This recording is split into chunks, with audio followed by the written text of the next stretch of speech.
Hello to all of the Double G gamers and to Control Nation. It's great to be here learning how to play Magic with the new Foundations expansion with Altio. Thanks for having me, Altio.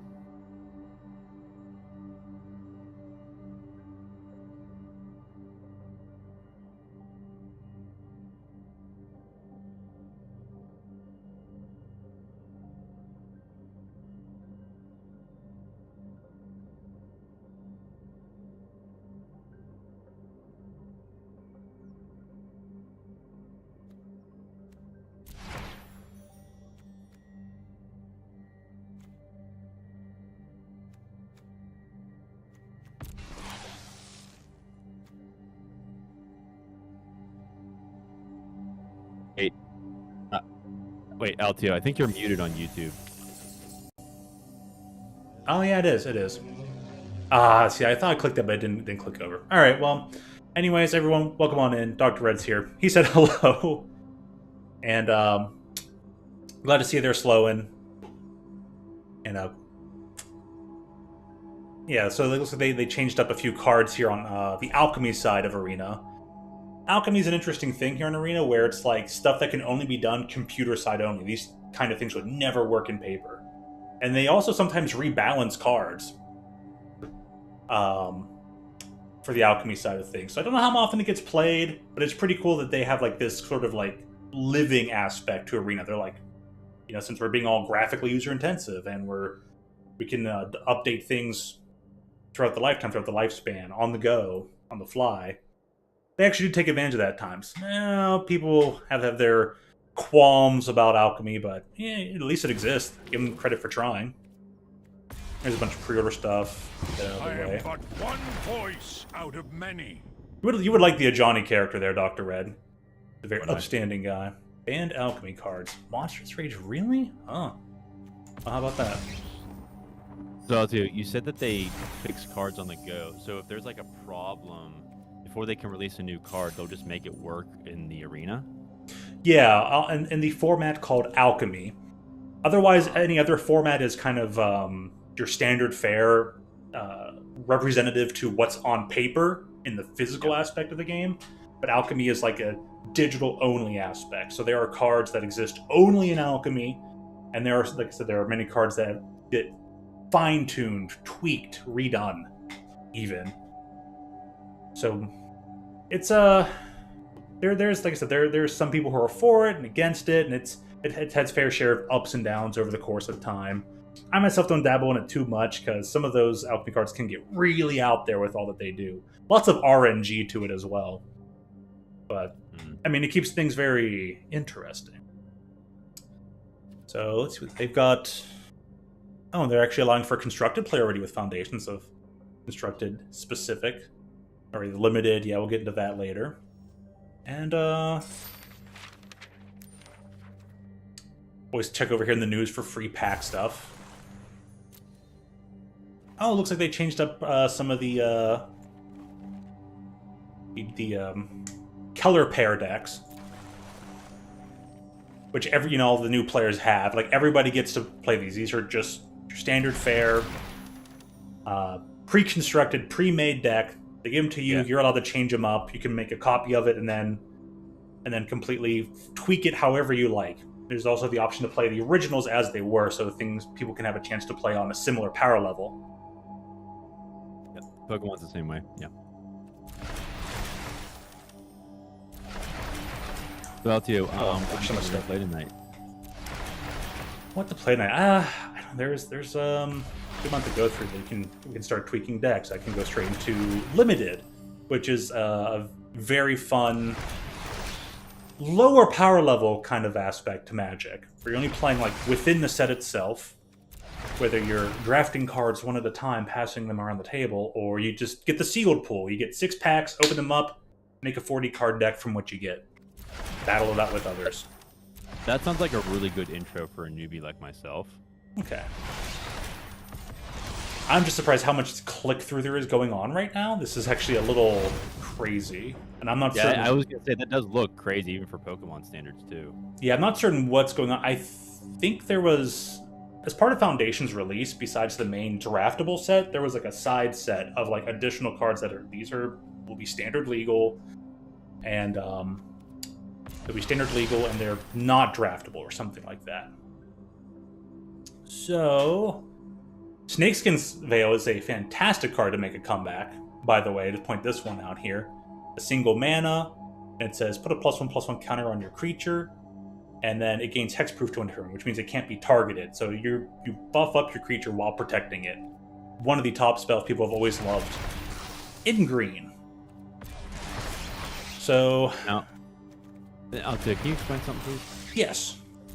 I was watching a Tolarian Community College video the other day, and it might be the way the professor phrased it, or maybe I'm misunderstanding. Mm-hmm. So, like Pokemon, there is rotation every so many years where a certain block of cards will go away. In Pokemon, those cards go away from standard permanently into what's called expanded. In Magic, cards will leave rotation, but is it possible for them to return later on? Yes, it is possible for cards to come back to standard as a reprint. Yeah. Is usually what it's called. They're reprinted. So, example, this Tolarian Terror, right? This card was printed in Dominaria United a couple years ago. By the start of this upcoming summer, the couple of blocks that came out during a time frame when Dominaria United was out would rotate out, which would probably take this Tolarian Terror with it. Yeah. But preemptively, before the rotation has even happened, Tolarian Terror has been reprinted into a set that will keep it legal for another 5 years.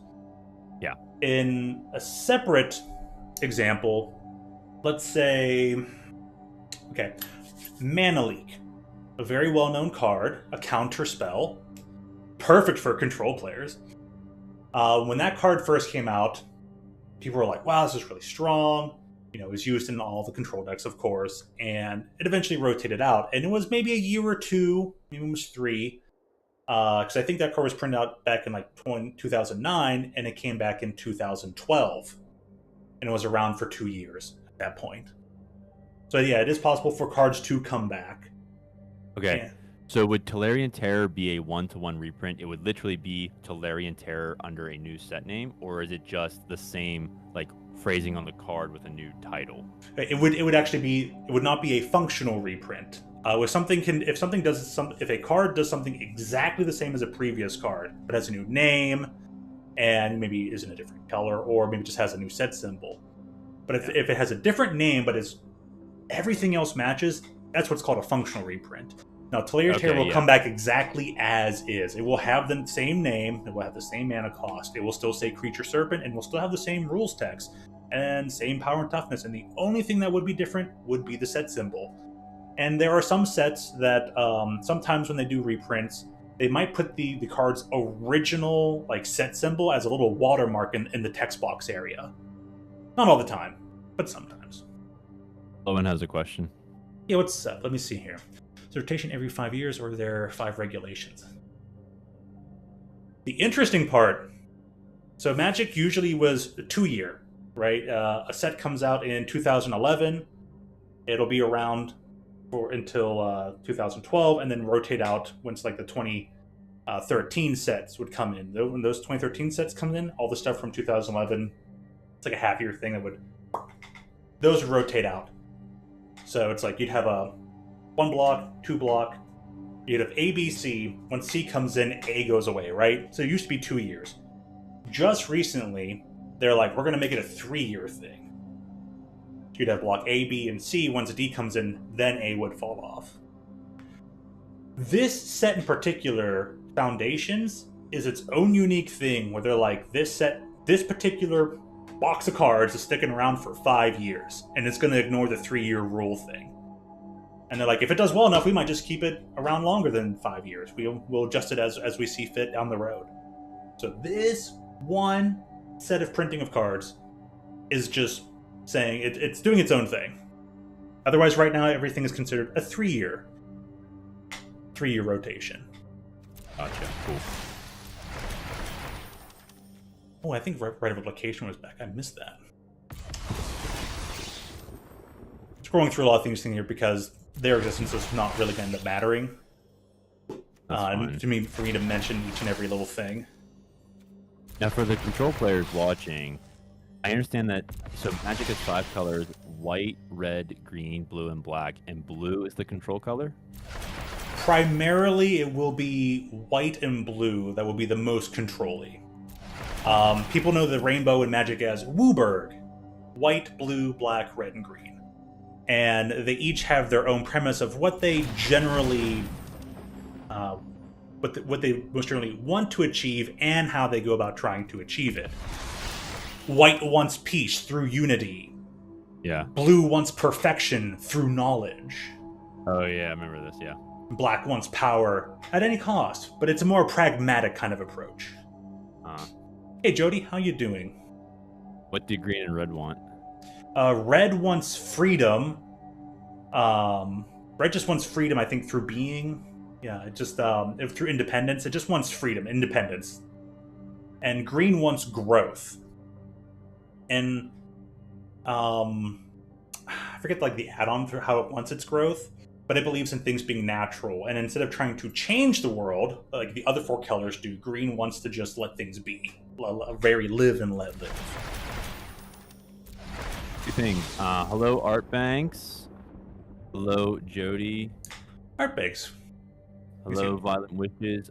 2 things, Altio. Sloan has another question. Are they like crucial setup cards or just a random set?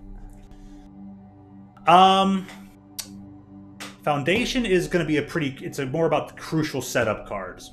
And it's the only set that's kind of about the crucial setup. Like, here's a big one. I'm glad I stopped on this page. Scavenging Ooze is a big contender in formats. It's a very ugly card. But it's a 2-mana 2/2, as people like to call it, a bear. But it has a very potent ability. A single mana, exile target card from a graveyard. And now notice it says a card. That means any card. Now, if the card was a creature, the ooze will get bigger, and you gain 1 life. So this thing right here on its own can destroy reanimator things from the graveyard, or as you Pokemon players would know it, the discard pile. Exactly. Yeah. That. I mean, you can just say, "Oh, you're going to try and reanimate your big creature. Well, good thing I have my ooze here. Eat that." And it may just get bigger on the meantime. The fact it also gains life can help green deck get out of range of burn. Sometimes black has a little bit of burn of like, you lose so much life. But it can help stabilize things. So this was a very good card in the past. Will it still hold up in the power creeped ages that we all kind of live in now for card games? Yeah, for Pokemon players, exiling is the same as the Lost Zone. That card, the Ooze card Altio just showed, there was a Farigiraf card years ago that would let you put 2 cards from your opponent's discard pile into the Lost Zone. That's exactly what the Ooze does. That's a sick card. Yeah. And Violet, to answer your question about joining in, maybe sometime later. I don't know if we'll have it maybe this episode. We'll see. Thinking kind of not, but if we feel like we're comfortable, we've got enough commentary out of the way, we can invite a third. It could happen. Ooh, Giant Cinderball. I'm glad to see that's going to stick around. Very solid card. One of the all-time classics, been around since the beginning of the game. Land War Elves. Easy peasy, straightforward magic. And potent, too. Does what green does best. It grows. What's better than having... It just adds a mana onto the field? It's effectively another land. Adds another mana on the field. You can cast bigger things faster. What's better than having 2 mana on turn 2? 3 mana. Yeah, that's like energy acceleration in Pokemon. Okay. Yeah. Whew, finally hit the end. That was a lot of freebies that they kind of gave us. Please tell me. Violet has a question. You want to explain slime setups? There's not much to set up really, because you often won't even be affecting your own field. You're more gonna be disrupting your opponent, or if you're just in some what one would call a mid-range deck. Usually that's like black-green, so you're gonna have all your kill spells. You kill your opponent's threats, and then eat them, making your slime bigger, and then just get in the red zone and crunch down their health factor until you win the game. Turn that corner, as they say. But the plays can get more intricate than that. Even you can eat anything that's not a creature as well.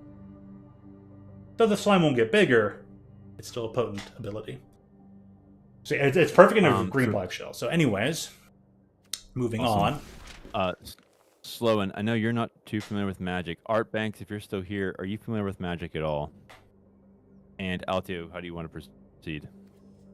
First, I want to say that for anyone who has not played Arena, Arena will be completely free to play. To kind of start building your library can be a little grindy, but there are aspects to it that can be used. Going back to things over in this Codex of the Multiverse area. Oh yeah, and Sparky, as voiced by, I think, Ashley Birch. So if anybody knows Borderlands and loves Tiny Tina, there's your actress there. You can play the tutorial. There's a tutorial the game will give you the moment you, I think, start the game. I might even ask you if you're familiar with Magic or not. And you can always replay the tutorial. Unfortunately, if I were to replay the tutorial, I'm hard stuck into all the chapters of it, and there's no stopping out of it. But there's we don't have to do the tutorial. We don't have to. Match. But yeah, the tutorial will explain all the fundamentals: 1 land per turn, why color matters, how to cast it, and it goes through a lot. Evasion such as flying or instant speed stuff. Because one thing the Magic has that Pokemon doesn't is that you can do things during your opponent's turn. And one thing Control loves doing in this game is playing everything they do on their opponent's turn rather than using their own turn. That's awesome. Yeah. Yeah, I think that might be easier to explain once we encounter it. Yep. So, I watched all the new videos on the Magic the Gathering YouTube channel for how to play, so I already know the gist of the order, and I know the parts of the card, but that's really it. Yeah, let me see here. Oh gosh, that looks like my account too. Oh my gosh, all these random decks. Random decks, yeah. Actually, I want to check over here because let's see what they have in the daily deals. They usually have a theme for this, and I love to look it over. Even if I don't pick up any cosmetic, it's just like, oh, what's the theme? And I kind of can't tell one right here. It seems to be just a bunch of stuff from Duskmorn.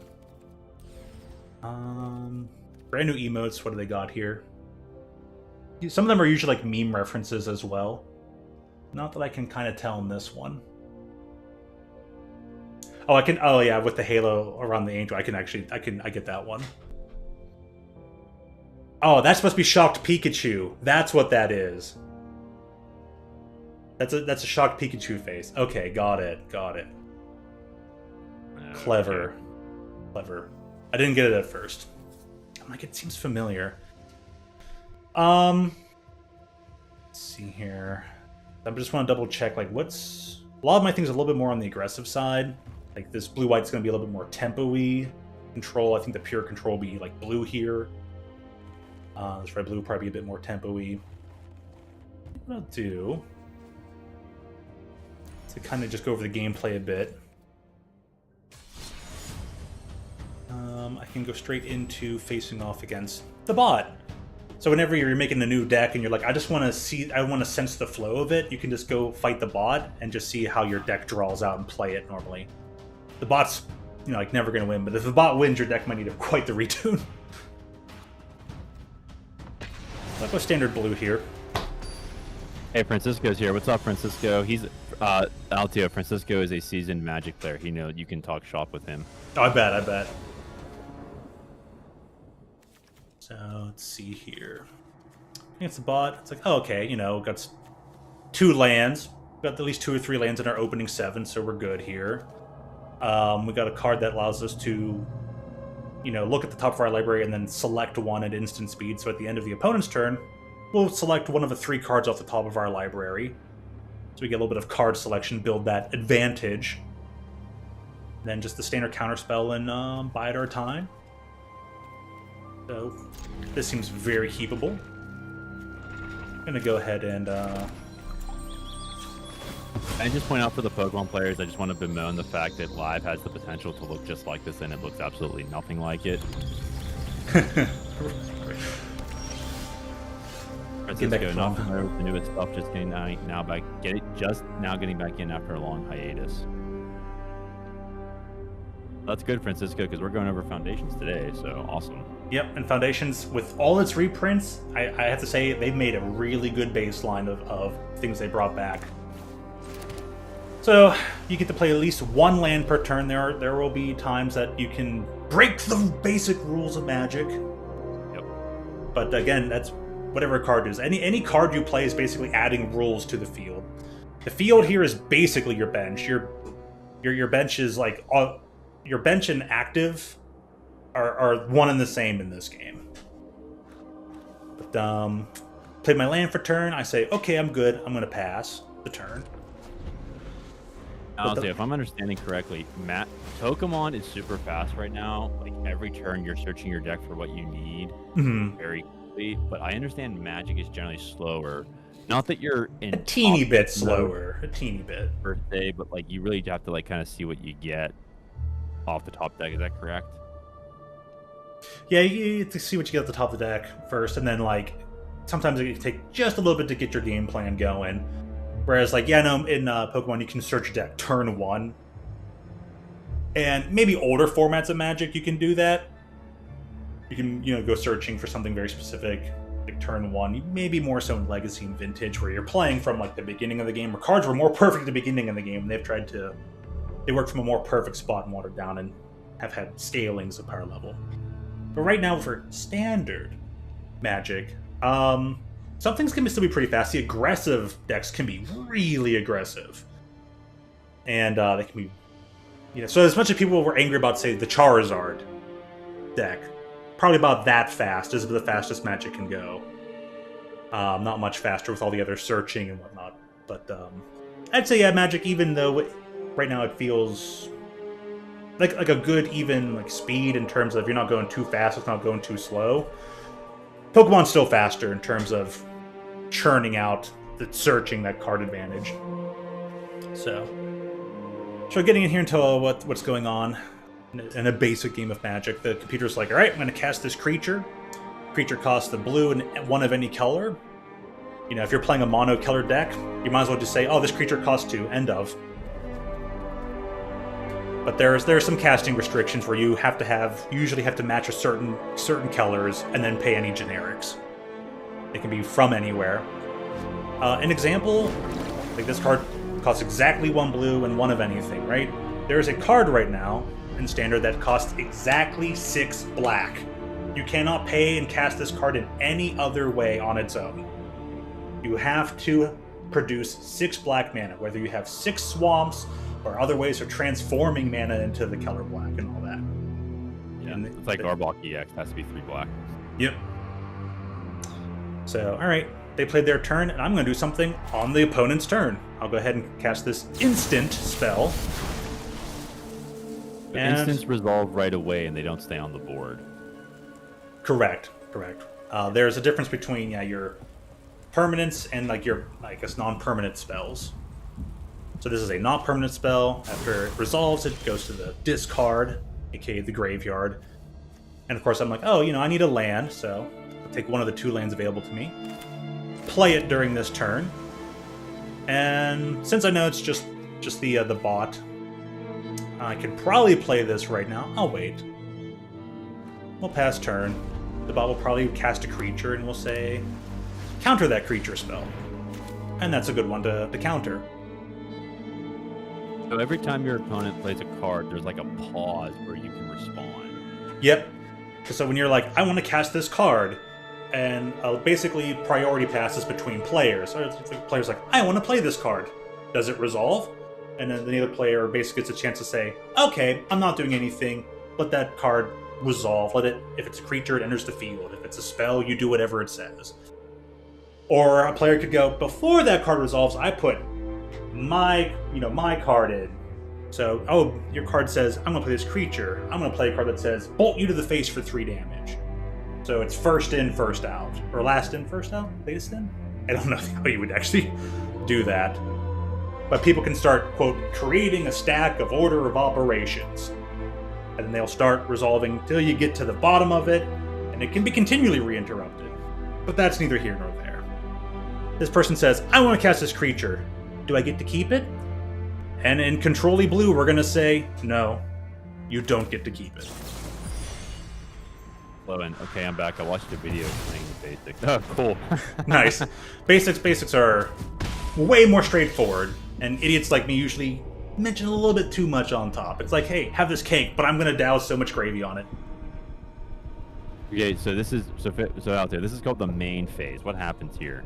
So in the main phase, yeah, as your turn progresses, there are phases. Usually we start your turn by untapping everything you own. Then the upkeep happens, which is usually just some card effects that say, at your upkeep, do this. At your upkeep, gain 1 life. After upkeep's done, then you mandatorily draw a card, unless something's telling you you're going to draw a card. We already did that for turn, and it was this card called Sleight of Hand. Now we're in main phase. In main phase, this is where you can cast creatures or cast sorceries. You can cast things you won't normally get to cast at any given moment. So for now, I'm going to go ahead and put out this flying creature. So yes, if you tap a land, you do get to reuse it on the next turn, generally. So yeah, it sounds like I think what the thing is with Magic, it's like mana is the equivalent of energy, and like with Pokemon, you attach an energy, you can use the same attack over and over again, as long as you have the right energy. And mana, as long as the mana is on the field, you can use whatever you want until it's used up. Right. Yeah. So, in my instance right here, my opponent has 4 lands. They can use up to 4 mana per turn. I can use up to 3 mana per turn, or per rotation of turns. And you discard your opponent's hand. Your opponent land? Or? Land, I'm sorry. It is possible to remove opponent lands. It's just not as common to occur. But there are some cards that say destroy target land. Or if you make them discard 2 cards and it just goes from their hand to the graveyard. But generally once a land's on the field, it's primarily going to stay around. But there are ways. There's always a way in Magic. Life finds a way. So I'm gonna keep playing against my opponent here, a little bot, and I'm just going to play another flying creature. So I'm gonna spend my 3 mana that I have available, all 3 of it.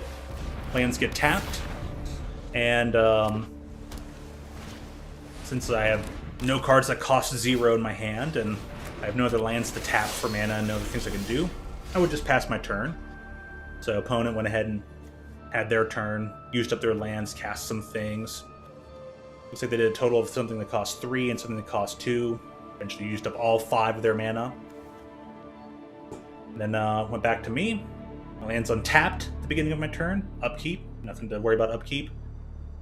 Or one could say was it like this enchantment here that's on my creature, attached to it. So much like there's like the tools and whatnot in Pokemon trading card game. Yeah. We have enchantments and typically equipment in this game that get attached to creatures. We may not attach energy, but we attach other things to our critters on the board. Some of them are disruptive.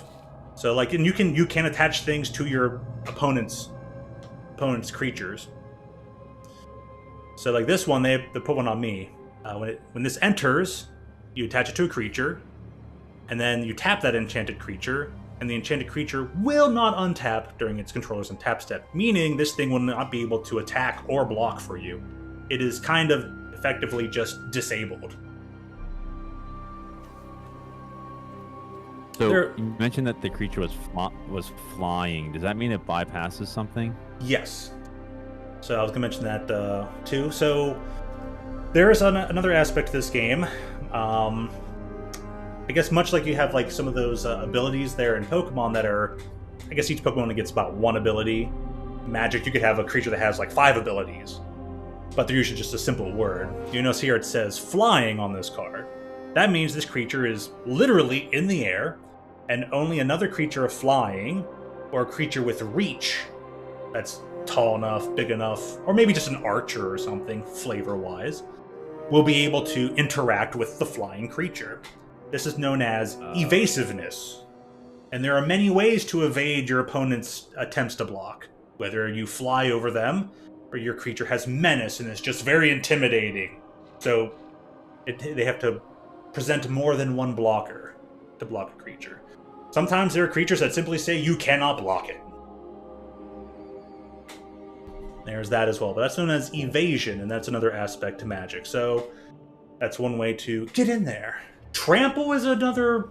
It's less evasive, but it kind of gets the job done, where you can have damage carry over through the attack, remove their creature, still get a few extra points of damage in. Trample's intricate.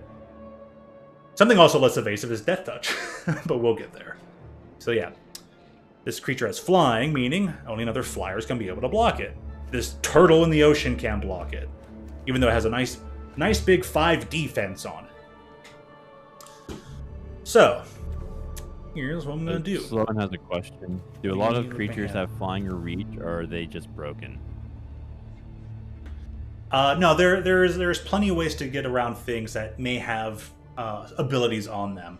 Whether you're just outright whether you play a spell that says kill target creature, destroy it. It just says destroy target creature. Well, flyer has nothing to do when it just takes kill spell right to the face, goes literally drop it out of the air. There are plenty of other creatures that have flying, and flying's not broken at all, but it adds an extra dimension to the gameplay. And oftentimes, creatures with flying will cost more than the same creature that's nearly the same, but just without flying. Typically by single mana. You could have a 2/2 for 2 mana, or a 2/2 flyer for 3 mana. So because it brings that component, there can be an added cost, so there's trade-offs to how that's all handled. So, interacting with the basic bot here, I decide that they have no critters in the air. My creature can fly. I want to attack them for 2 damage in the air. Well, they don't have flyers, so they just have to take it. Now, generally, in the game of Magic, you're going to try and reduce your opponent from 20 life to 0. Yeah. Your creatures will have attack power, as showcased on the left side of this split. And they'll have a toughness on the right-hand side, meaning that's how much damage a creature can take before it will be destroyed. Yeah, so in Pokemon, you're trying to take prize cards by defeating the Pokemon. I guess the equivalent would be the creatures on the board, but we don't care about, as far as winning, we don't really care about destroying creatures. We care about, in this case, the opponent's life force, which is 18. But in order to reduce that, we have to get rid of the creatures on the board anyway. Yeah, either get rid of the creatures on the board, just kind of go around them, or if you're a burn deck, just play spells that say deal 3 damage to an opponent. Little odds and ends like that. The most common way to defeat your opponent here in Magic is just reduce the life total. Make it go from 20 to 0 as efficiently as you can. Or, there are some alternatives. You can make certain that they have no cards left in their deck when they try to draw a card and they lose. I know you guys have that in Pokemon. Yep, decking out, yep. You can deck them out. And there are a few other cards that specifically say, at the beginning of your upkeep, if X is met, you win the game. Those are fewer and far between, but they do exist. And a lot of people like to go for them, because there's nothing better than saying, I won by this completely unusual way. They're very hard to pull off. But one such example was a land called Maze's End.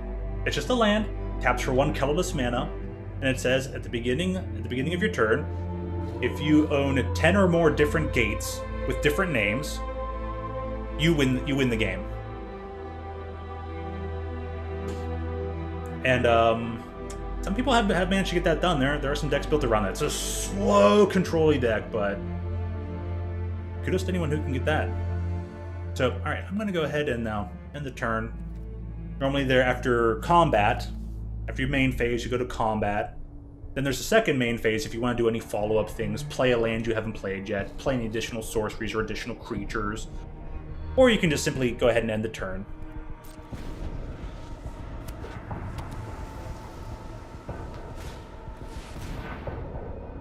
Just for reference, Altia, what's that lizard thing on the left side of the screen? Oh, fair enough. One thing Magic has are these little, like, avatar, like, critters. They're these little pets, as they're called. So you're the the player, yours will always be on the left side of the screen, and opponents will always be on the right-hand side of the screen. And there are many different pets, and I don't normally use them, but I'm a big fan of lizards, and this is a cool-looking dino, so I go ahead and use it. You can click on them, and they'll do one or two different things.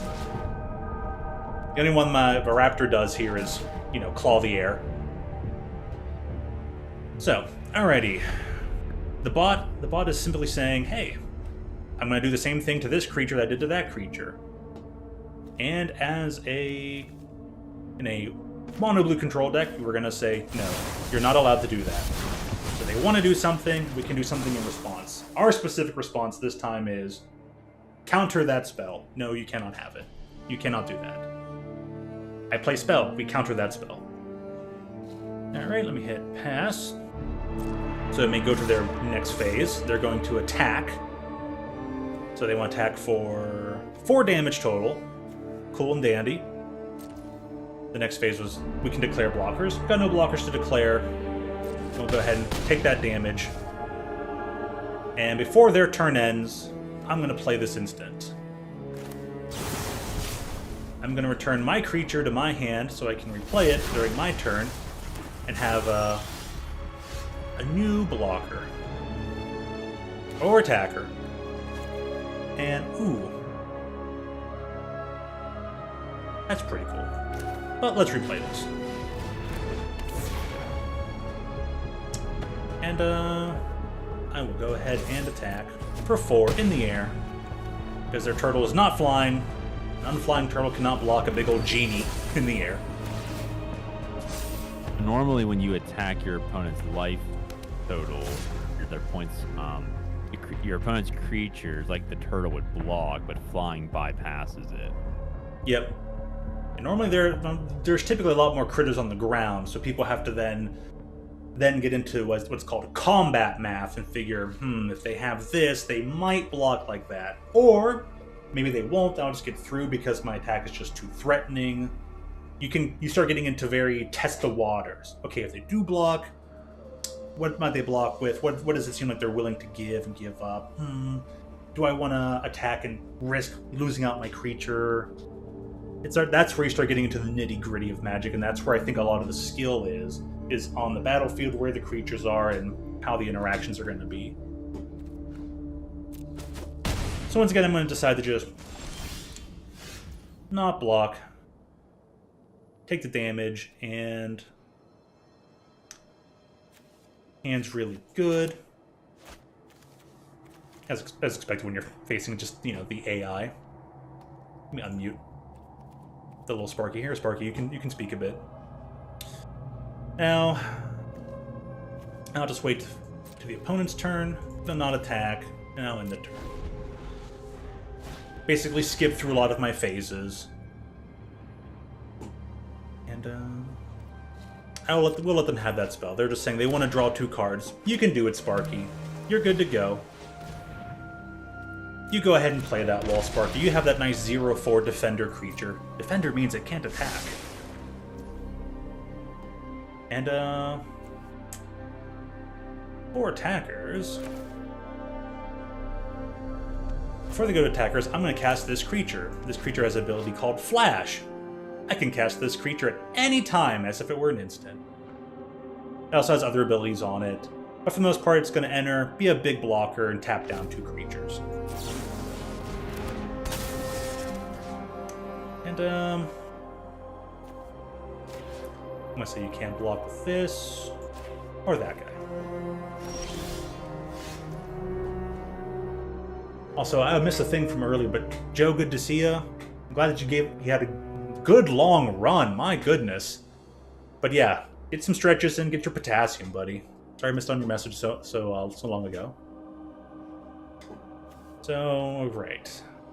Played my creature, had its effects. They all went through. Now the opponent can declare... Oh, no, actually, they passed their turns. They just went to me. They're like, nope, that's too big a thing. I don't want to attack.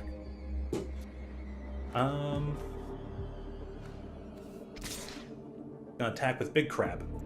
Big Crab, go. Go, Crab, go. And yeah, it's just gonna kind of get down, let me win now for the most part. Okay. Well, they took the big attack. I'll put down an extra blocker. continue the back and forth.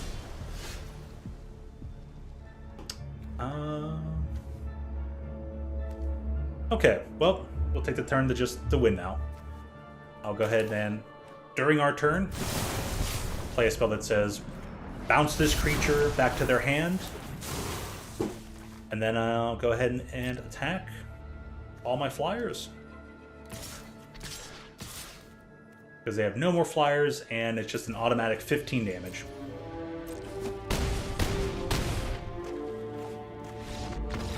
Wow. Jeez. Yeah, and that's not surprising. That was just a simple little bot match, which you're usually just doing to like test your deck and see how it feels. But the interactions in Magic can be that simple. You're just like, well, I think I have the win here. You've got no cards in hand, which means I can't be interrupted. So bounce this, get in there. GG's next game. So that's kind of a good example of how Magic goes. You play the lands, play your spells, try to figure out what to do in between turns. Oh, do I take the moment to put something on the field here? Do I put down another creature? Do I cast this and try to draw more cards during this timing versus not? When Dr. Red's usually there on his streams and he's trying to say, I think I do this now. I think this is the play to make. I think this is the avenue, the pathway to victory. That's how, that's pretty much what you're going to be doing when you're going through your normal game of Magic as well. Do I do this here? Do I wait it out? And because you got that little bit of, you can possibly do something during their turn, as opposed to just only your turn. You got to wait the whole back and forth. It's all like just one big, everybody has a turn. So, all right. Are there any other lingering questions at this point in time? Man, why don't we try that? You said limited, like 40 cards. Yeah, I have one more thing I'll show off though. Okay. For people who may go ahead and try Arena, might play through the tutorial and all that. There's a very nifty way to get cards as well as get in good gameplay. An equal level gameplay, rather than just, I'm going to play one of the starter decks they gave me and be immediately paired up with a tier 1 mono red aggressive deck. If you go over to events and you play the Jump In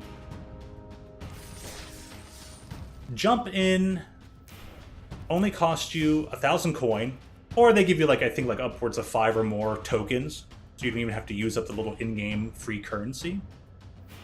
But it's only 1,000 coin. And if you notice on the homepage, they will give you these little dailies, and you can hold up to 3 dailies at a time. So if you're checking to play the game once every other day, you'll generate a good amount of this freebie currency, which you then use to either play in a draft or play the Jump In. And whatever you get in Jump In, you get to keep. So that's one way to, in a free sense, build up your collection when you're starting out on Arena and want to play for free and don't want to throw any money at it. Yeah, that would be me. So how they handle Jumpstart in here is they're going to give you a selection of 3. And they kind of tell you the theme. When what this selection is, it gives you 20 cards. It gives you a bunch of playable cards and a bunch of lands. All preset. And then you're going to pick a second one, and you're going to slam that together, and there's your 40 card deck. And you're gonna play against someone else, and they will have done the same thing where they have selected 2 theme packs, slam them together, go try and have fun, and learn the game. And that might remind you of a particular tabletop game you've played before, Dr. Red, which I believe was called Smash Up. Oh yeah, yep. So you want to pick the pack we're gonna take here? I'll let you pick both of them. Yeah. From what I know, I would think Undercover Green-White is for me. Yeah. In fact, our other mutual friend, the Professor, he has you pinned for Green-White. The funny part is Professor called me Green-White? Uh-huh. He said, he is so Dr. Red is so strongly Green-White. And I kind of have to agree. Oh yeah, because Green-White is the strongest community color pair. Because white is all about organization, and green is all about. It is so mean. So yeah, white's all about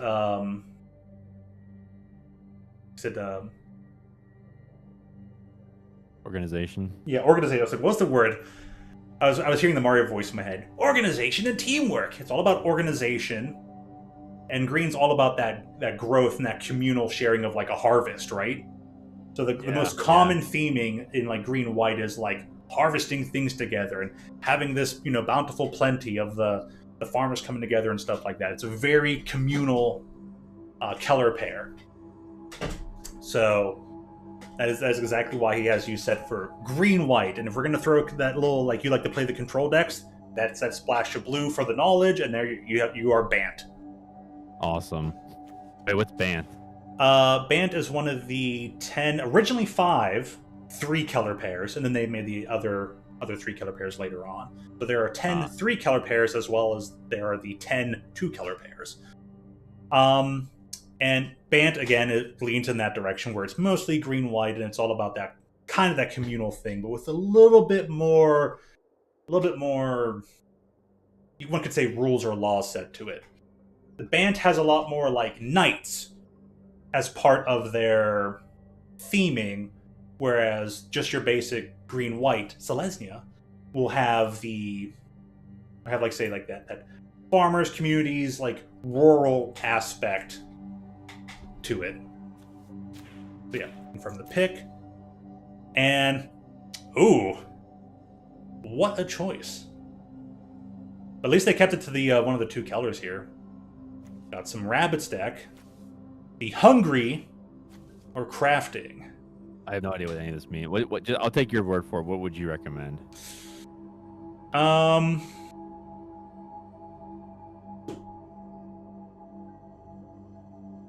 don't know. I would take the hungry just off the aspect that it's an artifact creature food golem, so it is literally the gingerbread man. Wow. As a creature card. It's called Tough Cookie. I just think it's a nifty thing, so that's what I would take. We'll go with hungry. Alright, so we have the Undercover Hungry deck. We can inspect it and see actually what's in here, so we get a general feel for its gameplay. Okay. Ooh, okay, Phantom, that says whenever another creature control power tool enters, this gains flying to end of turn. Okay, so we've got some evasion. Exile target attacking creature. Some protection.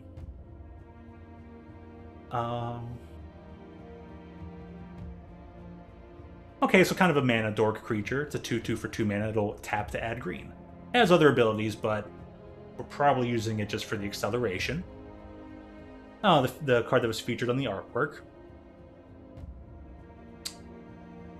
Okay, so it has this extra ability of disguise. We may cast it as a face-down creature, but it has a turn face-up cost of a single green. It's turn faced up.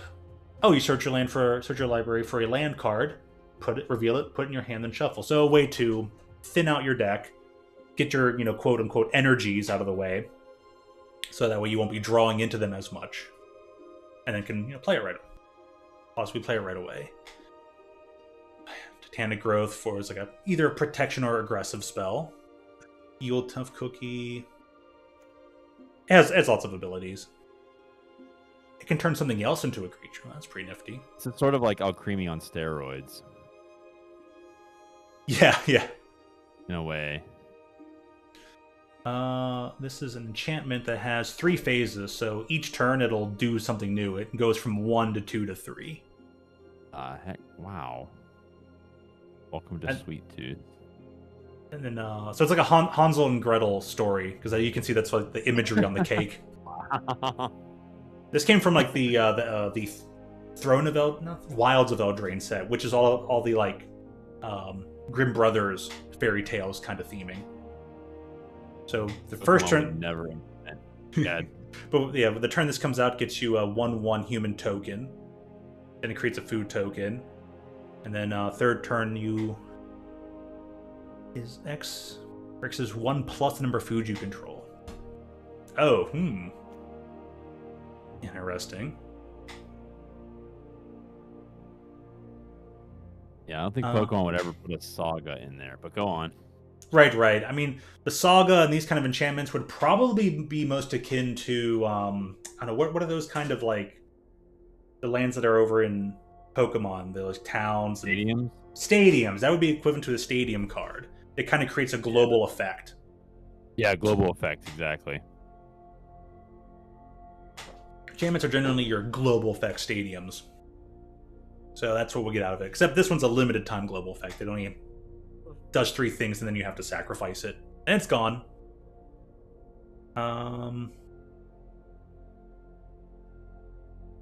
Okay, this card will beef. If you ever turn a creature face up, it'll beef itself up and beef up the card you turned face up. Simple as. A reactive spell to help take control of the field. And also, typically in green and white, there's a lot of like destroy enchantments, artifact, etc. So you can kind of disrupt your opponent's ancillary game plans without directly affecting their creatures. I'm already thinking of ways to control in the sense that you just described, but I think it's going to take a lot of just playing and learning how it works so I can just put it together quicker. Yeah, and sometimes it might be a little bit based on like what might be popular out there. And if you're playing on like say more of like a ranked ladder than just open play, like a casual play, then you might be like, oh, this seems to be popular right now. I'll make the deck tweaked a little bit towards counteracting this. And on Arena, you not only have best of 1 gameplay, there is the best of 3 option as well. I prefer the old school best. I prefer the best of 3 option because then you're gonna swap into your sideboard and do that kind of stuff between games. Oh my gosh, sideboards. Elephant method. Oh my gosh, yeah, Pokemon would die if they had sideboards. Like, I have to consider these extra cards too. Oh my goodness. Yeah, exactly. All right, we'll just figure out the rest of these cards as it goes. But I got the general idea of how.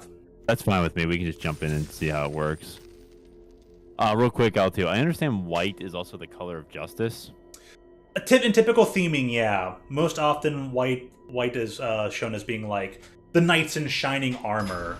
Those who will advocate for justice. The most common adjudicator of justice color scheme is typically blue-white. White and blue.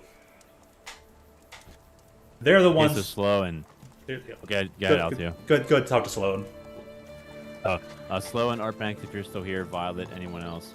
So Sloan, we know that blue is technology with knowledge. White's the justice organization color. Green is growth. Red is wanting freedom, and black wants power with a pragmatic edge. Always here. So not based on playstyle like aggro, mill, control, or mid range, but based on those themes, Sloan et al. What would you say your color is? I'm definitely white, and Professor thinks. Sloan, Professor is a mutual friend of mine and Altheo's. Yep. He thinks I'm green-white, and I'm definitely white. So based on those color schemes, which one do you think fits your person most?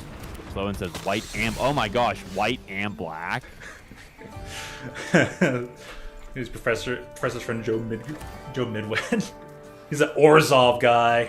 We got an Orzhov. Oh my gosh, yeah, he's like pure black. And which we want to play here? They played a 1/3. We'll play a 1/3. So wait, we have a white and a green mana in play. We have a white and green mana in play. This is turn 2. Now what I'm going to do is I'm going to use exactly white and exactly green to cast this 2-mana creature. Oh wait, okay, so how do we get the extra mana in play? We just say, hey, it's our turn, so I can play 1 land per turn. Here you go.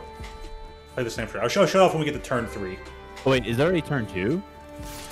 We are up to turn 3 because the opponent went first. So it's turn 3. Oh my gosh, I was talking, I wasn't even paying attention. Okay. Oh, no worries. So they want to attack. Whenever this creature attacks, each opponent loses 1 life and you gain 1 life. So they're attacking with this creature with 3 open mana, and they're a red-black deck with my personal favorite. I love these lightning bolts. They're going to be very aggressive. They're partly hoping to attack in and kill a creature at the same time. 3 damage to target creature. Takes 3 damage, so they're gonna. Alright. Perforating Artist. So I got to choose something here. Lose 3 life. That would make me give her the creature or discard a card. I'll take the 3 life, because I think this deck can gain some life. What we got here? 2 big old attackers. The defenses are down, so they can't just... They sacrifice this trap, deal 3 damage to target creature. That would be here. So, alright, we got these 3 lands. It's our turn. We're allowed to play 1 land per turn. Turn 3, alright, I want to play this land, this one that'll enter untapped, because this one will enter tapped. And that can make a big difference. Yeah, so, okay. Playing this land, and I'm going to look things over. We can play this during their turn. We'll probably play during this turn. Enchant creature, gains hex protections. Enchant creature is 2/2 and can't become suspended. Okay. So this thing would become a 3/5, which is a really good blocker. I'm gonna put it out of range for this, or if it deals 3 damage, it just deal 3 damage in it. Yeah. Tough. Alright, well I have to play something, so... Don't have to play something, but I have to continue the gameplay. I like that little countdown feature right in the middle. Yep. And I'll go ahead and no attack.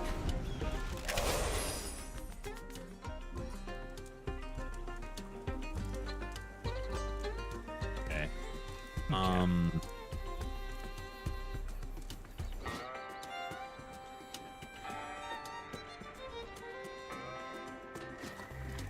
Oh, Sloan. When I was looking over Magic the Gathering YouTube channel, there's like a ton of them that have like 50, 75,000 plus subscribers. They get like 80,000 views a video. It's insane. Whereas in Pokemon, you can count on one hand the number that has that many. It's crazy how many Magic resources there are out there. So, ooh, yeah. It is crazy. Magic do be cray-cray. Alright, so our opponent did not play a land during their last turn, which means they have no lands in hand. I'm going to go ahead and play a land for our turns. So we're up to 4 now. On turn 4. So we're on curve. We're pretty good. I think what I'm going to do is I'm going to play this Buried in the Garden. Because it costs 4 mana. We have the color requirements for it. We'll enchant this specific land. And what do I want to do about this? Target a non-land permanent I don't control. So I could get rid of something here. I think I'm going to get rid of the Bear Trap rather than any of their creatures. Because the Bear Trap will deal direct damage to any of the creatures on our field. And then that can lead to a combat trick and all that. So I decided to play this enchantment that says enchant a land. So we enchant one of our lands, and it enters, I exile something of theirs until this enchantment leaves the battlefield. And them being in red-black, that's pretty much never going to happen. They're almost never going to do that. What's an enchantment again? An enchantment is kind of like a global effect. Okay. A little bit. It comes in, it does something, it just sticks there. It's different from an artifact, whereas usually artifacts will have continually tap. If you tap, do this. If you don't tap, do that. Enchantments will have like this either one-time thing upon entry or maybe one continual effect once per turn.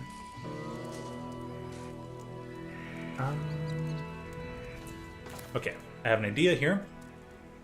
We're going to play this Phantom, who can gain flying once per turn, while this Sentry will play defense. And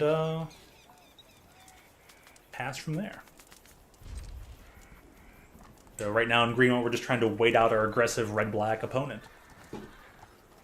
Sounds like me.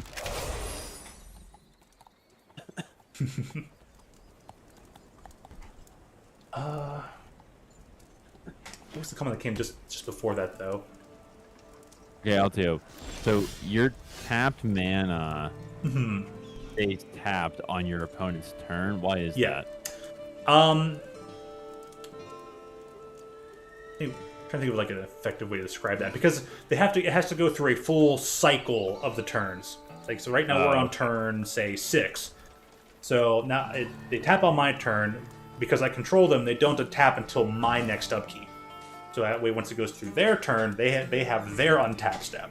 Their untap step allows them to untap their lands. I have to wait till my untap step to untap my lands. Unless some other ability or something says I'm allowed to do so. So, we got it. Let's do a land for turn. Got the land, let's have it. We will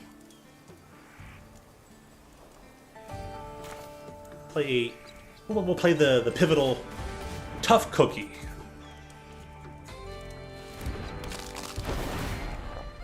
It's going to give us a food token, which we can use to regain some life we've lost. This guy has flying now because this creature entered. It's flying until end of turn. And then, we can still cast something. Okay, I'll wait for you to take your turn. I have a question. Okay, we're going to go to combat. Next 2 attackers. And we'll attack with this 2 damage in the air. We'll see if they want to do anything. Nope. They're like not worth killing it. They don't have a kill spell or just choose not to bolt it out of the air yet. So, what's your question? So a token is just a copy of another card? Yeah, a token is kind of like a non-card. It can be a permanent that'll stick on the field, but it's something that'll never truly be in your graveyard or discard. Yeah, a token can be a copy of a creature. It can be this little extra thingamabob here sitting on the field. Tokens are like for me, that becomes a hard to describe aspect of the game.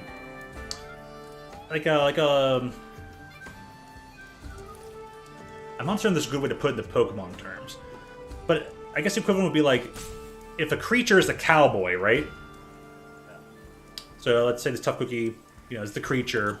This could be equivocated to being an extra axe laying on the ground, or it could be the water satchel attached to that cowboy. Oh, I guess the equivalent would be like in the VGC. There's like a held item or something. Maybe, I don't know, but yeah, maybe extra item like that. But a token is typically something that's created by the effect of another card or ability or spell, but not its own card outright. It's not its own existing property of itself. So this token is something that was created from this cookie, but there's no actual like food card that's like standalone. This food will not come to existence because you, the player, cast it or set it there. You might pay 2 mana and tap an artifact that says create a food token. You might, or like I said, copies of creatures. Oh, tap 2 mana and tap this. Produce 2 mana, tap this thing, and create a copy of a creature. And that copy is a token on the board. Stuff like that. So it's like a tool card. From what I can gather, you know how Smeargle is the painting Pokemon? It would be like if you played a Smeargle card. Yeah, bonus effect. That's exactly it. Yeah. Yeah, bonus effect. That would probably go with it. We're gonna make an analogy, but just saying the bonus effect is better. Francisco, hey, what's up? Naya for me. My favorite combo is Crawling Chorus and Sinew Dancer to spread poison while using Churning Reservoir to spread free oil counters to my Rustvine Cultivator to untap lands for more mana. A lot, but that's what I like. Alright, played my land for turn. I'm going to put this card face down for 3 mana. Because it's a 2/2, it says, oh, this guy's like, oh, I am flying to end of turn. I can immediately turn it face up. I'll turn it face up during their turn. So, next 2 attackers. I'm gonna once again attack with just the flyer. Try to slowly whittle them down. And end the turn.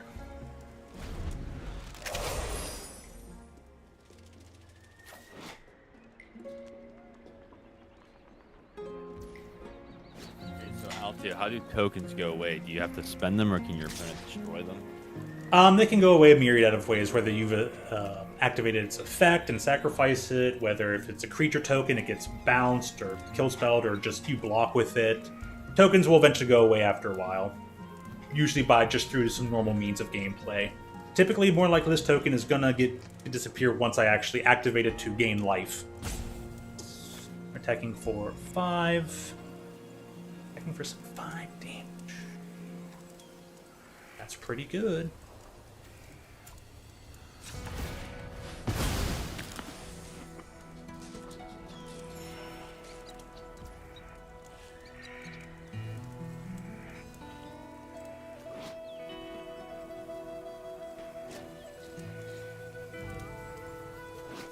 That becomes 8. Okay, what I've decided to do, because they're attacking for 5 damage, I'm going to turn this guy face up, activate his ability, which puts +1/+1 counters in places. Now that my creature turned bigger, I think I will go ahead and try to decide. I'll decide I will block their 5/2 with my 4/6 and hope that my creature survives. Pokemon term is like a passive ability like Mana Fear Frostlass. Oh, that's, yeah.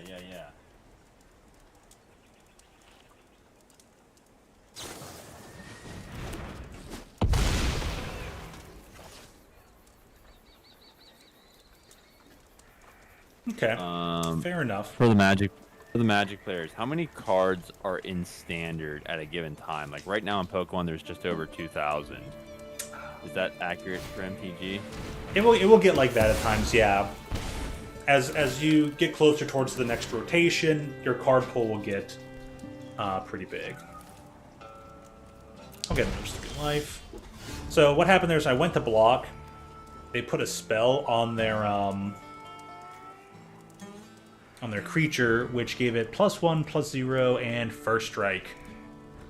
So First Strike adds an extra layer to combat, where it's like, this thing gets to hit first, because normally creatures hit each other at the same time. But First Strike says this one actually gets to hit first, before the other one can, retaliate. So if it took out my creature before it had a chance to punch it back, unfortunate. So, yep. Gained a land. What happens when I turn this face up?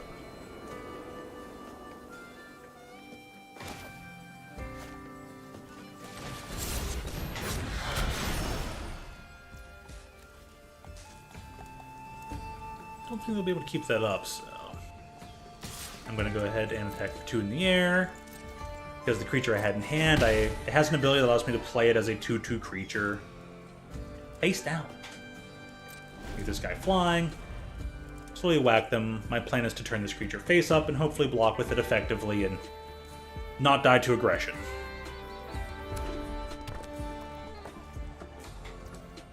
Altio. Oh wait, hold on. Someone said, so the way you win is to have a monster with a high enough attack to where your opponent can't block, so you take away all their health. Typically, yeah. Either have a single creature out there and prevent them from either putting things on the field or remove the things they put on the field, and yes, gradually hit them over again until you take away all their health, or have a big enough creature where it's just like they can't afford to really block it, or they have to chump block it. You eke them out with threatening stuff time and time again. So let's see, pass 2 attackers.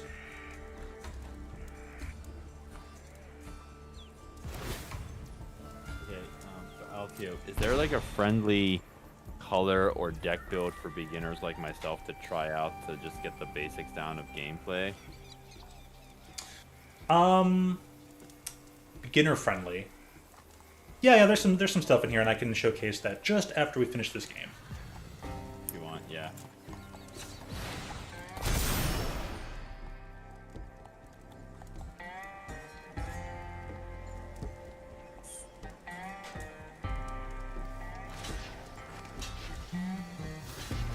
So, turn my creature face up, made it huge. I'm going to block the tiny guy and use one of my other tiny guys to block their aggressive guy, because their aggressive guy has low defense.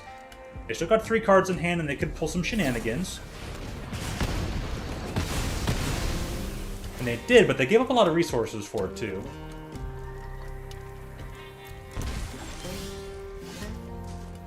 Alright, cool.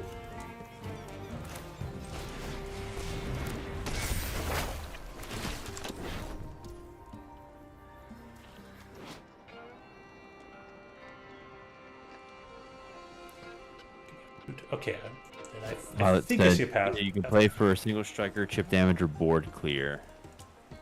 Slow, and what color has the highest defense? And is there a deck where its whole thing is just to have it be a super bulky that blocks your opponent decks out? Can you win via deck out? Yep. Deck out is a thing, whether you actively mill them or just outlast them. That is a thing. And the highest defense probably goes in like white and blue. Because they will have like low attack, high defense. You can sometimes find some in green, or maybe sometimes in green, sometimes in black, whatnot. But typically, blue and white will have it like 0-4 defenders, 0-7 defenders. Very high defense on the ground defense. Resolve that. Funny enough, there is an exact mechanic called Outlast that is in the black, white, and green color scheme. But mostly black. Outlasting sounds fun, yeah. But like my instinct right now, like I understand decking out's a thing. I get the impression it's not very common.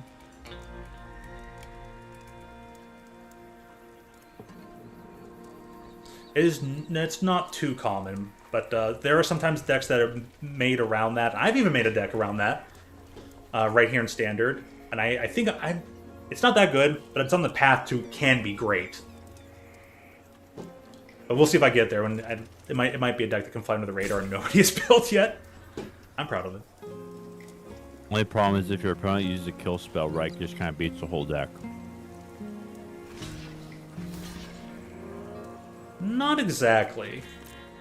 Because you could be in a killer scheme that has protection, like I give my creature hexproof, or you have a counter spell, or you give your creature indestructible. There's some nuances to this and that, you know? So there can be some trading that goes on here, but if you attempt to do something and they go to do something else and you have no other further responses, they could win out like that.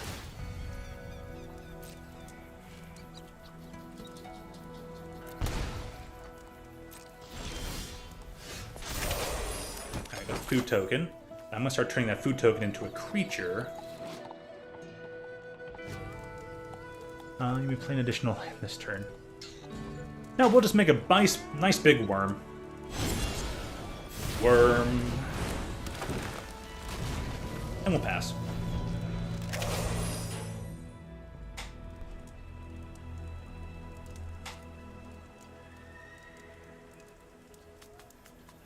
Yeah, there can be interactivity, but it depends if you have any cards left in your hand, any mana left available, and lots of minutes. Sacrificing a land to draw a card. Potent. One of their lands. And played another land. Okay, you know what? Good. Fair enough.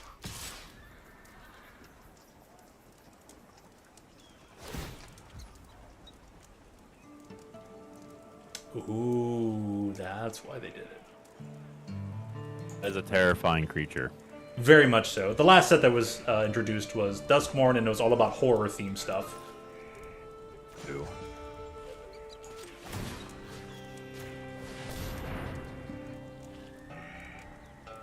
Lots of references to many films, whether it be, like, say, lots of mainline things, and even some comedy horrors like Ghostbusters.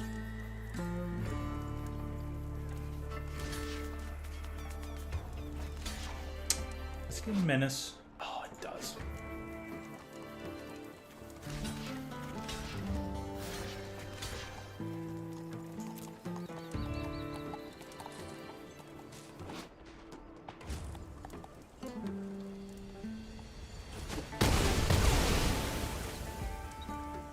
Okay. One creature had an ability that says you must block with at least 2 creatures to block this. And then I traded off on the big creatures. Even just, like, I haven't been talking much, but even just watching it here, it's like, like I'm getting a feel for the flow of Magic. Like kind of like when you learn a language, you have to get the flow of it. Like that's how I'm getting. That's what I'm getting from our session here. Yeah. Extra library, cloak to them. And like, might as well go for it. Gets us 2 creatures, potentially up to. I can click any 2 of them, so it does get us 2 creatures. But what are those?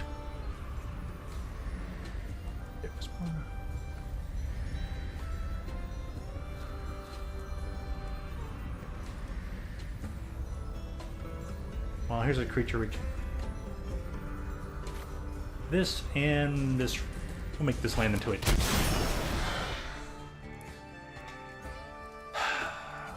The problem is, all I have to do is attack with 1 creature, and still sacrifice something. Let's see what we get out of it. No attacks. End the turn.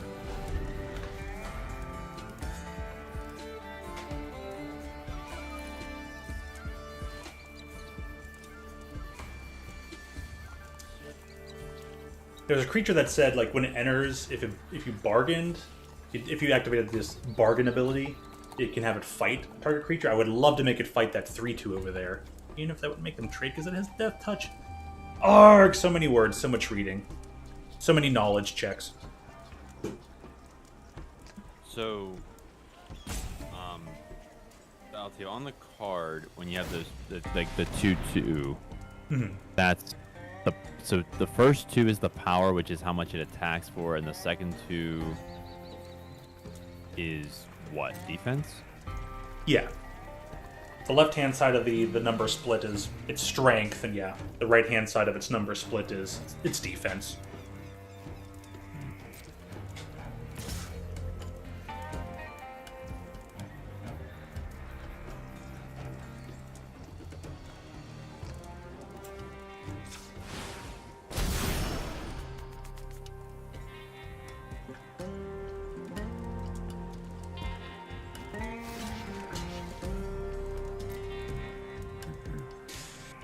Okay. Another creature. What does it say?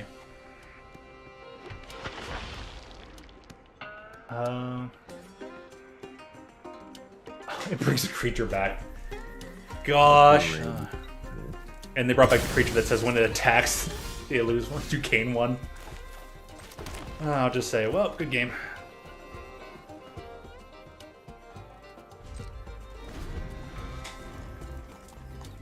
Well, it's tough and arduous, and maybe there's some plays it could have made differently, made better. Who knows? But looks like they're getting in the remainder of their castings for the day. And yep, attack with the dude, plinking me for 1. That's the game.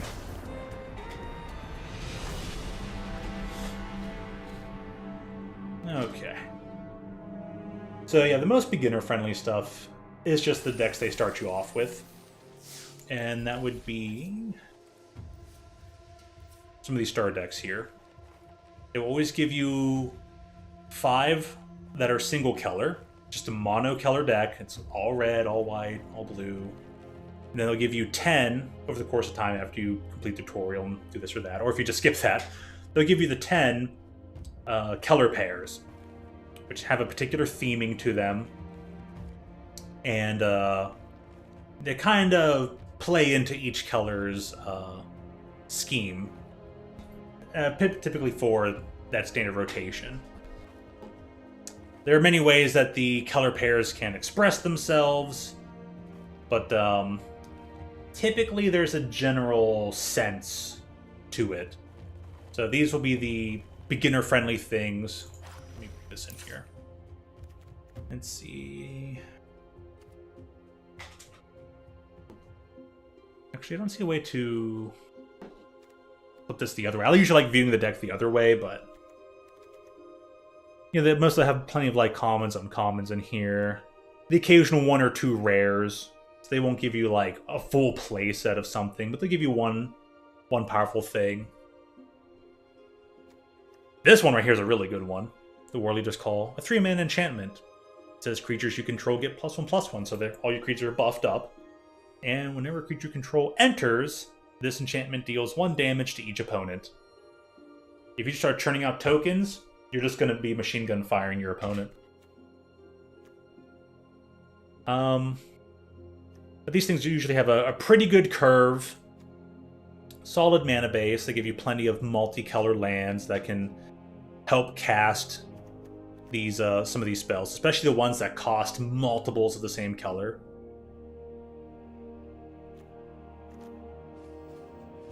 So these are typically the, quote, beginner-friendly decks. It's all the starter ones that they give you. Other than that, there could be some decks that exist out there. If you go to any Magic the Gathering content creators and look at their videos or look at things, you can import deck lists. Now, whether you already have the pre-existing cards to actually play that deck is a whole other question. But some people create budget lists on purpose for the sake of being able to play something that can be pretty potent and can at least try to, keep up with the meta of, say, playing in ranked or all that kind of stuff. And that can be another way to get into it and learn the game, as well as have something you can actually play, so you can earn your way into some of the more prominent cards and learn the mechanics, because sometimes a card's more prominent doesn't mean it's easy to understand. Can't always be easy to pilot the deck. Because I'll admit it, it's odd here that we're having this collaboration, right? You're the control player, and I'm actually mostly the aggro player. And sometimes I've had plenty of hardship trying to pilot certain types of control decks here in Magic. But I've been around plenty of others who make it look so easy. And I'm just like, sometimes I just don't get it. But good to those who do. Because I have a hard time assembling such a deck, let alone piloting it. Let alone piloting it, so...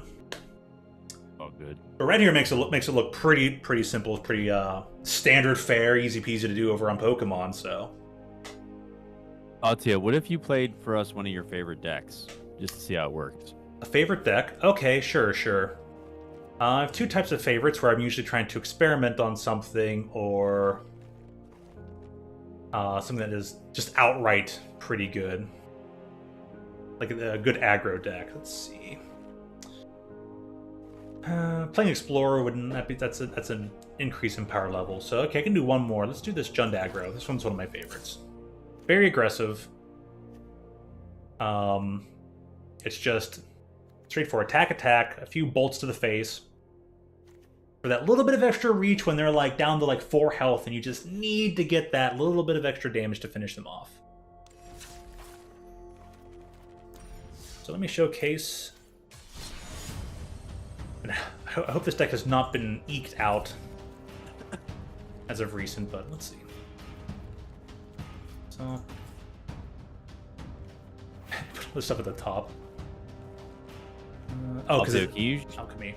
Sorry, go ahead. Yeah, what's up? No, I just wanted to say for Slow and anyone else who's watching, can you tell them about the RNG and the Arena Shuffler? Yeah, right. It's been apparent for a long time, and the RNG, the Arena Shuffler, can be okay at times, but other times it seems to really group things up based on similar artwork. So if all your lands are the same, you'll notice they really clump up a lot. Or if there are some cards that are in standard and don't have multiple printings, different artworks, they seem to get clumped up a lot. So the more you can diversify the artworks in your deck, I don't know, the better it seems to do in terms of feeling like a natural, true RNG randomized shuffle. Yeah, there's stuff like that in Live where you're trekking shoes, look at the top card of your deck and discard and draw again. One of the 2 cards will be trekking shoes. So they clump together. If you play Pidgeot V to shuffle your Pidgeot back into the deck and use Rotom V's instant charge ability to draw 3, Pidgeot V will usually be one of the top 3 cards. Oh my goodness. So, and that's happening more than once in the same match. So yeah, there's that weird consistency to it where it's like you feel certain that the math would not make it this consistent. Is it improbable to bump into it that often? In the same day? Yeah, improbable. Could you bump it to the improbable? Yes. If it happens day after day after day, though, I feel a little leery. Yeah. Alright, so I think I'm in normal standard. Best of 3. Oh, found the opponent. I'm like, it might be taking a while to find an opponent because I think most people are just playing the limited. They're playing draft or sealed. Those are terrifying avatars. I like the guy on the left because even though he's a Phyrexian Praetor, he was the chill one who had the live and let live kind of attitude. So we'll play first because this is the aggressive deck, and it's a lot of lands for an aggressive deck, but hopefully it won't draw any more lands. Arena Shuffler. I'll tell you. So mulligans in Magic are when you draw your 7 cards and you don't like what you have, so you shuffle them into your deck, draw 7 more, but for every mulligan you've taken, in this case 1, you put a single card on the bottom of your deck. Is that it? Yeah, that's how they would do it nowadays. The mulligan rules have changed throughout the years, but the current mulligan's rules are open your 7, if you don't like it, draw a new 7, and you'll put 1 card away. If you don't like that new set of 7, do it again. But now this time you have to put 2 cards away, so your hand will slowly dwindle down, but you get to keep which of that 7 you're going to keep. You get to decide on that, so a bit helpful. Alright, I guess we're kind of doing a pseudo-mare, but they're red-white, so they're probably just pure burn. They're not going to block, they take the thing.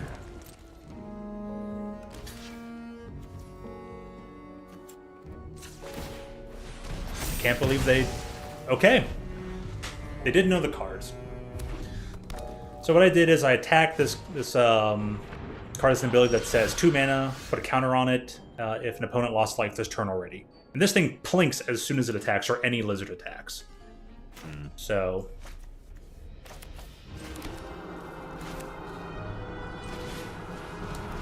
I don't think they'll do that again.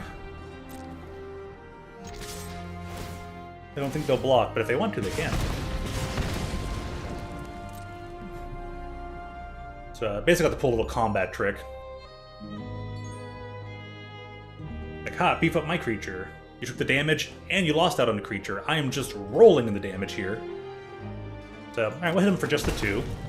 I'm going to beef up my other creature here. He's got the same ability as the first one. They're the same card. Alright. Being aggressive here, got my lizards, and a rabbit, and I drew some lands. I've drawn all lands. Oh my... Okay, well. What happened? So I started off with 4 lands and 3 creatures. I've now since drawn all lands for all my turns so far. Oh my, oh, that's like, oh, jeez. Yep. It's unfortunate. Rabbit Warrior, that's an interesting name. The set that was before Duskmourn was called, it was Bloomburrow. And every living creature on that plane of existence is a creature, is just a little critter, a rabbit, a weasel, an otter, a bird, a bat. You know, just the more smaller critters. And yes, they still have fantasy stuff. They have maces, they have armor, they have swords. No blocks.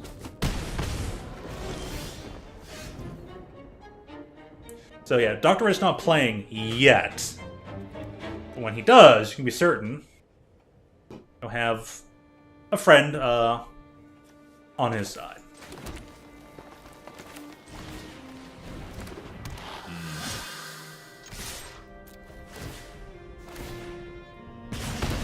My immediate reaction is to just maybe look at all the cards they give you and do something. Let me back up. When I got back into Pokemon, I used Zapdos PTCG videos. I just watched them all and learned all the archetypes. I just played a ton of games on the ladder and just learned all the cards. And eventually, I caught up to all 2,000 or however many it was, just from sheer repetition. And I wonder if Magic's gonna have to be the same way. That's just how I learn, I guess. My immediate reaction is to just say, oh, a budget kind of control deck. Let me see how this flows, and then just kind of go from there.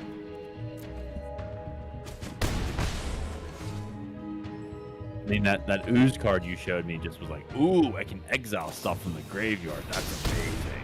Oh, they're gonna double Boros Charm me? No way. And yeah, that ooze card, that thing is a house.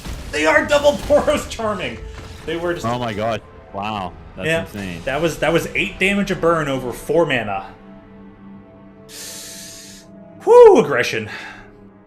Actually, since I play green, that ooze card would be perfect in this deck in the sideboard. Because it's like, oh, I'm an aggressive deck, and they're an even more aggressive deck. So I can flex in something that's like, okay, there's something called Who's on Beatdown in Magic. Who's the faster of the 2 decks? They are clearly the faster, more aggressive of the 2 decks. So what do I... I'll be right back. Give me a second. Yep, have a good one. I'll continue explaining to the viewers here. Who's on Beatdown? That person's on Beatdown, because they just did 8 damage to close out the game. I now have to do something about that. What can I do? What can I do? Just figure still good against them.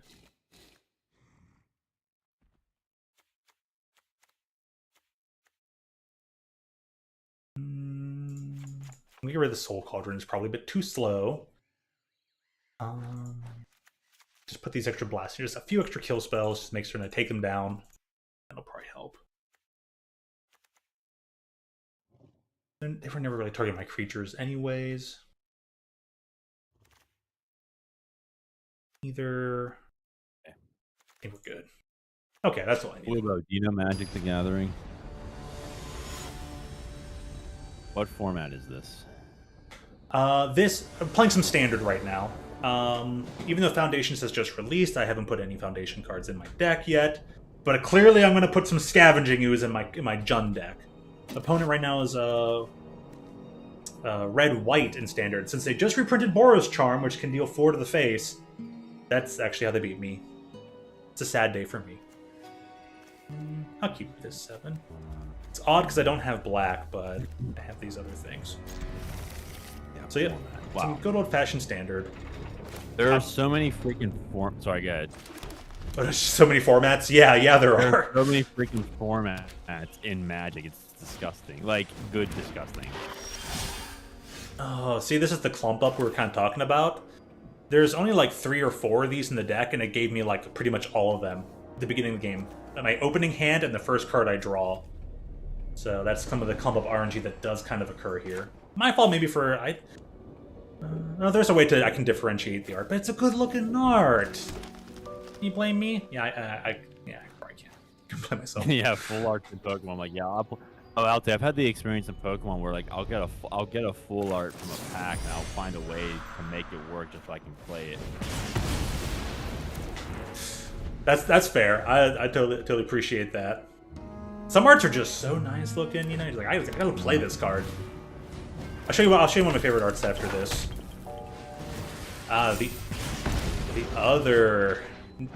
This is a brand new card. And a card that's actually toned down from an older card somehow, but here it is. Alright, Higher Claw. Beep bop beep bop beep a boop. 1 black mana, please.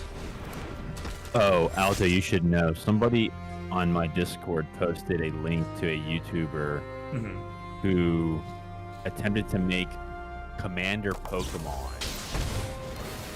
Huh. And it didn't really work because part of the problem is he's using cards from Expanded, and Expanded is completely overpowered and unfair in almost every way possible. I have my own ideas for a commander type of Pokemon deck, but it's much more scaled down. But that's another story. Fair enough. Okay. Anyway. Oh, jeez.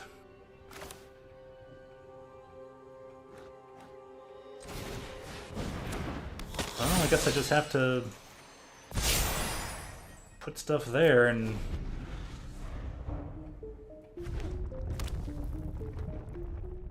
Probably should have mulliganed, but that's okay. Considering what I've seen out of their deck, I know exactly what kind of aggro deck to build now and how to build it. I knew Boros aggro would be pretty strong right off the bat, but dang, that is good.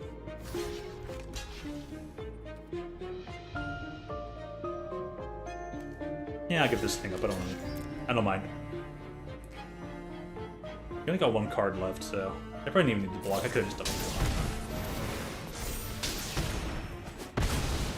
Ah, the first strike. Okay.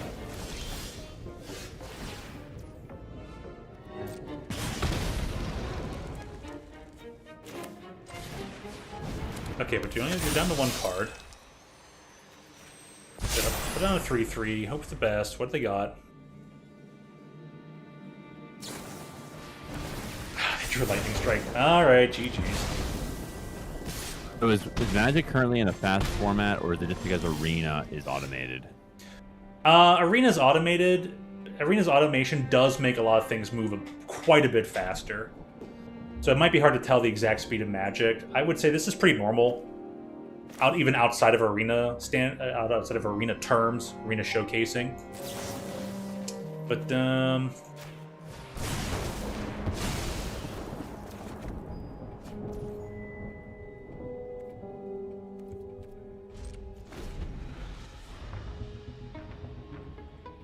yeah, Arena's automation really does just speed it all up. They were on beatdown. Wubo, I've been known to dabble in Magic the Gathering on occasion. I'm a big fan of green and most of its variants. Dude, who doesn't love playing a big, beefy creature? What's that? I just played a 6/6 for 4 mana? And it has trample? Not that. No, not that. Where am I going here? I was going to show off artwork. So this artwork is my favorite. And unfortunately, Arena doesn't show off like the full text boxless art. But the traditional...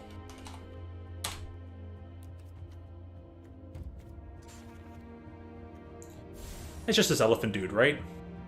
See? Kind of standard fare. You can have like the little 3D effect stuff that's, you know, on Arena only. The equivalent of being foil. But this artwork here, man, splendid. That rainbowy effect, the Mesoamerican look to it, peak. So I'm like, oh, I totally have to build around this guy. Considering some of the red-white cards that just got printed and all that, and they have to go right in here. But that's for later. Very bright and colorful. So as we were talking about colors earlier, and Dr. Red is ironically white-green. One could say a splash of blue in there, but at least very much white-green. Sloan said to be black-white, which is known for a lot of its health drain shenanigans. As Violet said, blue-black, known for its infiltration and sneakiness. Mostly red dude here. I'm all about that freedom, self-expression, you know, go be, go do, haste. Get in there, have at it. But I also like me some Simic. I like a little bit of the green. I like the growth aspect to life, you know. You know, the whole point of go be, go do makes you grow, makes you learn, makes you experienced. And I also do like the idea of I'd like to discuss, you know, okay, what is the quantifiable knowledge? How much can you gain from a subjective discussion? So that might be more of a blue-green thing. That puts me very in the team around, but very strongly red. So yes, red guy, love growth, love the knowledge checks of blue. I'm teamer. That's where I'm at. Okay. Ironically enough, some of my best builds have either been like Jund aggression, which is red-green but black instead of the blue, and I've also had some very good blue-white aggro builds. This one is so good. So, what can we try and showcase now? Showed up a bit of Jumpstart, how you pick those packs that can grow your stuff. They give you the starter decks. You saw the flow of more normal game of Magic when you're actually playing and constructed with the full competitive mindset. I guess one of the last things to do is, let's go into limited. Let's do sealed, and maybe we can discuss what we find there. Maybe we can work together on building a deck. Go for it. Let's see. Sealed. Traditional sealed, that's best of 3. I usually do best of 1 in the sealed because you're allowed to have 1 extra loss before you're kicked out. So, all right, let's see what they give us here. These will just showcase the rares, and we get to see the whole pool of cards afterwards. Dude, nice! Got an ooze. Right off the bat. Oof. Oh, man. Ooh. Hey, Unbeast, what's up? Altio, Unbeast came to the stream last night. He's a new member. I was telling you, Unbeast, you can clarify for me. Former Magic player, moving into Pokemon, knows Magic like the back of his hand. Oh, sweet, sweet. When did you start Magic? Is would be my first question. When did you start Magic? What kind of brought you into it? And I heard that you were moving over to Pokemon for the prices, and boy do I understand that, because there was a particular standard format that made people mad, and then we had like no Magic players at our store, and I'm like, I'm gonna play Pokemon. I'm gonna learn this game. I've always wanted to learn, but never knew. And Professor Pete did a very good job of teaching me, and then gave me a little starter deck, and then I was given the suggestion of grab 2 of the Empoleon, and with that I was like, man, this is so much fun. I'm so bad at it, but I love this. Yeah, I mentioned the switching over. You mentioned it was the switching over because of the cost, so that's something that I've heard throughout my time playing Pokemon, that like Magic and Yu-Gi-Oh are mega expensive. Yeah, they did definitely do get that way at times. It's like, and so that's why I mostly only play my Magic here on Arena, because it's a little bit more cost reductive. A lot more cost reductive, really. Not a great one. OG Zendikar, prices is a reason. I've loved Pokemon a lot, but never really got into Pocket. Now I'm delving into Pokemon. Nice, good stuff. So, Unbeast would have started just before I did. I came into the block after Zendikar, with the return to, they did Scars of Mirrodin. So, that would put Unbeast more in like 2009, where I started learning Magic in 2010. That's awesome, though. Was I? My junior year of college. Wow. Alright, 2/2 for 3 mana. Cat. Cats get +1/+1. Okay. Yeah, there have been many different types of cats throughout the Magic's history. Whether they're the Leonin and they're the cat humanoid people, or they're just straight up cats in certain sets. You rode in good times. Yeah. Whatever. It's just a set. The theming of that set is artifacts. Like, all the creatures are like part artifact. They're all part organic, part metallic. Let's see. Whenever another non-token cat enters, you create a cat creature token. But he immediately makes a token, and then any cat just gets an extra cat token. This person builds a field fast. Oh boy. Do you utilize bread while doing limited? I do, and I'm so glad you brought that up, because if there's any time later and we had gone into draft, I would have brought up bread. Yes, I use bread because when you kind of just don't have a clue, it is a great tool for just saying, you know what, at least I can try and cover some basics here. There are times where I'm breaking away from it, and I'm trying to pick based on what I have in front of me, where I think I'm going. But for a starting point, I'm like, don't know much about this set. Let's bread it up. Bread is a tool in draft, and I think it also has its applications here in sealed, but I don't consider it a sealed thing as much as it is for draft, where you try to focus on some core components in order from top to bottom. BREAD. It stands for bombs, your big, powerful, bomby creatures that will help you win the game. A 5/5 flyer for 6 mana, that's a bomb. You're going to windmill slam that into your deck. Especially if you pick that up like as one of your first picks. Okay, here's a win con I can try to like play into. Next is removal, because removal is more important than, say, having evasion.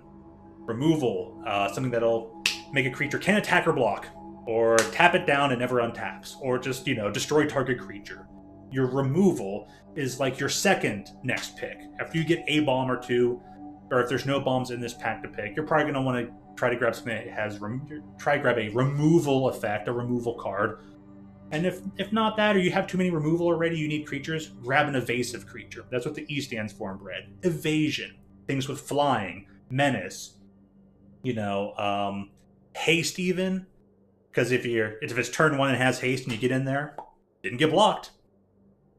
But typically, yeah, flying, menace, can't be blocked. Other little keywords, vigilance. Vigilance can be actually a pretty good evasive thing where it doesn't tap when it attacks.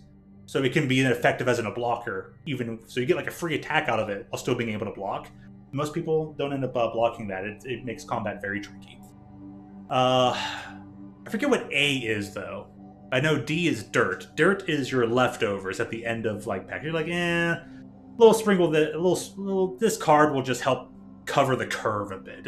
It won't do me much. It's not part of an overall game plan. It's just your extra little bit of sprinkle of dirt on the deck. But I think A might stand for aggro.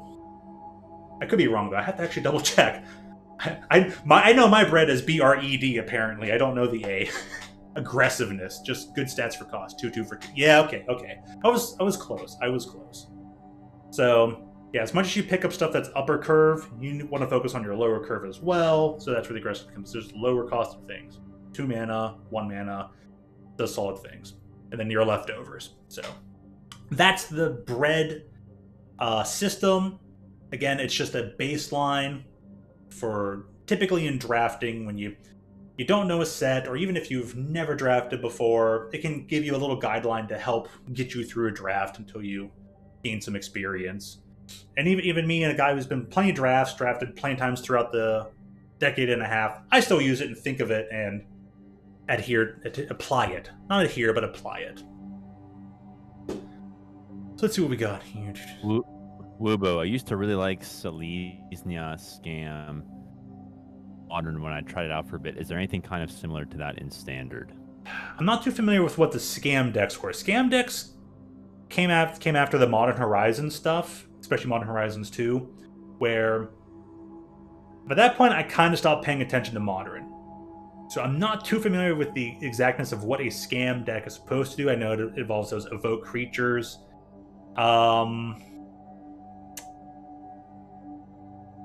Usually there is some watered down equivalent in Standard to some older format stuff, and especially with the stuff they're bringing into Foundations, you'll probably I wouldn't be surprised if a deck like that exists. What it would look like though, and how similar it would be, I am actually too unfamiliar to make that comparison from Modern to Standard at this point in time. But hey, got the ooze back, so I'm sure you'll be able to make something do something similar. You might be the first one to find it. Unbeast. Aggressiveness, just good. Aggressiveness is just good stats for cost. For example, 2/2 for 2. Yeah, and Unbeast is describing the A portion of the bread method. So she cycles cards, draw 2, discard 2. And if she attacks, create a 8/8 octopus token. Gosh. And here, this would be part of the aggressiveness of the bread aspect. A 2/2 for 2 that has a ward, and make them pay 2 life just to target your creature. And if they don't pay the 2 life, their thing gets countered. May cast target zombie creature from your graveyard this turn. That's solid. We've got some options here in just the rares. Let's see what we fully opened here. And, oh my gosh. You might be playing the cat. Do you like your cats there, Dr. Red? Or are you allergic? They're okay. They're okay. Yeah, use evoke creatures to dodge. I think Unbeast. I think scam decks try to cheat out things. The best correlation standard to that would probably be some reanimator deck, I think. Cheat out the evoke portions. They basically use the evoke creatures and other spells to dodge the part of the evoke where they died, basically allowing you to cheat out big dudes for very little. And yeah, I think the reanimators would definitely come close. Heck, half the reanimator decks are also part ramp deck. But yeah, we got 3 cat soldiers right here. All Johnny's Primate, a super solid card. 2/2 for 2 mana. Whenever you gain life, you put 1/1/1 counter on this creature. Question is, can we gain a lot of life? And we got Healer's Hawk. 2 more cats. 2/2, 1/1 for 2. When it enters, draw a card.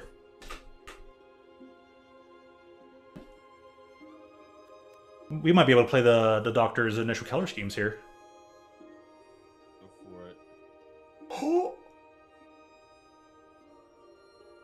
Oh my gosh. Well, we'll look at the other colors, but...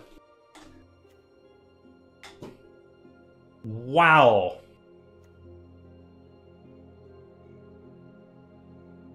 Heir apparent. Three Pride Mates, it really is insane, next to a Hawk, and this Angel, and a Robbo, and the Hunter that cycles itself.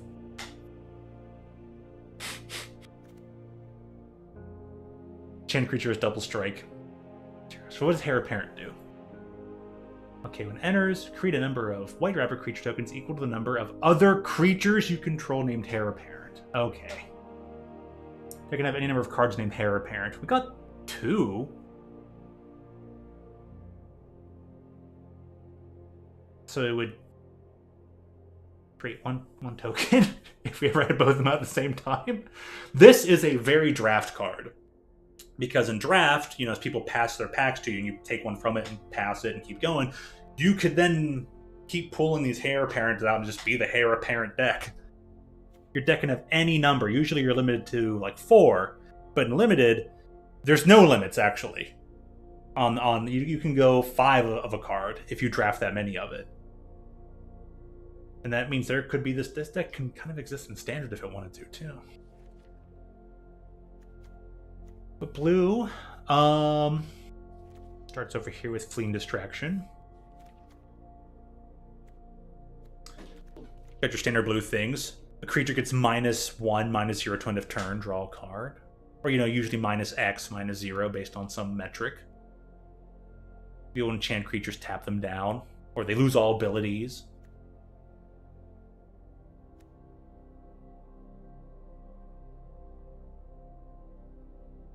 Oh, that's pretty cool. Gotta love the flavor text. But refute. Counter target spell, draw a card, then discard. The flavor text? I said no! That's a very control card, yeah. Super. So, Altio, Wubo, Unbeast. That kind of card that Altio just had, refute. How occasionally in Pokemon, there are very low HP Pokemon with very powerful effects, and if you sequence correctly, if you get some supporting mons in play, you actually you have a consistent meme deck or a low-level rogue deck. Now, Altio, since you're the host here, I'll focus on you. Could you have cards like Refute in a Magic deck where they're just kind of small, whether they're instants or creatures, whatever the case is? Could you have a bunch of those small little, like, nitpicky kind of cards that take apart your opponent's board and actually have it be viable? Or is Refute the kind of card where you just want to say, no, this is a supporting card, just like put it in, put 1 or 2 copies in, and like focus on something else?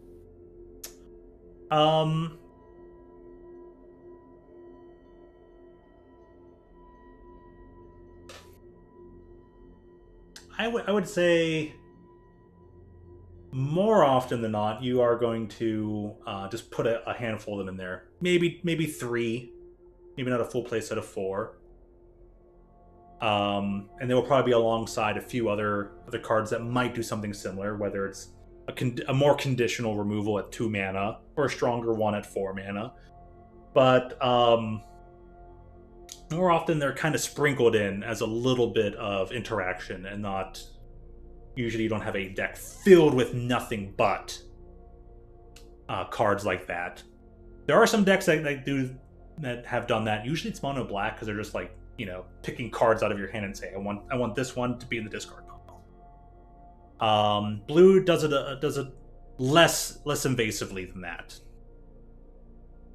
Or like they wait to pick and choose to see what their opponent casts and then say, that's definitely the thing I want to counterspell. Versus just throwing it out there because they have it. Thank you. Wubo, I think counterspells like Refute are more viable as side pieces. Very rarely will cards like that be good on their own. Yeah. And Wubo, I think put it best there. They're much more side piece. They're not the main feature. They help you get to your main features. They help you keep the game flowing until they get there. Oh, you went to get dinner. Where'd you go? Did you have a good eat? I'd like to go get a good eat. That's for tomorrow. Where are you going? I don't know. If I go anywhere.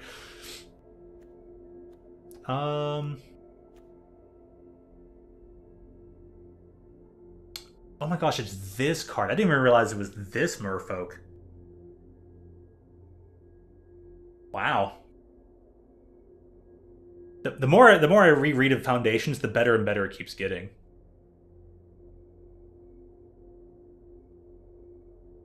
Eye sausage with rice and egg roll. Oh my gosh, you're making me hungry. WinCon, yeah. Wind Beast. Every deck needs a win con. That could be aggro, etc., or some combo piece, or some fatty big boy who alone wins the game. If you could potentially go in all of those strategies. Yep, definitely. All right, cool. If it goes in the more aggro one, that's what you call it, that aggro control, the tempo. If it goes in the fatty big boy end piece, that's usually where you'd cast something like Aetherling or Elspeth Sun's Champion, stuff like that. These are the big bombastic cards that on their own will win the game, but they needed the help of the card like Refute. So you get to that point in the game, you cast it, and close out your victory. Good evening, Slow Star. Okay, this card. Start with that, man. Whenever this card has the ability, it has flash, so you can even cast it during your opponent's turn. But it says whenever you cast a spell during an opponent's turn, you put a +1/+1 counter on this creature. Wow, that's gonna be back. Back in standard. My gosh. However, what your curve is and what you're trying to do on your and your opponent's turn is what allows you to utilize those things. Turn order is so different in this game because your resources are much different than Poke resources.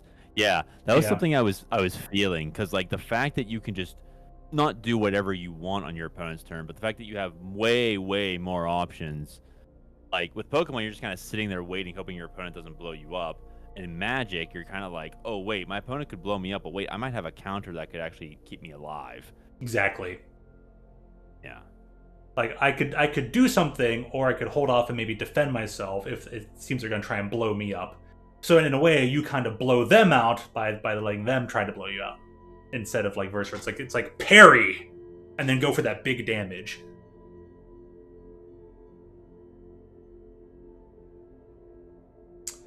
Not a lot of red stuff here, so we wouldn't be playing the killer anyways. But the game randomized us 4 Shivan dragons. Really? 4? Wow. 4 of them. And like, here's a card that's been around since the beginning of the game. And back in the day, this used to be a powerhouse. That day was 25 years ago. But a red deck for Dr. Red. If only. This red is not good enough for red.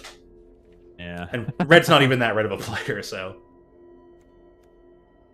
I mean, I might play one just to get a feel for it. I mean, that's fair. That's only fair. fair. Control. I play aggro decks just to get a feel for them, and I have fun with them. It's just it is always worth knowing the other side of the field, the other side of the grass. What's it like to be in in the other shoes. Oh, Beast and Wubo, what's your color schema? Altio and a friend of ours says that I'm white green, and Altio himself is pure red, if I'm not mistaken. I'm very strongly red, but I have some good leanings into like green and blue. So it's like whether I'm is it. Some days I'm kind of is it and always jittery and excited. Other days I'm just feeling like, Gruel, the red green color scheme. That's all about just Oh, those would probably be the gym days. You're feeling Gruel. I'm feeling kind of Gruel, but mostly very core red. Unbi says I'm is it. Is it? That's the blue red. That's the blue red is the very like energetic with creativity, almost to the point of being eccentric and aloof, over hyper focused on what the next creative thing they're trying to do is. Low Star, I've tried Magic a couple times, but nobody to really play with. That can be a big thing at times where it's like, cool, I can play this game, but really, one thing that helped me keep playing this game was I had a friend group and we kept playing and it was enjoying it, and it was like that growth and experience of just a little bit of that social factor too is what great thing that kept me playing Magic for so long. That's some really cool artwork. Envy said 2 Burst Lightnings and an Abrade, 4 Dragons. I'd go all in. LOL. You know, I get your point, and like, Ooh.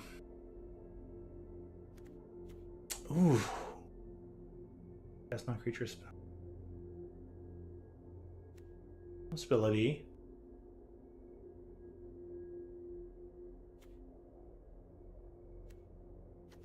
This is a very more supportive form of red, and then there's the green's pretty good. Let me read some of the green, because I think green's going to be a key component here. Lot of green. The multicolored cards. Ooh, and Evolving Wilds and the Lost Wing of Sands to support that. My favorite colors are definitely black and white. Wubo, I'm with Dr. Red. I love me some white green. Yeah.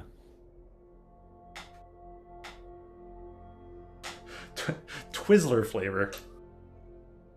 What's the optimal Twizzler flavor? Chocolate. I gotta go with blue raspberry. Oh, blue raspberry is also really good. Blue raspberry and like chocolate. It was like normal. The black white. Another Orzhov player. Black. It's black licorice. Black licorice, I don't like. Okay, Altio, what are we playing with here? So tough, but I think we're definitely going to be going with some white green here. Because there's some cards that care about whether you gain life, and there's even this card that can, when it enters the battlefield, you choose one, and you can either put 2+1/+1 counters on target creature you control and just make your field bigger, or gain life. We have 3 Pride Mates who care when you gain life, they get bigger. We have this angel that says whenever creature enters or gain 1 life, grows that field. I don't know if there's many cats over in green, but let me see.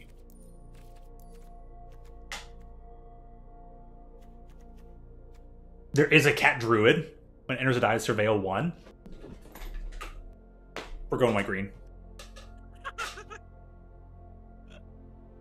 Licorice is gross. I tried it when I was 6. It definitely still sucks. Okay, Altio. In Magic, gaining life is a thing, and I guess in Pokemon we would call that tanking. Is healing a thing in Magic? Yeah, the healing in Magic would be mostly like you yourself are gaining life. So when you go from 20 to 21, or if you've been damaged on the 12 and you gain 4 life back up to 16, that's kind of your healing. You're healing yourself as the player less than your things on the field. Because any damage your creatures take stick around until the end of turn. So if something is a 3/4 and it takes 3 damage, it's only going to take 1 more damage to destroy that creature. But if it gets to the end of turn and the priority passes to the other player, that damage heals up and it's effectively being back to a 3/4 rather than being the effective 3/1 that it is.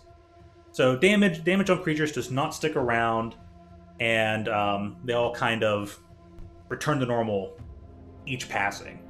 So the only healing that goes on is to yourself. And that will basically makes you tank. Especially when like say that the aggressive player, the red-white aggressive player we fought earlier, who's like 8 damage to your face, GG's. If I had got to heal a bit more, that would have effectively nullified a bit of his game plan. And it would have made it harder for that opponent to win. So you're usually, when you're gaining life, gain 1 life, gain 3 life, gain a little bit here, a little bit there, a little bit there. You're going to edge out a more aggressive strategy, and you will tank against them. But you as the player tank less so than your Pokemon on the field that you're tanking with. I'm gonna go get a snack. I'll be right back. Okay.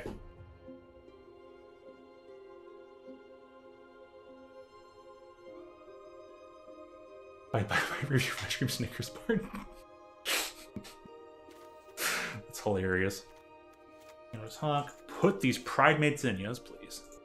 Then these cats. Go, Robo, go.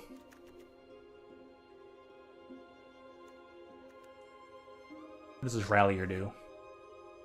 Reveal a creature card with power 2 less from among them and put on the hand. Put in your hand.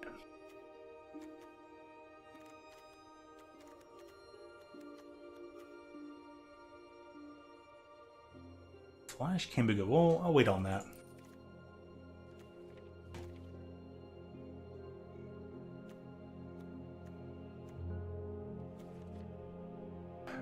The Fred Green application for it does seem pretty good.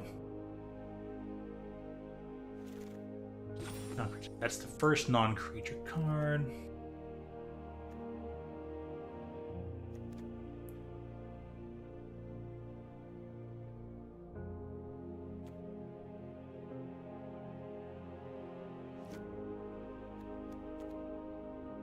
Garuk, huh? Timid enters if you control a creature with power 4 grade, draw a card.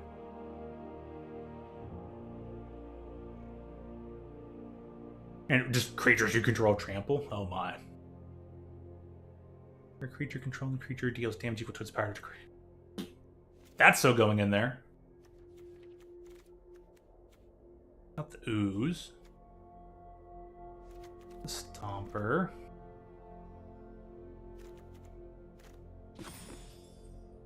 The Curvat. What is the best control deck? I'm back. Slowen, that will probably vary from year to year, or between releases of an amount of releases of decks. The best control decks usually fall into like a mix of blue, white, and or black. That's the most control-y aspect of colors of the color schemes. Some intermingling of white, blue, and black, whether it's more blue, black, more blue, white. Those will be the control decks that have the counter spells or flash things in and like bide their time. I do try to stream it more often. I haven't got a chance to stream much of it, but I'm hoping with Foundations I'll do a little bit more than I got to do with Duskmorn. I was on the ball with it for Outlaws of Thunder Junction. Dude, love that theme. I do try to. Maybe some more giant growth would be good. Sanson here with wilds.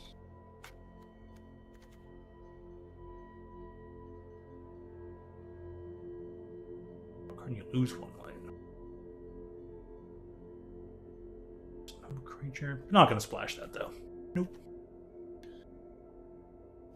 Can we wall up? What's up here? These are more like the dirt cards. Energy Master Jellybeak free. Basically, reveal, shuffle that card on top. Ooh, puts it on top. Maybe not. I'd pick 8 cards.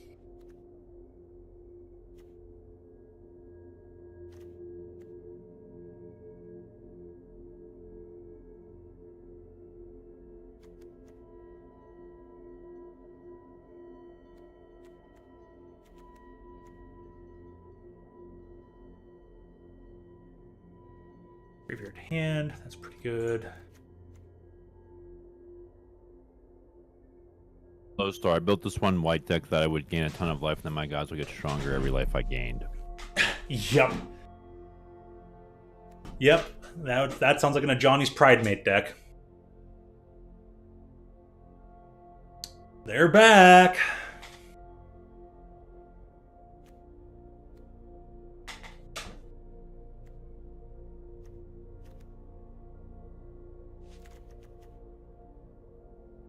A creature enters this. It has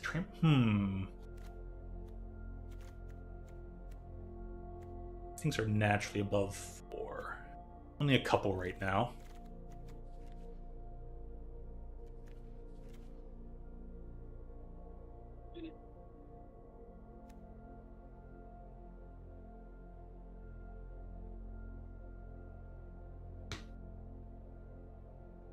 How many ways does the black-white deck have to activate the infinite combo? Doesn't the bat say when an opponent loses life, you gain 1 life? Whenever you gain a life, each opponent loses 1 life. Well, there's a 5-mana creature that they printed that says, I think it says whenever you gain life, an opponent loses that much life. There's also a bat in Bloomburrow that says when an opponent loses life, you gain 1. But basically, if you have similar triggers that are like, whenever they lose, you gain. Whenever you gain, they lose. It creates an infinite cycle. The one creature is 5 mana. There's another creature at 4 mana. This is a 3 mana creature, and then there's also a 2 mana creature. There's a lot of similarities that go on, and I'm like, does black and white, just black alone, have too many ways to activate that kind of a cycle? I had no idea this card was here. Have you a good sleep. Thanks for stopping on by. Maybe we'll see you again real soon. We will. Sloan said, so there's fewer archetypes like how there are in Pokemon, more styles, if that makes any sense. Like how there's not a Charizard Dusknoir, but with Magic it would be all decks with Charizard would be paired together.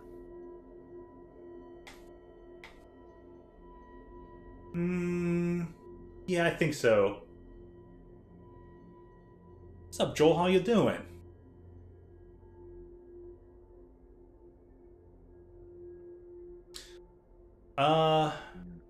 Those archetypes. Yeah, I guess you could say there's a fundamental of archetypes. Archetypes are usually like the Keller, but archetypes can either be divided between the Keller scheme or maybe the gameplay style. Whether you're more life game, whether you're more aggro, whether you have more walls and you're more late game, you're more early game. So I'd say one particular archetype, yeah, could be like if all decks with Charizard would be together. Yeah, that's one way people compare things up. Search by all sorts of mana. I would say it's more deck variation. Yeah, but I think Vlad's got the proper mention there on that. Sure.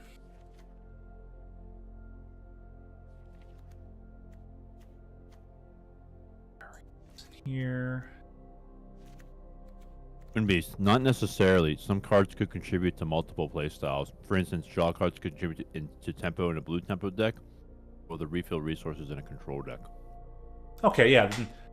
Thank you for clarifying on that. Thank you for having the articulation and understanding the question a bit better than I am today. So, yeah, that definitely helps cover the ground. Thank you so much, Unbeast.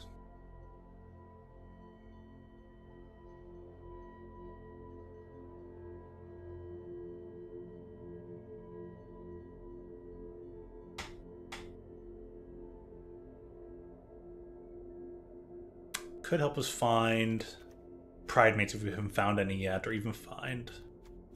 What's the Angel? It can find the Angel? Dude. I think blue is also pretty solid. In this deck, there might have been a blue-black possibility here. Maybe a splash of red?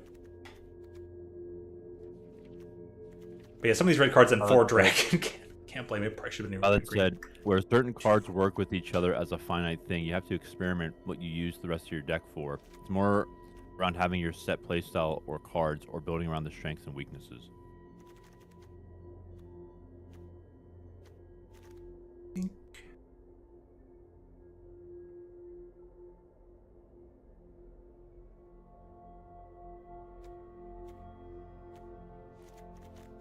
Yeah, one of those in there would be fine. I think it'd be better than the Garruk's Uprising. It's only 6 non-creatures, so we'll be good. This deck is going to go wide. This is more of a go wide deck, potentially, than it is a one or two creatures, beef them up, and kind of be threatening. We're going to threaten by multitude rather than quality. This is more of a quantitative kind of deck. And here's how. Because of things such as Arbo, and that gives us a total of 7 cats.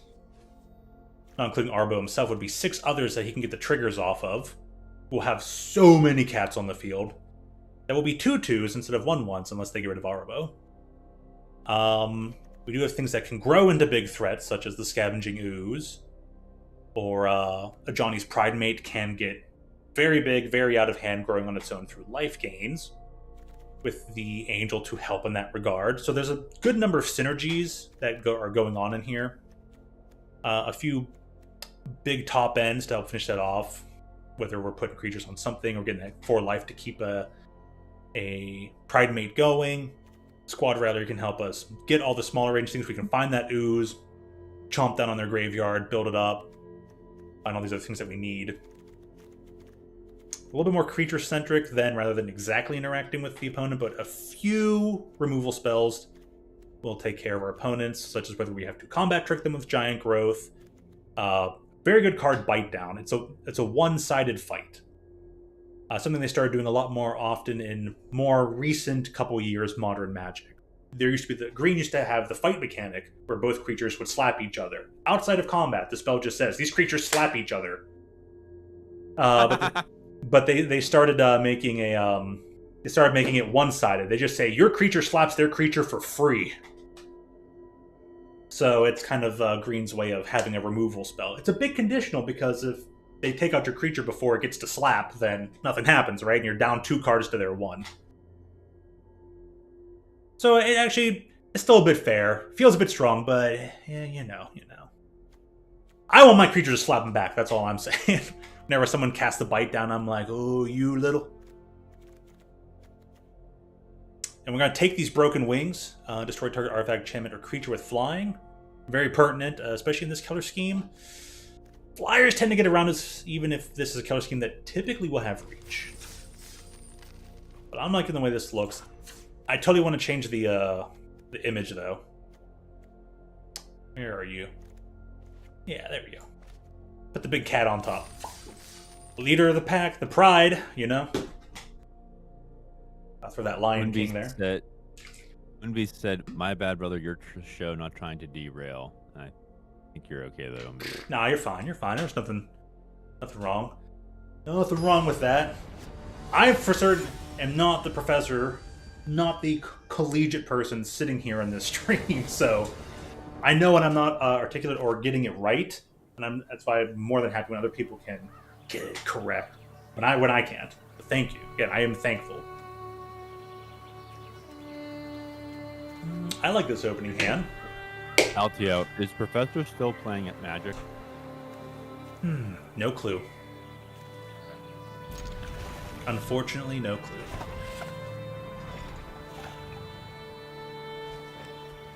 Sloan's probably long gone, but thank you, Sloan, for stopping on by. I hope you had a good one. Maybe we'll see you again real soon. Cool. Okay, it's kind of nifty that they put like the little scarecrow thing up by where the opponent is. That's pretty awesome. Is this entire thing based off like Swords to Plowshares? It's a Magic card. Would be, yes, but he hates what's happening in the game, LOL.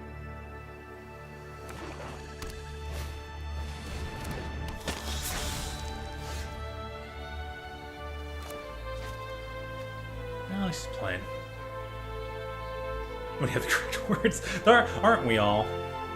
Creature, another creature control dies. Lose 1 life to gain 1 life. Ooh. Gosh, blood is like my. This is a functional reprint. There have been creatures like this in Magic's history that have done this kind of stuff.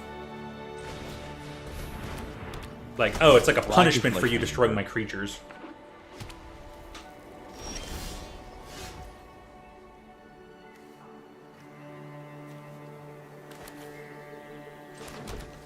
So, Altia, when you say functional reprint, it's a card with a different name, but it does the exact same thing as another card. Yeah, exactly. Okay, because we had a functional Explorer's Guidance is a functional reprint of another trainer. I can't remember the name of it, but it does the exact same thing word for word.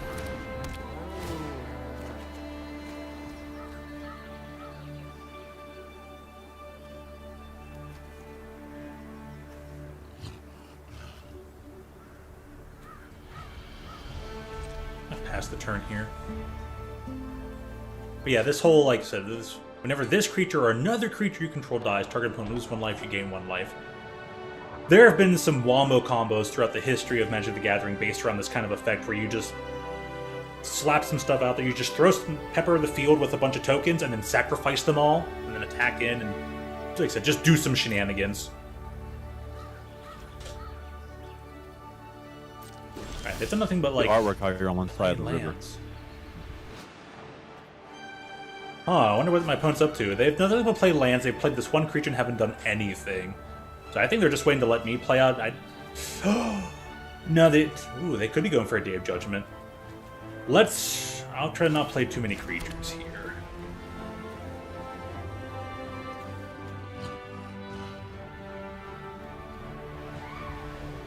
I'm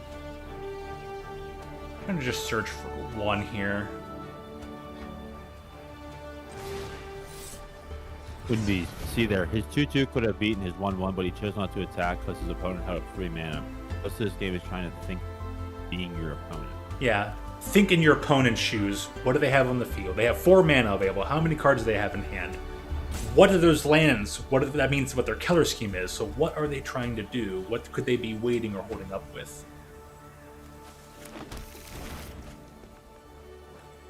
And let's go to... I'm going to offer the trade.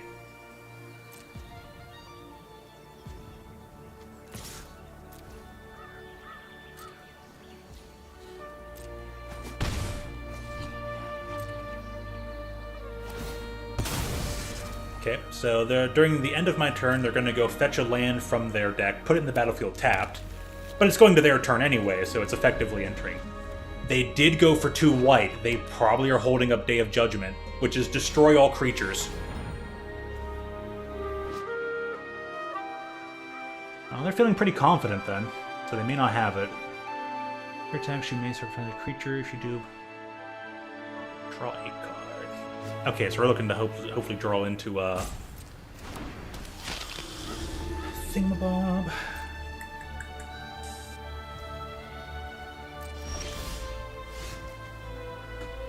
Do have reach. Okay. Okay, so this thing's 5/3 with reach and landfall, which means whenever a land enters the battlefield, do a thing. Okay, let's make an elf. Oh, that's a token. Yep. Oh, make an elf token. I'm learning. It says make an elf token. Oh, he's like, nope, that's a pump spell. He's like, a single green mana? Opponent's like, yep, single green mana, that's gotta be giant growth. This person could, they didn't block, and that's good for them. Okay, regain life. Okay, question for the 3 of you. And Yeah. anyone else who's watching. What would you say is one of, or what actually is the most overpowered card in Magic the Gathering history, aside from Black Lotus?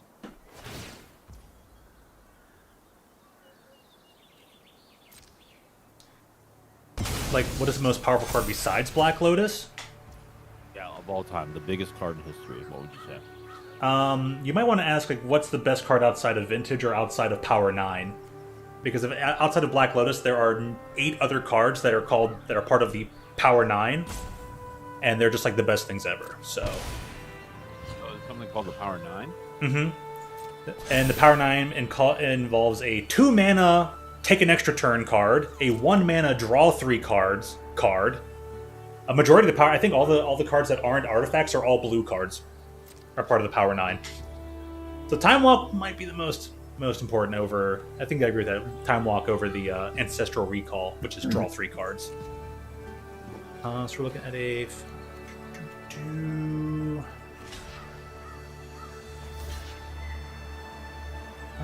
gonna go for this. Pass the damage. You okay with it?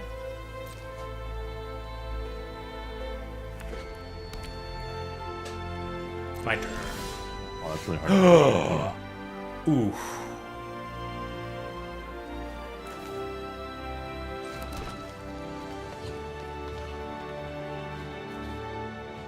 I'm looking them up. I'm trying to look them up right now. 2 creatures. 1 more creature. Oh boy. Yeah, you saw it. I want. Did it really do that to me? Arena, why? I should just. I didn't realize it was going to do that. It's like there's no way Arena doesn't use up a white here. No way. Well.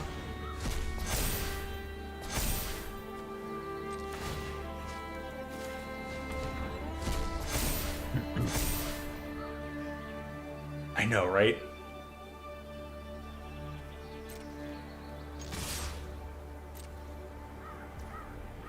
Ooh, they take it. We'll leave it be. They have so many cards in hand, I'm like, I know they feel pressured to... Take an extra turn? That's it? That's what time... Just literally take an extra... For 2 mana? For just 2 mana. Right, right. And you know what they thought? You know what they thought would prevent that from being too strong?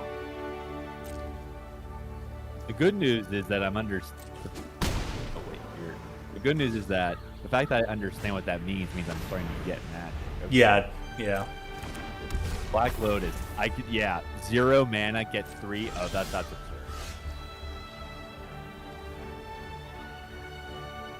That's absolutely unreal. Ancestral Recall. Target player draws 3 cards. See, in Pokemon, that's not that big of a deal. Okay. But Magic, I guess it is. Hawk Sapphire. For no mana, add a blue mana to your mana pool. Okay. Yeah, it's like 5 of them are the Moxes.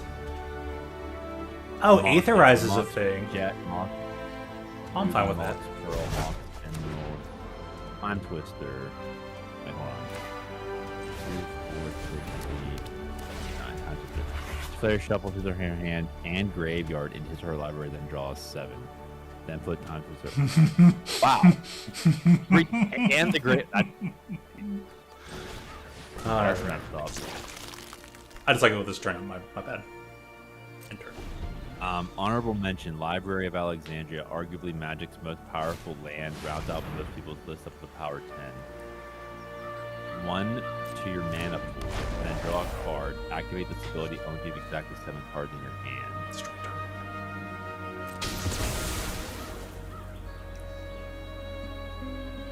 Yeah. I'm obviously not an expert, but I'd have to agree with Winbeast. Yeah, Time Walk is absolutely insane. Yeah, Time Walk would be it if it weren't for Black Lotus. So. Oh, I can create a copy of my thing. Oh, oof. I can't activate its ability, but that's fine.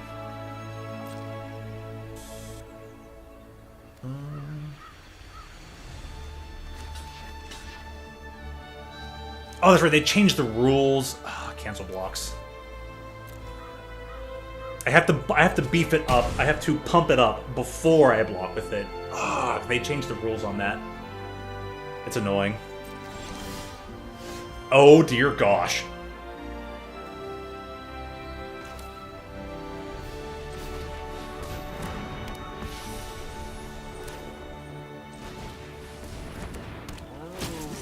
Like in Magic's early days, they didn't really know what they were doing or what the game became. So yeah, screw it. 3 free mana seems cool. Oh, that makes a lot of sense. Okay.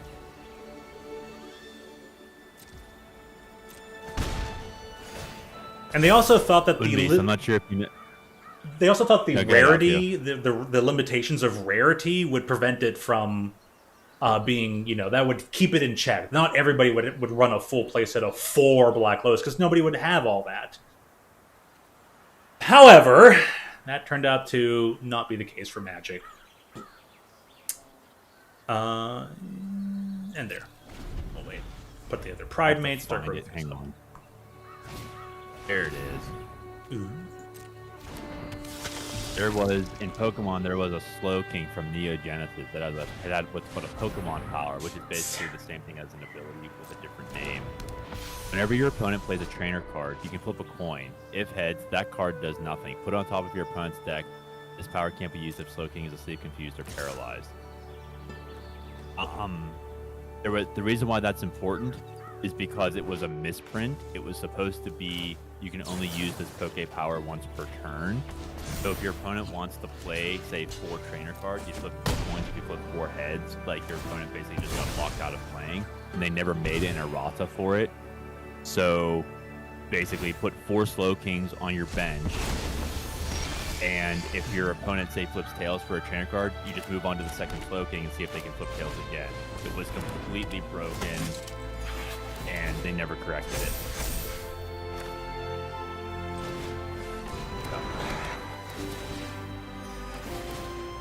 Anyway. Moonbeast, the game also had Anti way back in the day. LOL, was an interesting brainchild of a mathematician, by the way.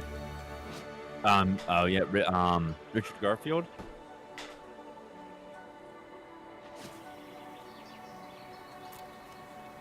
I'd rather draw that for more easy things for Johnny's Pride mates. And no attack. I also made a board game called King of Tokyo and Funny Kingdom, I think. So those are the 2 cards that Garfield made next. Attack with this 3/3. Word on the street is Garfield getting into video games now. You have some sort of like Death Touch effect.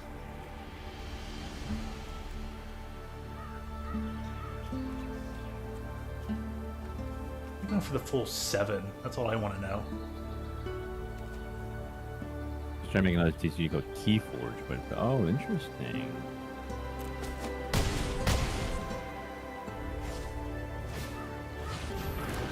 Oh my gosh, so many angels. They got all flyers.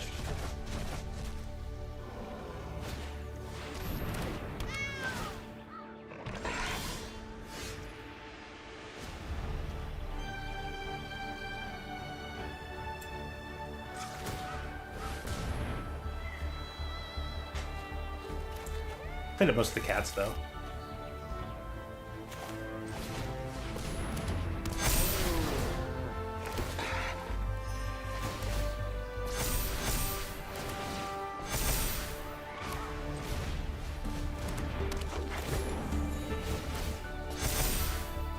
Okay, so... It's 4, 7, 10... They have to give up a lot. Yeah, those Primates are awesome. I'm trying to think, do I give up a Pride Mate here? And I think I'm going to, because... I mean, sure, they'll lose a bunch of creatures and all that. I have so much... got so much health back. They kind of can't afford to take this hit. I can probably provide some blocks as well in the air and not really worry about it, so... I'm gonna go for... I don't think they can... I didn't miss all the air stuff. They have to give up a lot if they want to, like, lose them. Otherwise, they just lose out. I'll start whittling their field away 2 at a time. Only has 1 blue. Yeah, I agree. And then I can go find 1, play it.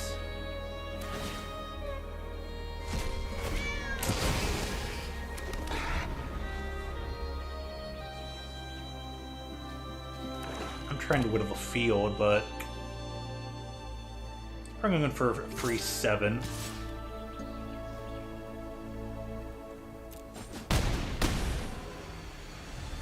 I miss out on my Banishing Light. Yeah, that'll lock it up.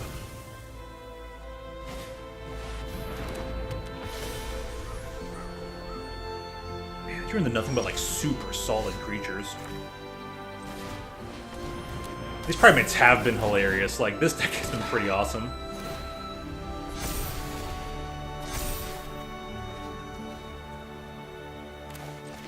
Land thing,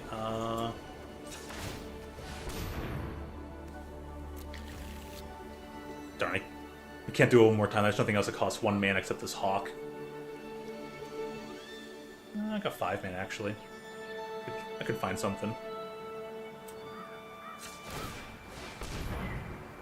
Ha! That's kind of funny. It's been worth it. Let's get them cats.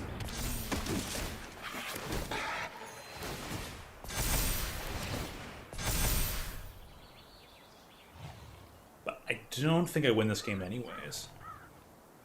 They have 4, 7, 10 in the air. Leroy Jenkins! Attack with everything. Field went wide. Block the big thing. Chump it.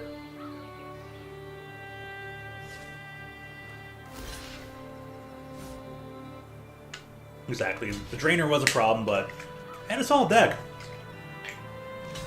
That game felt good. This is magic. It's a shame they love cats too much. We need more dog decks, that's all I'm saying.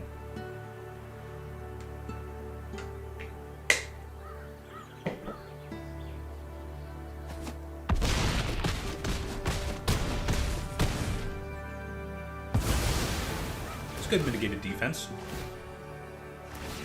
Do we know when the new IP stuff, the Final Fantasy SpongeBob cards, are being released?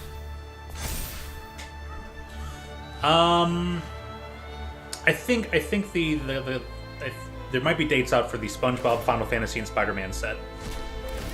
Final Fantasy is in June, so that's when the next rotation will be as well. Bam, that's the game.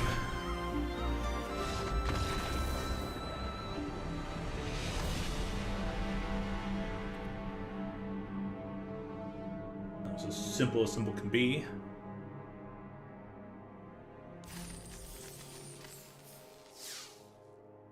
The deck has synergy. All played pretty well together. And that person just had a very solid, like, on-curve deck. Beefy flyer after beefy flyer. Like, ouch. Much as I hate this universe beyond creep, I love Final Fantasy. I'm going hard, that said. Ha ha ha. Fair enough.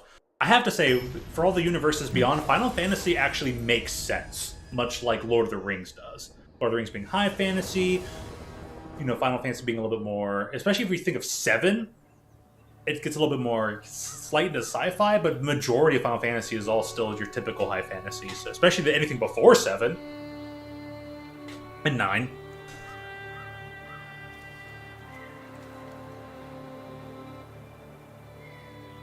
Man, if we just put that double strike on a trampler. Got some shenanigans here. Keep that. I got the one creature. Actually, it's kind of a little iffy, but that's what we get. Ooh, nice sleeves. Nice digital sleeves.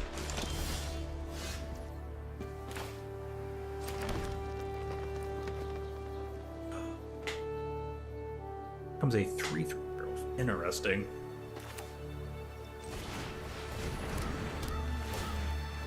Cathar bite down will do fine. I just played the cat to get the cat. I have Welcome back, returned Ubo. my squadron. Welcome back, Ubo. Welcome back. Welcome back. Notice he doesn't eat from all if he has no Bloom juice. Tender. I love this card. But I like the original Shadowmoor artwork. Allows for more playstyles, also all way different in this game. Maul is a mulligan, or are we talking about like mill? Like to mill decks. All that. Best bet here. I'm gonna go get my free point of damage. Wubo, Altio put a whole bunch of Pride Mates in this deck, and it's kind of funny. Well, for me, it's funny because I don't really know what I'm looking at, but...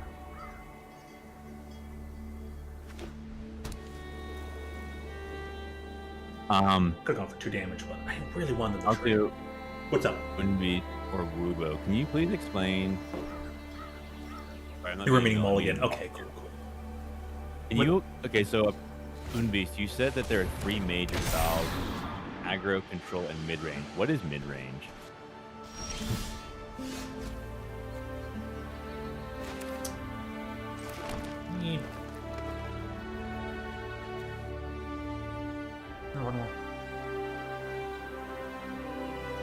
I'll go ahead and explain in a second. I just wanted to double check this card because I'm probably just gonna play Bite down here and then flash in the Cathar next turn.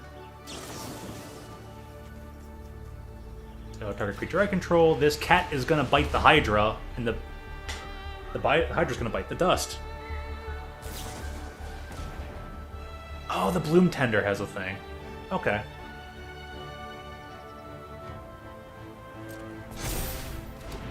Cool. Still attacking. Uvo, mid-range, just tries to do a bit of everything. It's basically like dipping your toes in every pool instead of just... Hi, Timothy. How you doing? Been a while. Just one.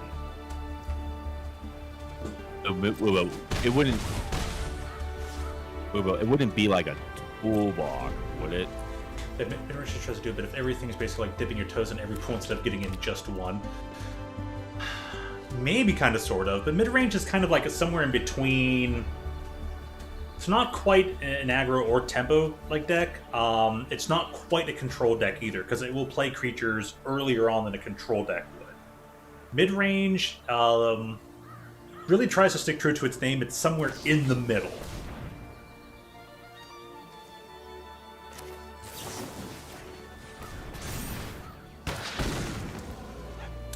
So like you might early on play 1 or 2 creatures on turn 1 or 2, and then from there you try to figure out what you do, whether you are going to destroy their creature. Most mid-range decks are kind of stompy. They'll have a feature of like just a smattering of interactive cards like deal damage or destroy target creature, and they'll play around like that in a little bit, and then maybe play a final like stompy creature. Maybe play some other cards that give them a little bit of that engine and advantage. Look at the top card of your library. You may play a land from the top of your library. Little odds and ends here and there. So they have maybe a little bit of everything is kind of a good word for it, but it's a whole different kind of little bit of everything. It's not as simplistic as it first might sound. When we said it's endemic to the curve, what is the curve? It is endemic to the curve. Yeah, that's true. The curve is from the start of the game. You have one land. Do you play something on turn 1, and then turn 2 you play another land, and you have 2 mana. You play a turn 2 creature or a turn 2 spell. The curve is as the game goes on, you get lands and mana. Are you playing something every single turn? Only like one thing per turn. You're playing into that curve. You play your 1-drop turn 1, your 2-drop turn 2. You play the 3-drop turn 3. So as the game progresses, you slowly are playing to that, quote, curve. Okay, yeah, so the deck has to be designed in a way where there's a proper numbering of creatures at each mana level to be able to do something every turn and keep just step after step after step, keeping up or keeping ahead of your opponent. Man, drew all the forests. That's on me for having all the same artworks. Isn't there a new mono green big fellow with a new keyword that came out in Duskmourn Overlord of the Haunted Woods, I think it was called? Oh yeah, there's the Overlords are a cycle, so there's an Overlord in every color, and they are basically the new Titans, for those of you who are familiar with Magic and Titans of the past. Inferno Titan, Grave Titan, Frost Titan. Yep. Overlords are the new Titans. And people love them, and they're good.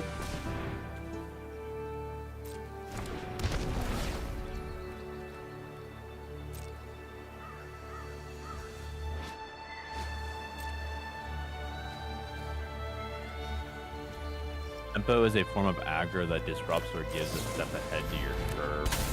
Puts an opponent always one step behind. So an example of a certain type of aggro deck, White Weenie or Burn is another.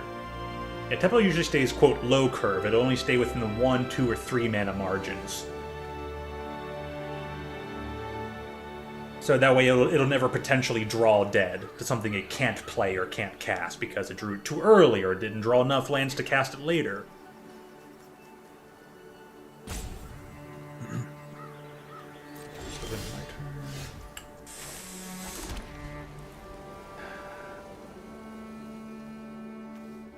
I got the Twin Blade Blessing, and it just gives a creature double strike, which means it'll hit twice, but like, it's all it does.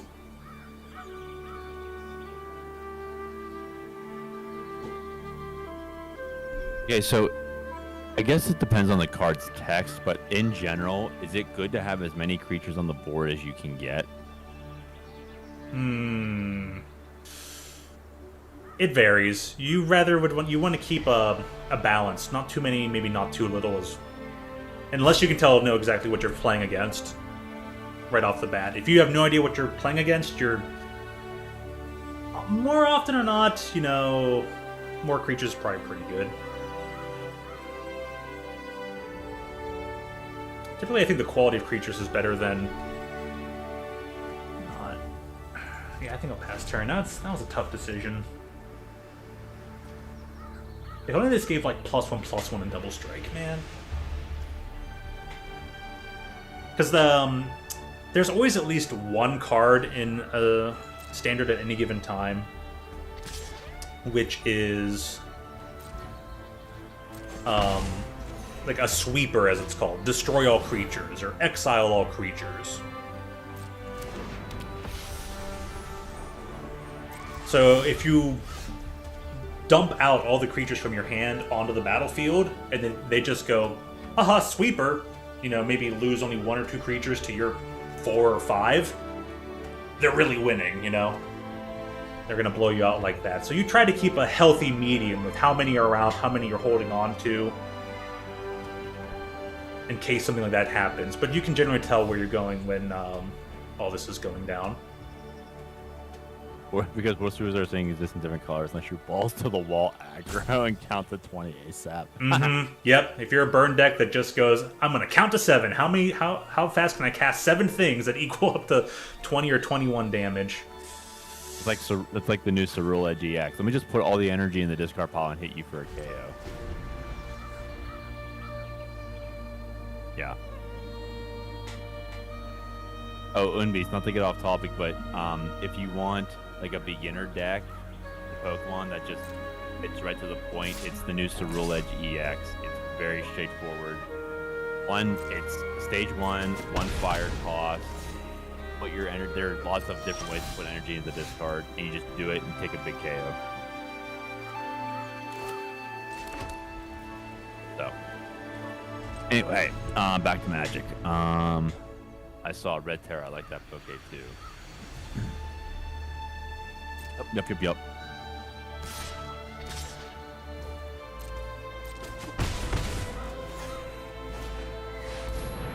Oh dear gosh.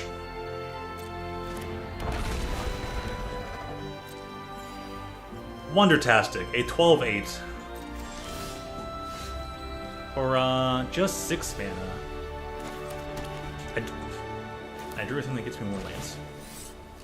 At least I can do the kicker. Let's grab 1 of each. 21 cards left in the deck, only like 5 are land.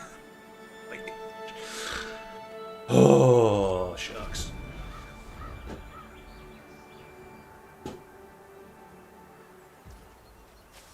I wonder what they're attacking with. Flyer, dinosaur.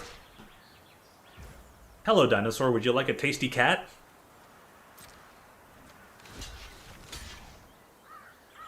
Wow. Didn't expect you to say that.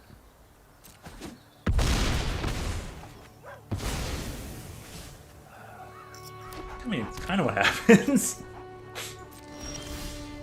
No way!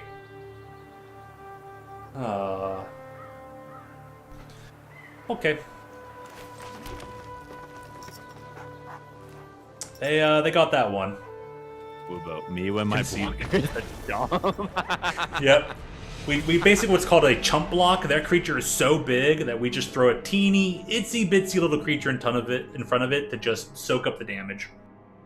You're just chumping that giant creature with an itty bitty little nothing. You're basically throwing a little banana peel underneath it. Just being like, I'm just gonna fade a whole turn. See what I get. It was a land. It was in fact a land.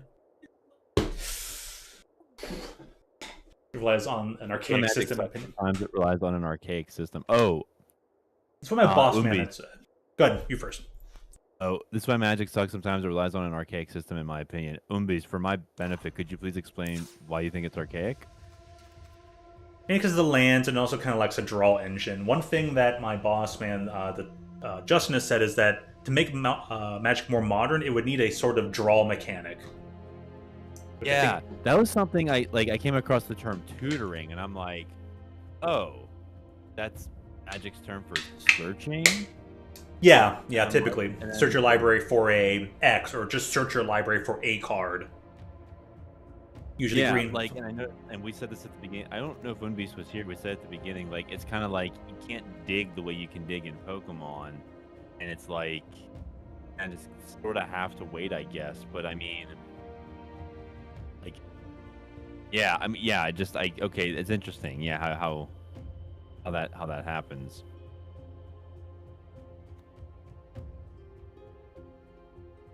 You gotta love the flavor text in this one. Pun fully intended.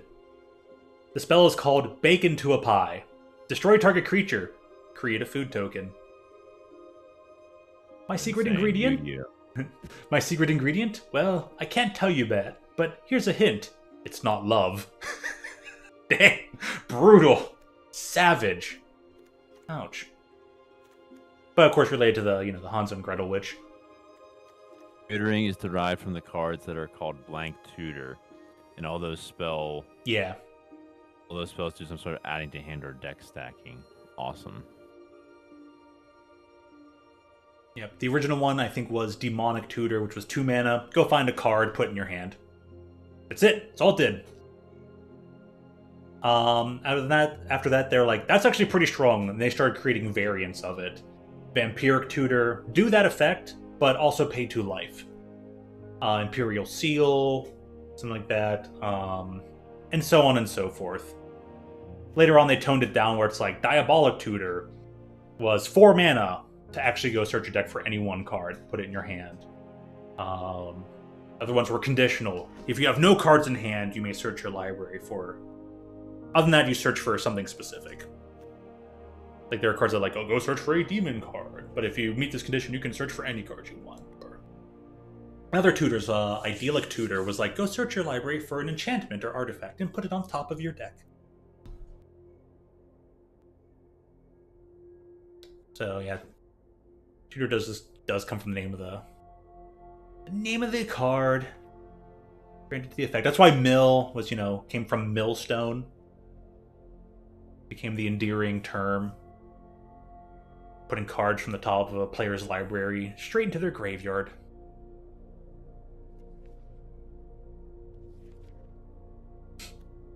Maybe that suggestion of like 4 Shivan Dragon is maybe the way to go. We'll make the red green. Just to change it up. Giant Pridemates were good and didn't get to have also tied to resources. So back in the day, 2 mana tutor is nice, maybe too much. Now it's 4 mana, get something okay. Your turn. The curve is a double-edged sword.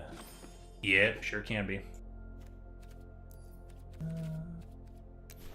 Have to do just lands. And what's what? All in red. I think I have an obsession with green trading cards. I'm often a mono green player in Magic. I only play grass decks in Pokemon. Yeah, I noticed that too, Wubo.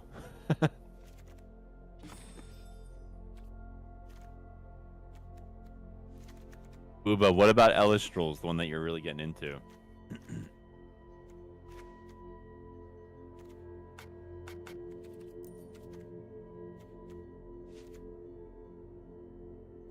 So Uprising. Perfect.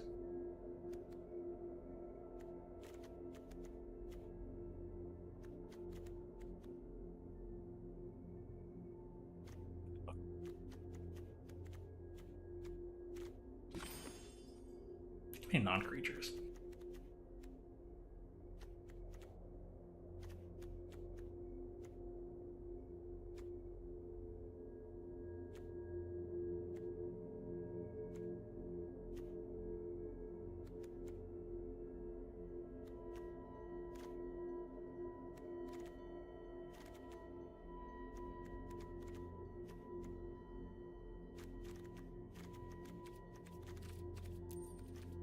Oh, I play Bugs and is Earth Lunar, which are green and purple respectively, so I'm not missing out on green there either.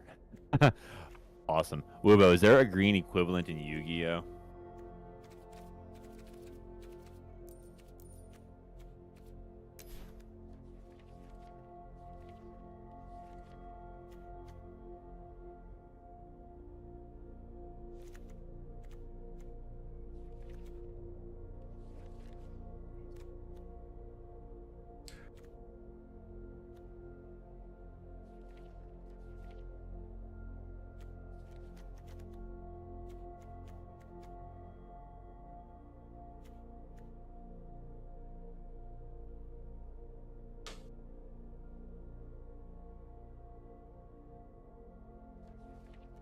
Probably be reaching, but I just noticed something.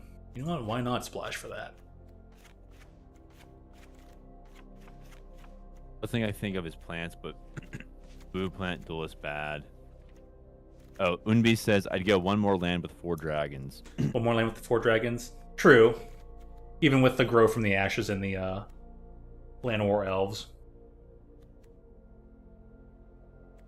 Closest thing I can think of is plants, but blue plant duel is bad, so I'm just happy with my favorite.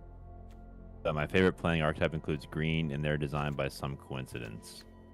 Get that. Keep this. We have card games I know searched nothing up, though. about, like One Piece, Final Fantasy, Dragon Ball Z.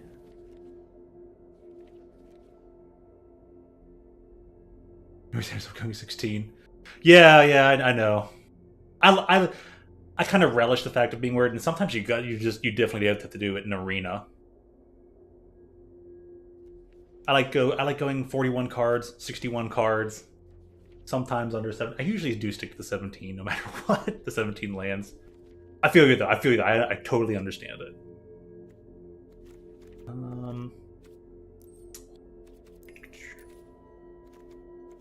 Lands, get one of these, one of those.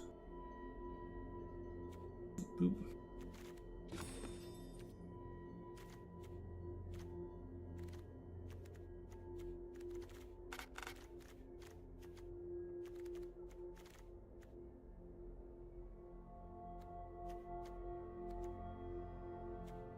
Maybe that's probably overkill. Probably the 1 angel.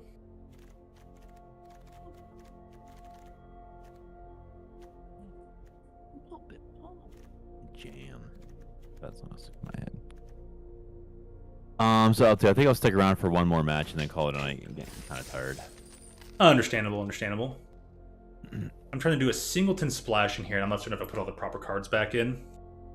But since we were gaining so much life in that first game and making those pride mates grow to ridiculous sizes, I splashed in the card that says whenever you gain life, the opponent loses 1 life. So it'll be kind of draining them at the same time while having a built-up field. I could have maybe got rid of one of the...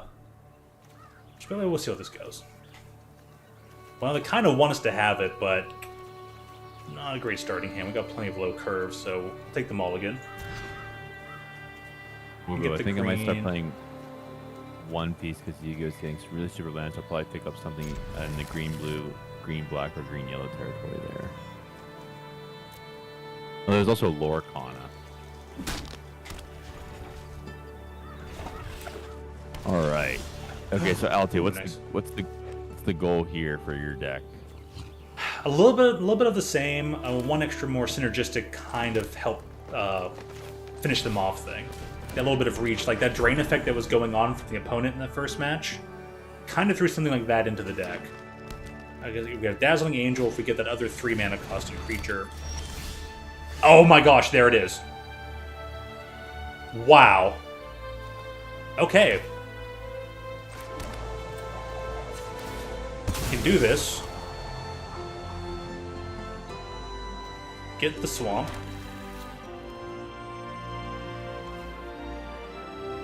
Do I want to surveil? Or just get that going? I think we'll wait.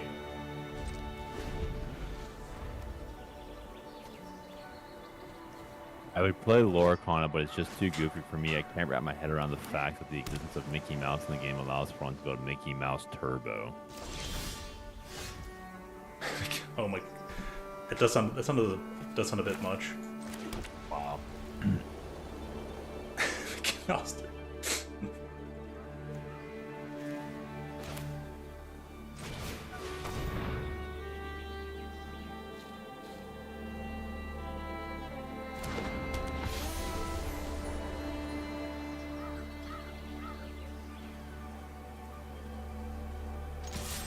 I'll take you for one. What are you gonna do? Could have left it open then and be like, oh, snakes can bail. Don't need it, but I did it. One target card from a graveyard? Okay. Demand orc for free, that's fair. I just held it up. My bad. Played myself. It's like yeah, Woobo. Thanks for coming, man. Great chatting with you. I'll see you tomorrow night at the challenge auto control. Peace out, dog. God bless you. Peace. Peace. Ooh. What else does it have? Double strike and trample? Dear gosh. That leyline axe, huh? Wow. On turn 4.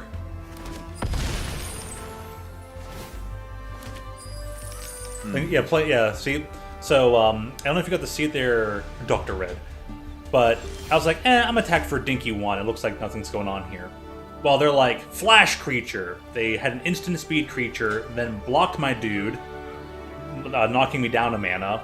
And then they put these equipments on it and just turned it into a 6/4 double striker. So I just got smacked for 12 damage turn 4. Yeah. So and it's just like I can get into magic and do that kind of stuff. Like, okay, so I saw what had happened, but like I didn't know what I was looking at. So now that you explained it, like that's the kind of stuff that really intrigues me about MTG. And if I can find the control style cards, or maybe just something like it that I could get my handle on, that sounds like how I would like to play. Like the one thing I bumped into.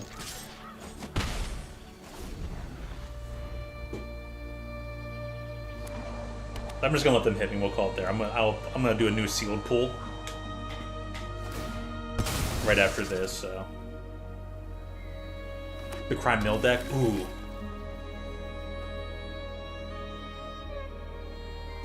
Oh yeah, no. Dr. will be right at home when he gets his hands on some control decks or some control styles. You're definitely a control player. Control loves to keep up mana and play on opponent's turn. Yeah. As far as my intro to Magic, Moonbeast, that's what I'm drawn to. So yes, yeah. Violet, definitely think Crime Mill would be a deck for Dr. Red. Oh, Altio. Okay, I can stay for Crime Mill if you want to do that. Okay, yeah, I'll do that just before. And there's something I was going to throw in there anyways. I don't know if I already have the sample check. Yeah, we'll do the crime deck real quick. It's pretty fun. You'll like it. It's not the best control deck thing ever, but free patch, claim. Yep. Thank you there. And yeah. Let me put the touch up in here, and I'll show you the premise of the deck. It's called Esperados because Esper is a color scheme that is white, blue, and black. And of course, you know what a Desperado is, so it's just a play on words. Deep Muck Desperado is the feature card. Whenever you commit a crime in this game is considered whenever you target anything an opponent controls. Okay. So this card will mill the opponent for 3 cards. Whoa. Oh, yes. That sounds fun. There's a full playset in here, and then everything else is just, go cast things. So Deep Cavern Bat looks at your opponent's hand, targets the opponent's hand. All right, there's thing there. This creature has an ability of 2 mana, target player mills 4 cards, and then cast it for 2 mana later on from exile or from the Lost Zone. And this creature's power and toughness will be equal to the number of creatures in all graveyards. So a little bit of the extra mill plan in there, sheltered by ghosts for tackling things like you are going to remove something from their field, and this enchantment will go on your creature, give it 1/0 lifelink, and have ward 2, so it's harder to remove. So you can kind of make a comeback there against the burn decks. Even more mill. Whenever an enchantment enters the battlefield, target player mills 2. Well, Sheltered by Ghost Hat helps. And Banishing Light. And Inquisitive Glimmer helps a little bit. Might only be 2 here. Mind Skinner. This is my favorite card, and I want to make this work. But I just threw in this deck for the giggles. But Sheltered's one of the best cards in Standard right now. The Mind Skinner, a 10/1 for 3 mana, cannot be blocked. And if a source you control would deal damage to an opponent, prevent the damage, each opponent mills that many cards. Oh, wow, that sounds like... Hey, can you export decks in Magic? Yes, you can. You can export them. They export into a just simple text list, and then you just copy it, and you click import on Arena. Yeah, same with PTCG. Okay, this sounds like a very Dr. Red deck. So I do not have it optimized yet, perfectly optimized. There's a little bit more fun in here than there is competitive optimization, but it's done some shenanigans. So let me grab the one card that needs to go in here, which is... Am I down to Q to show? Lol, Otters? Yeah, dude, Otters is great. Let me throw the Ghost Vacuum in here. And what is Lol Otters, if you don't mind me asking? Otters is a creature theme, so he has a more tribal deck. No, they're trying to call him Kindred instead of tribal, but he has a tribal deck that's based all around all the creatures being otters. A lot of the otters have prowess right now, so it's more of a tempo deck. Usually in the team or color scheme, we'll see exactly what color it is. But he's gonna have a few creatures, lots of spell casting, do shenanigans, budget low tier, and that's the lull. Oh, well, there you go. There you go. So I'm going to keep the... Yeah, we'll have 2 Ghost Vacuum in the main. 61 cards. See how it goes. Vacuum's also great for triggering all these crimes, so let's see what we get. Oh, low. A budget low tier. Okay. That sounds fun. And it's... Oh, you went with... Is it one? All right, sure. We can queue. Besides just queuing, you could probably just throw you right here on the friend list. It'll make it very easy.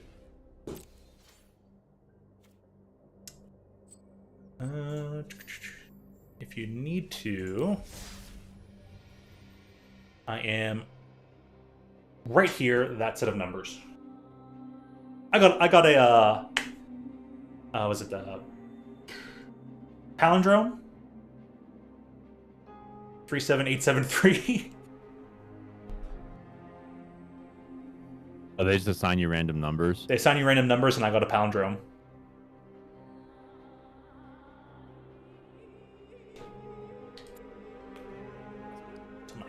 Sweet. Excuse me.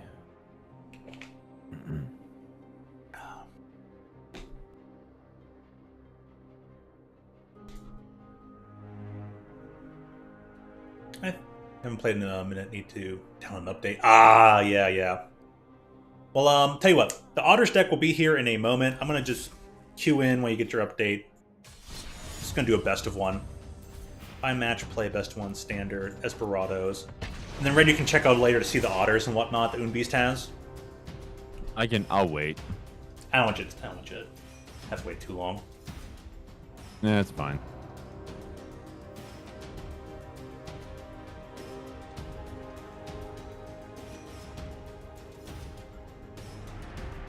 This is the best one. Probably be mono red in here. Could be Boros Burn. And I think most people are still queuing in the limited format, draft and or sealed. Anna Mary.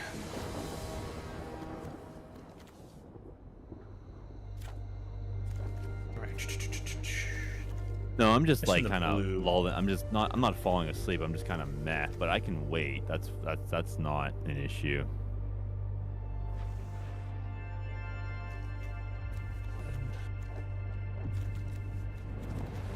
The blue's a little rough here. Oh, got punished. But I got playables. Reno, what are you telling me at times?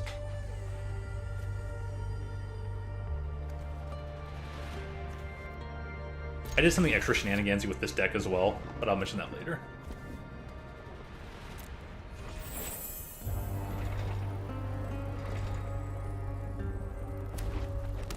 It's red. Blizzard. There it is. Ooh. No, it's more Fury, but... Oh, wait, bide our time. We get lands. Put up Vadmir. Target, mill. Oh, they're gonna go fast. Can't tell. Does Arena tell you how many cards are in your opponent's deck? Yes. If you hover the mouse over them, you'll see the symbols there. They have 3 in their hand, 52 in library. Bottom left is how many were in exile. Bottom right is how many is in the graveyard. Or the Discord. Discard.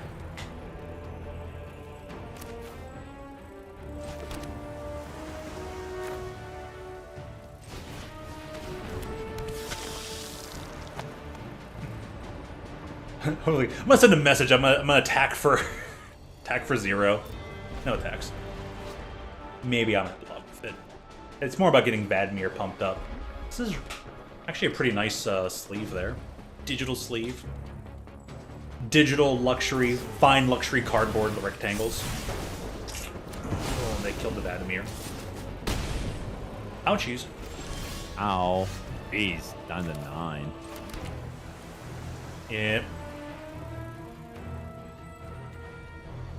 Have to do the blue white, so we'll go one more turn. Probably block this time. Even if they have trample, it's going to soak up 3 damage.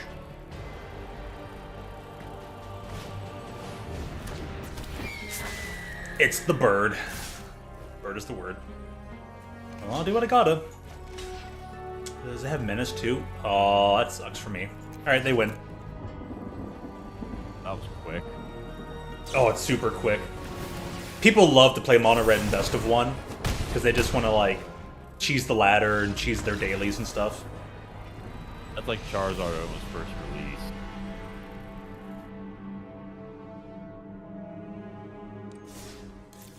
But that should have given Unbi some time, so...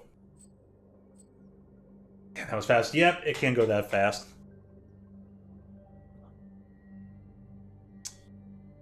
Let's see here. 100 megabytes left. Oh, that'll go fast. One set of shenanigans I did put in here, and I might... Oh, that does help with the Eerie. Might not be 100 worth it. megabytes left, that's fine.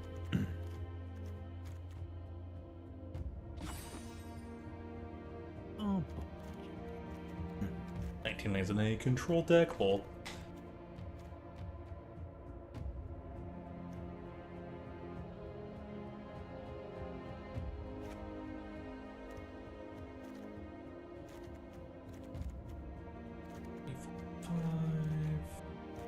Extra plane sounds good.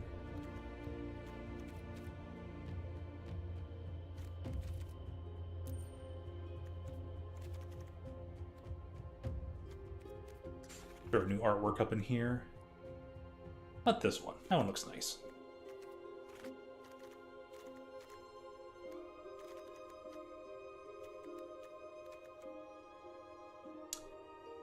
Get rid of the glimmers. I'd probably put an extra sheltered and banishing light in here. I don't know. Hard to say. Keep things locked down. Do the targeting thing for crime effects. I'll hold off and just see what that small change does.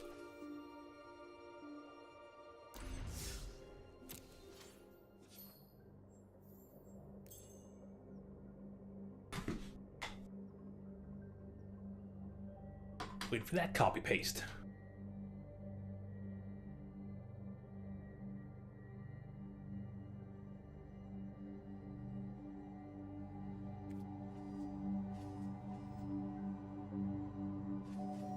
Or depending if you also wanted mine.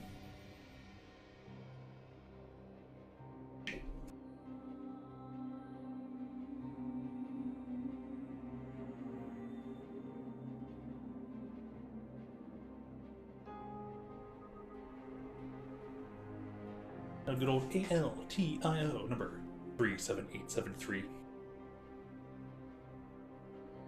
Victus. Ooh.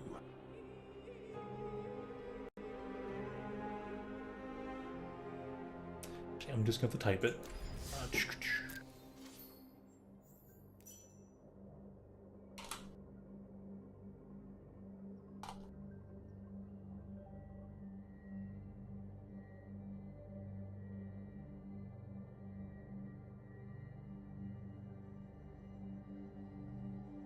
Do the numbers matter? They do. I'm going to need the hashtag. Hashtag and numbers.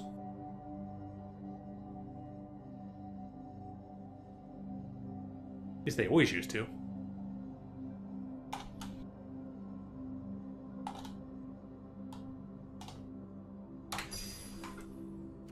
Nice.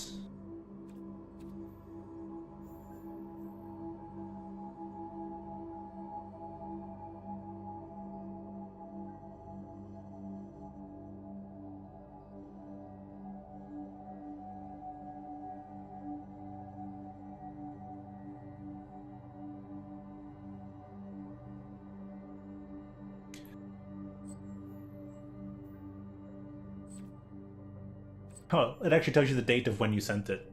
Nice. Very convenient. That you should. It probably should be down in the friends area, right?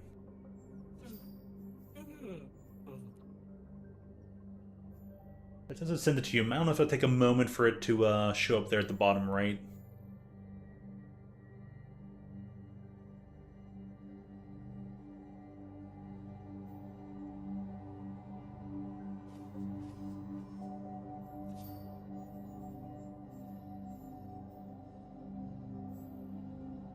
Okay. Mine's pretty straightforward. It's going to be the ALTIO hashtag 37873. I don't think it usually required both people putting it in, but it does.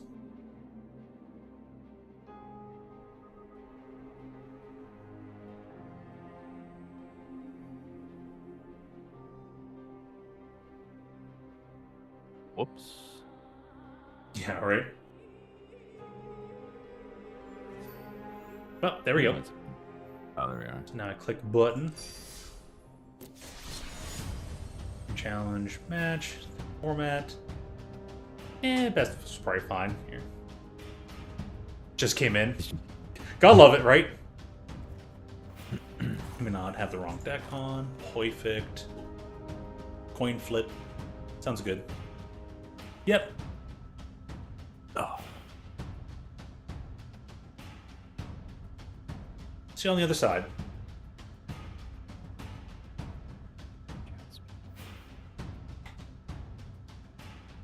Feel free to... He's gonna kick my butt!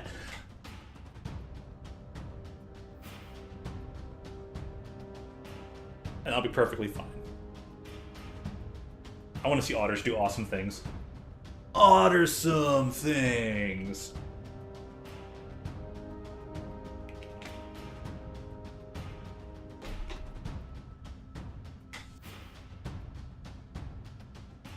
I warn everybody else out there, though, don't challenge Dr. Red and I to a game of code words. Oh my gosh. We're the power duo.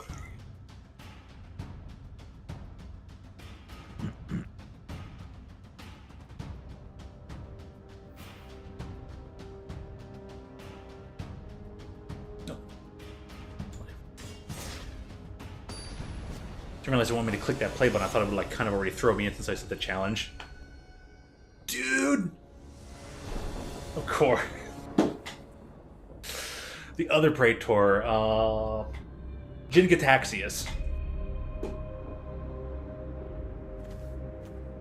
Okay, go first.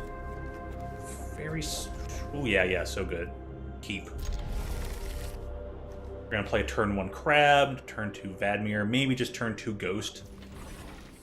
Get some stuff going.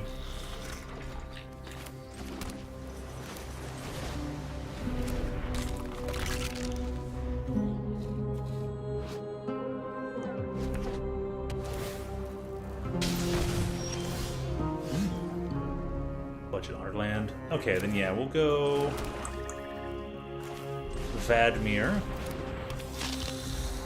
And we'll attacks, and then that way next turn we can mill for 4, grow the Vadmir, and then actually even maybe get to target things with the Ghost Vacuum during Unbeast's turn. Fox Chase, nice. So we'll grow the Vadmir very fast. Oh, yep, that's fair. Gotta get rid of him. Ooh, double vacuum.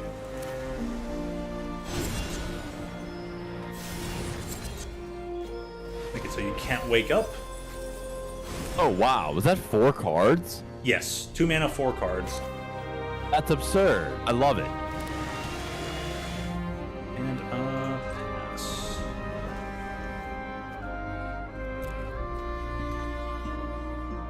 Six sacrifice each creature.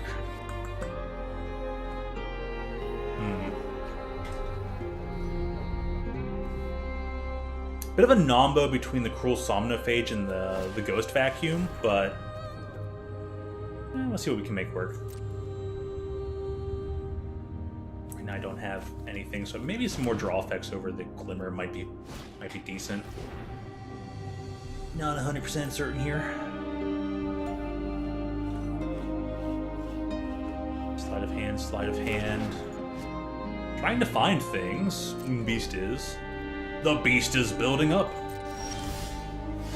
Hey, Seachrome Coast. Nice, good to see ya. And I can get any card, right? Just wait for targeting. We will, pass the turn.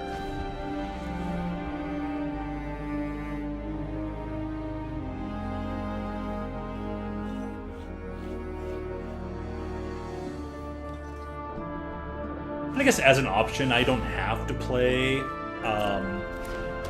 Vadmir the exact second turn. I could have just maybe played the Ghost Vacuum and waited out. Always a possibility.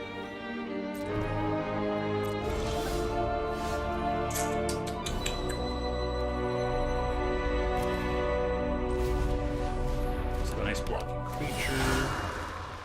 Alright, mill.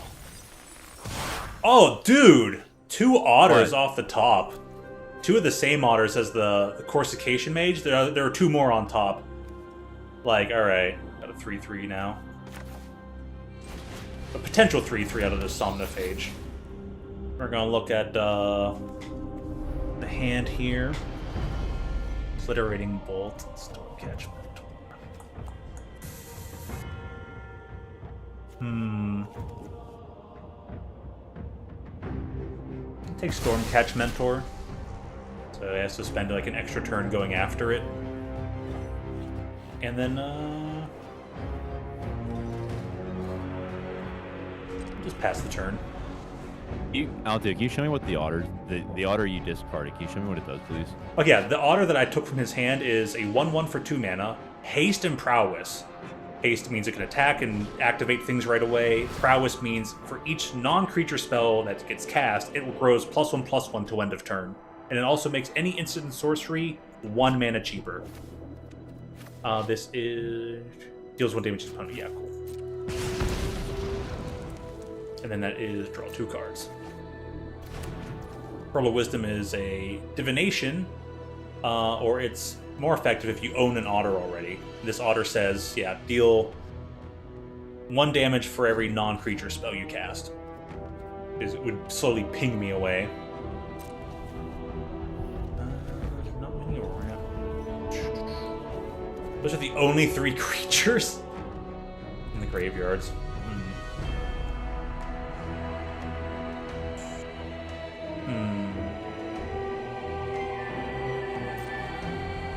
Back to turn. Here we go. We're gonna accelerate the mill plan. Okay. Deep Muck Desperado. Play the second Ghost Vacuum. We're gonna activate 1 for this turn. And we're gonna exile Lightning Strike. Because we targeted something the opponent controls, is going to mill 3. You can only activate a crime ability once per turn, so now we'll pass, and then during Unbeast's turn, we'll activate the other Ghost Vacuum to get another mill of 3. So we're going to do 6 cards per rotation. That's awesome. I could have also attacked with the bat in the air to, like, buffer my life a bit, but I kind of forgot.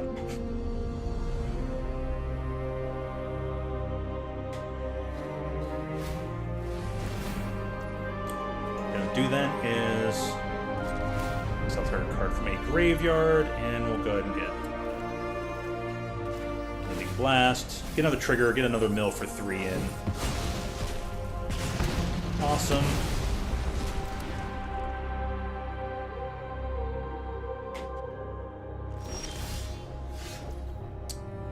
Alrighty.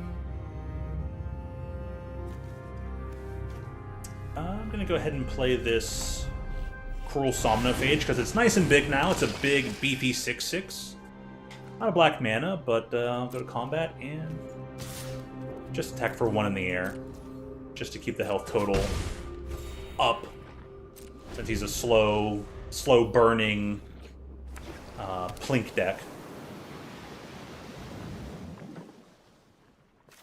So we're back on to like the beat phase plan instead of milling because we lost the Desperado there. But all the milling from the Desperado did do us a lot of good.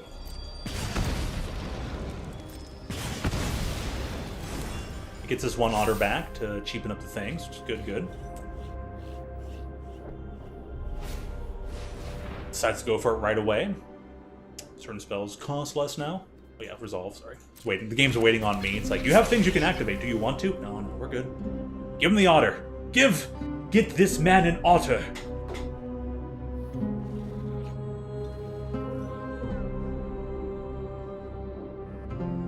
Now, that is an interesting choice, because sending the Somnophage back to my hand means I can cast the mill 4 cards half again.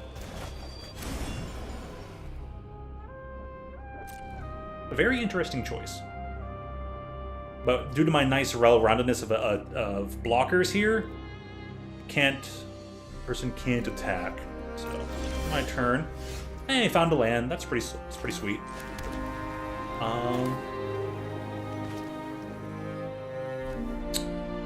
Gonna cast the mill 4.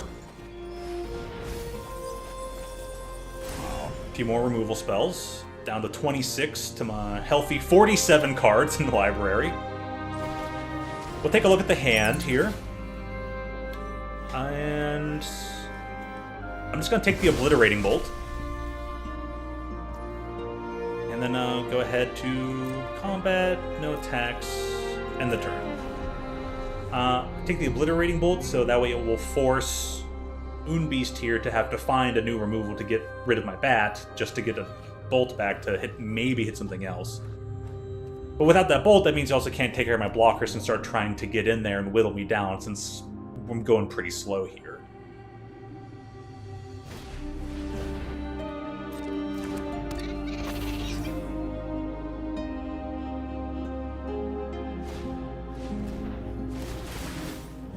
Yep.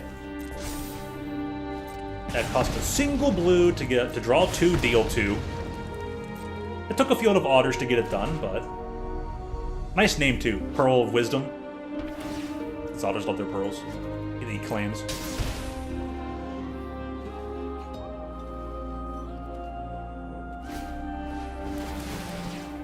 Did find the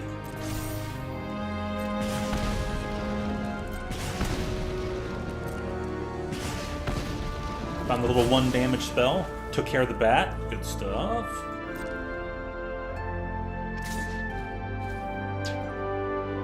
Cast blockers. That is a 3/3. Yeah, you can have your 3 damage. No block.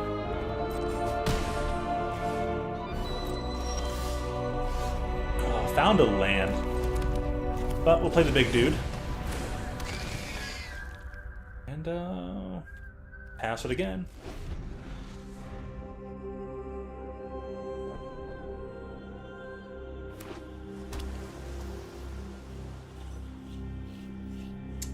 Pretty good. Look, got Un down to 21 out of 60 cards. Pretty solid. And Un find another Scalding Viper. Question. Not very many safe attacks. Can you also just cast 7 things? Got Obliterating Bolt, can take down a blocker. Yeah, can get some safe attacks. Could be game right here this turn.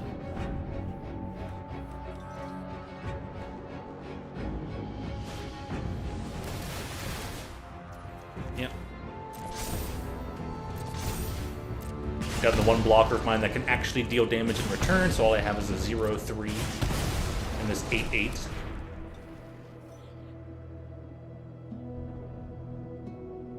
Throw all 4, put me down to 1. I'd do that.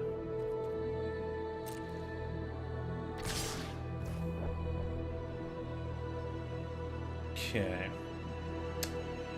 Players. That's the blockers.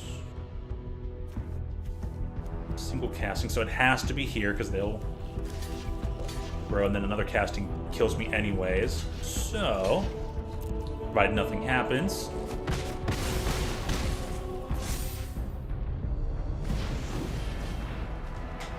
Cast a spell with mana value 3 or less. The Viper will deal 1 damage to me. It's a good card. 2, 1, 2, 3, 4, 5, 6.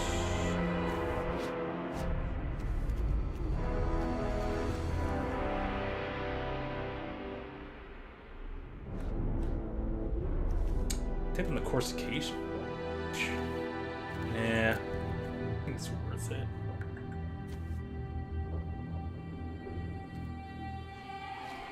Go to my turn. Ah, it's just another crab.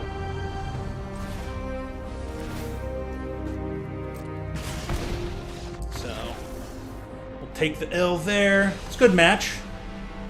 Very good match. This one not bad, not bad. One thing I had consideration of is maybe I could, yeah, nab up a few creatures. Yeah, GG's, nice deck. Good stuff. That is a very solid Otter deck. Definitely has that new budget feel to it, but that is solid and consistent. Loved it. Loved it. That's the kind of deck gameplay I like.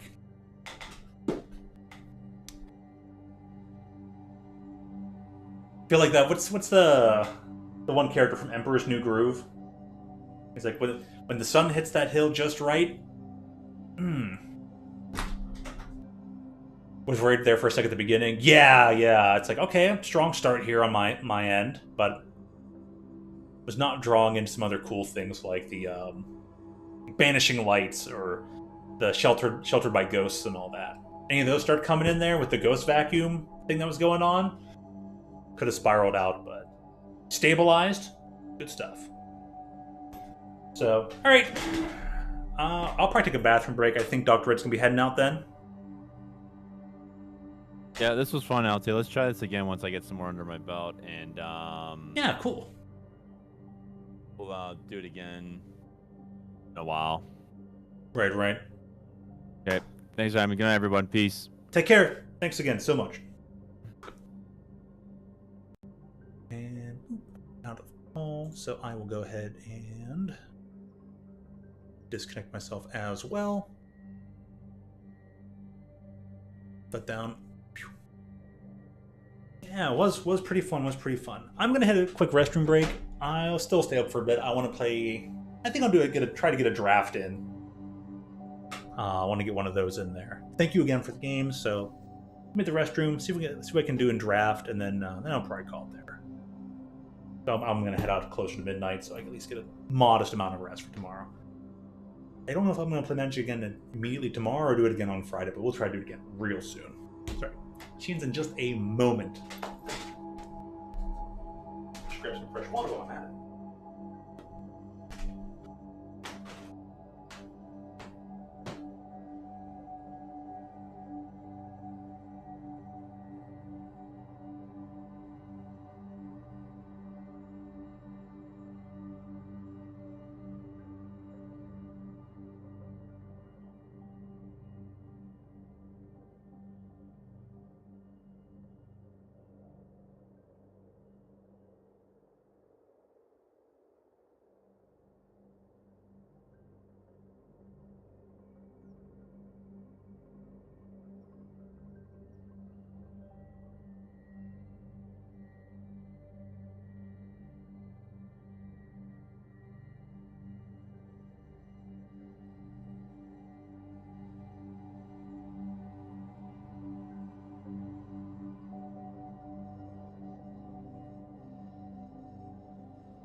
Yes, I am back. Gonna get that draft time and try something here. I got a free sample of something. It is a libation. So that goes. Let me just move the sound from my headphones to the TV.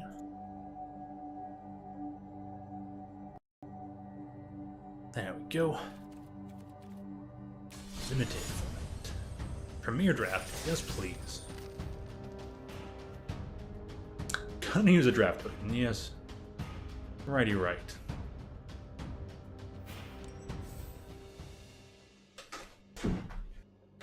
Now this is a no carbonation libation. 8%. Dude's had to shake it up a bit. Because there's some stuff that settles. At least it's not carbonated, so gentle shake.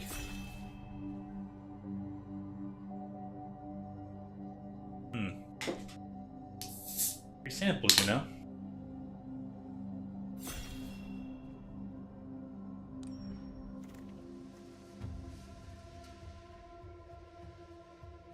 Okay, interesting. Starting off with Raise the Past. Return all creature cards you may have value 2 or less from your graveyard to the battlefield. Usually a pretty powerful effect, but not one I know how to build around, and especially not even in this format. Hydra. Plus landfall. Double the number of counters. A little bit more my speed. A little bit more my simplistic understanding. My literally lizard brain, because I love me some lizards. Target creature, create a number of frequent equal to the amount of excess damage. Huh. Okay. Ambush Wolf is pretty good. So I'm gonna start with Hydra. Maybe if we get some of the kicker cards, go with it. Treasure token starts with a counter, doubles whenever you put things on it. You can also just, there might be a way to put things on it that'll speed up its doubling.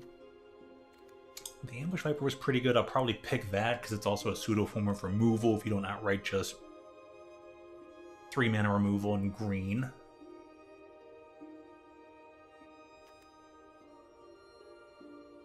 Let's sacrifice a creature.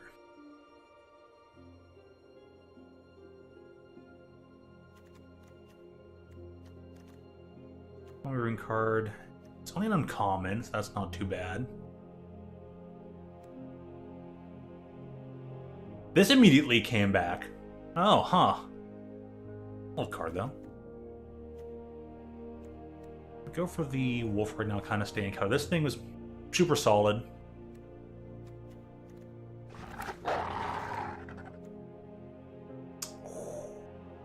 I'm feeling in the proper color.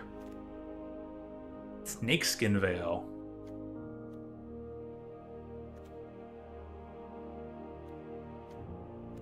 Highly pickable. Trying to familiarize myself with what else is in here. That's the one from earlier. Okay. Old card. I think I'm picking the Veil. Arbiter of Woe is back.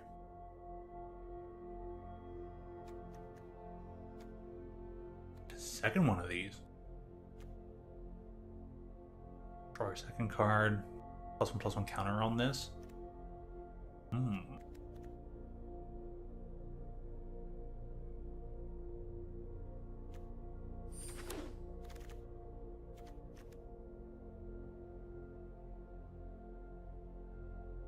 Here's one.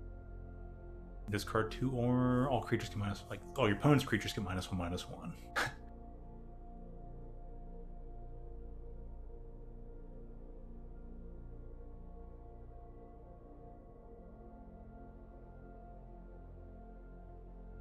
Isn't this just disfigure? Way to keep a functional reprint.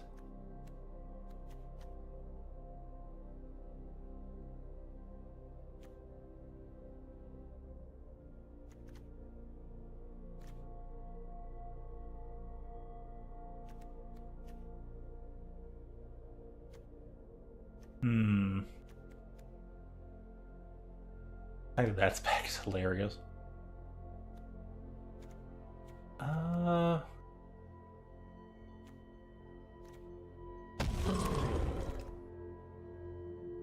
Right now. +10/+10 in vigilance. Any card. I think it's a bit hard seeing what's not coming back around. What's being picked up.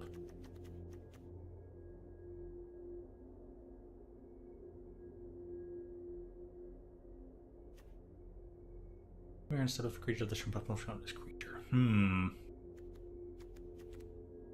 This dies, create treasure token, and if you sack it, something. The red I saw. I'm gonna take a error on the side of just being a big dumb dragon taker. Timmy Power Gamer has exactly 10 life. This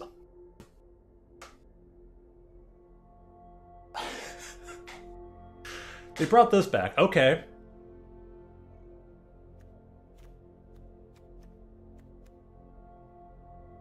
This will come back around, so I'll pick that up later. What does a goblin do?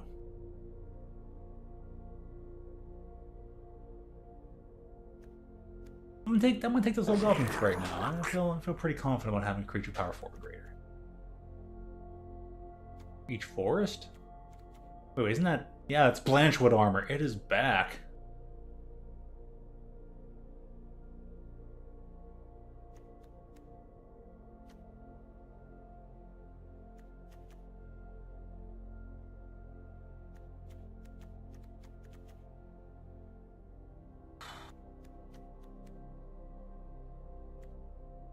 Elephant's common, so I'll take the Blanchwood.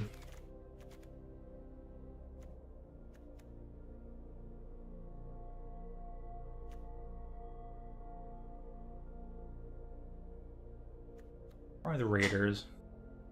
What's the courtyard do again?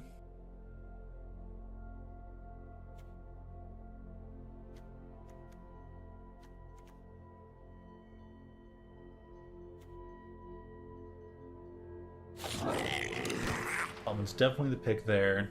Second wolf. Seems good. Ooh, an extra growth and a growth from the ashes. So far I haven't picked too much landfall stuff. No, I have the Hydra. I'm gonna roundabout take the extra card. Stay well rounded and then see if I have to solidify. Plenty of leftover blue. Could be a good sign. We're in red, let's go for the first strike.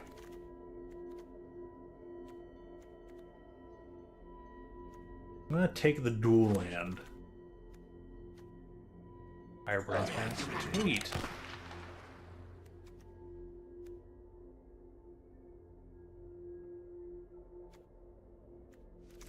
I'll take the quick draw katana as a. Oh God. No! I'm trying to. I can't move the katana. Oh my God! The katana stuck to my hand.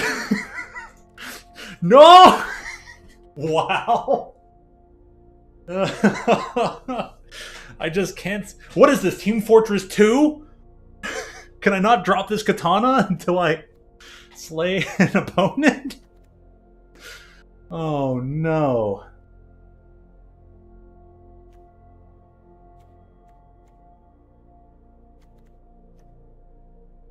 You're attacked. So top 2. Choose one that you're allowed to keep.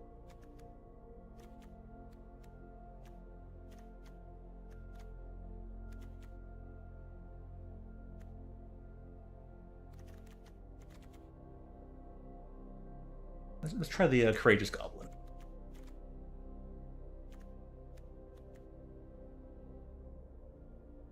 I'm thinking the Sky Mage just to do that push into blue like I kind of thought I might have the opportunity for. Negotiations again. Plus, if Land is a common, that's going to be taken right up. Yeah, should have gone to the blue. There's lots of leftover blue here.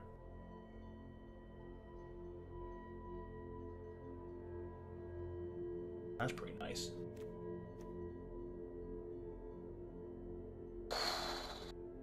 Crazy card.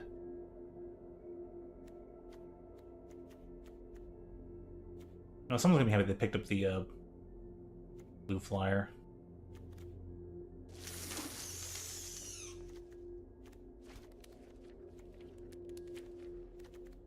I cannot drop this katana. Are you kidding me? This feels like an April Fool's joke. Oh my goodness. 5 damage to a creature.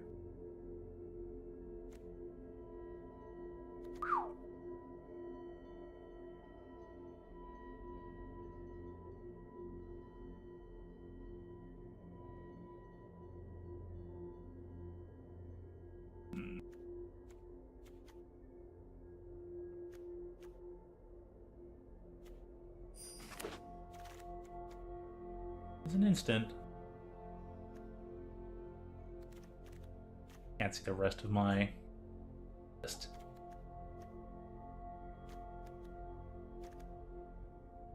Bushwhack was good. How many non-creatures do I have? 7? I was saying, maybe I found a way to get rid of the katana. Nope, still stuck in my hand.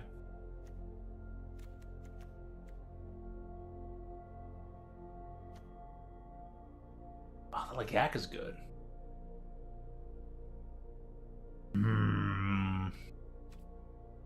I want to go for the bushwhack first.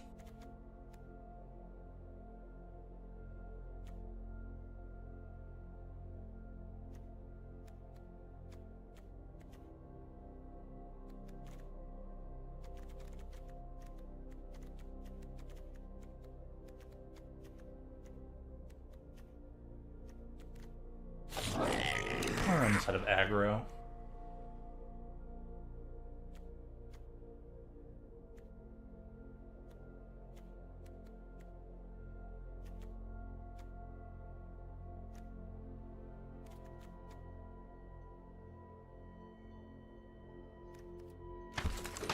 Yeah, take the werewolf. Why not? Dwinin! Now, if someone has an elf deck going, they're gonna be super happy.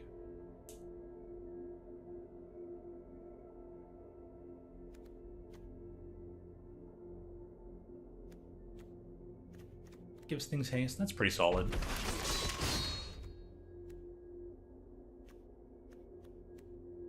Oh, Banishing Light.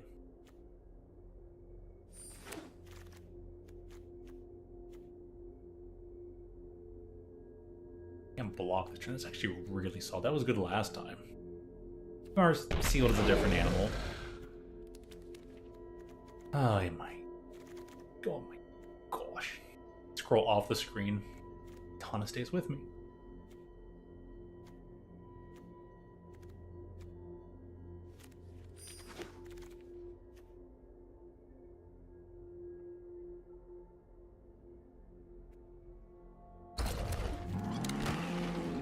Got the Lagak.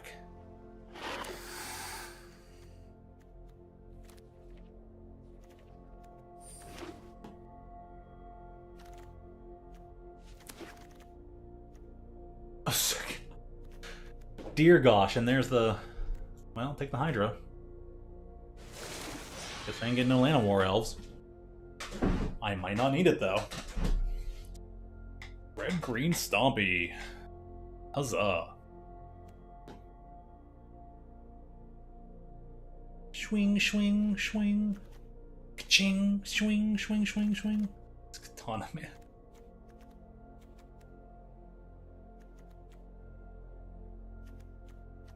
Guess I'll take the axe. That was really good. What's in your opening hand? We have 3? That's why I an axe. Okay. Ooh. I don't think the Phoenix is gonna stick around.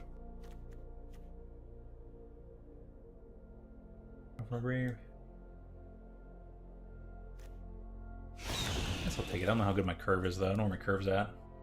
Solid. Plenty of things power 4 greater.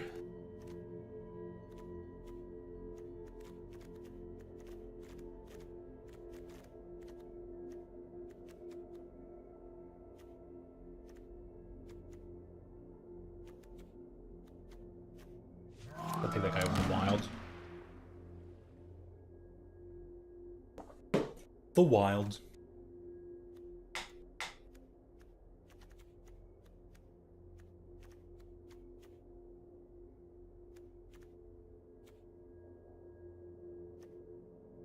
The traditional green removal. Each creature without flying.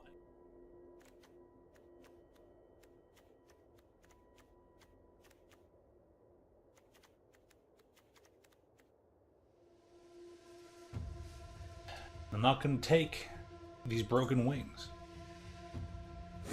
I'll take a third goblin. Aggressive deck is aggressive.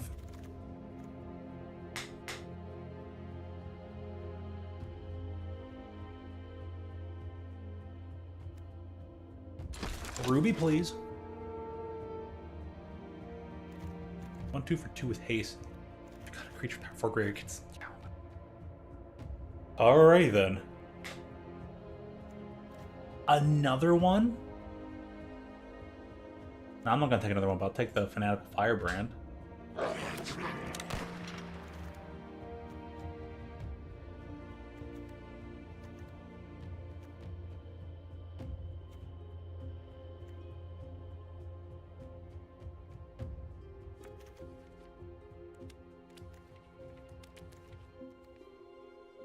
Oh my gosh, no.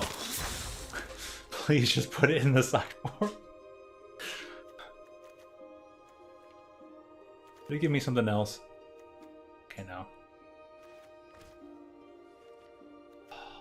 Wow.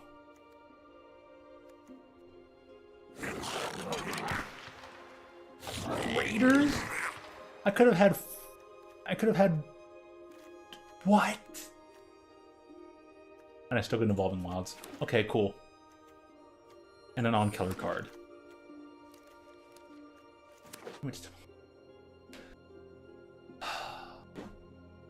I feel like the server's gonna mess up.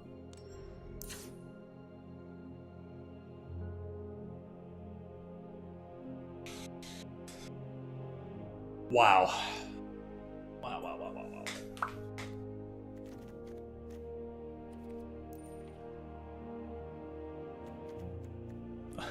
A quick draw katana.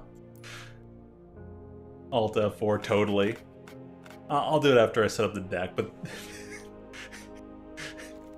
it's here though. +2/+0 first strike. I mean, it only gets both buffs during your turn.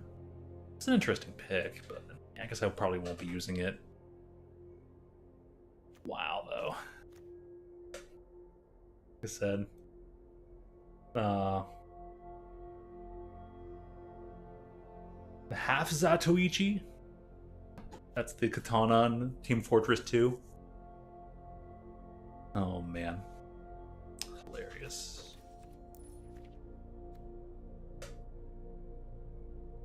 What is this deck doing? What was this deck before I started going around with certain things?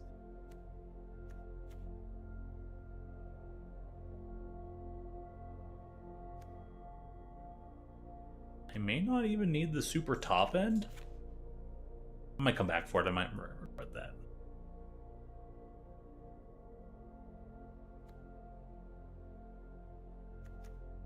That works so well.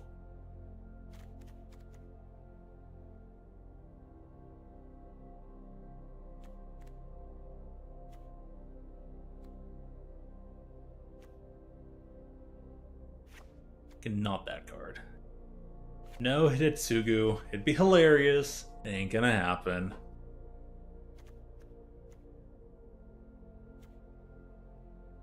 The librarian's only one?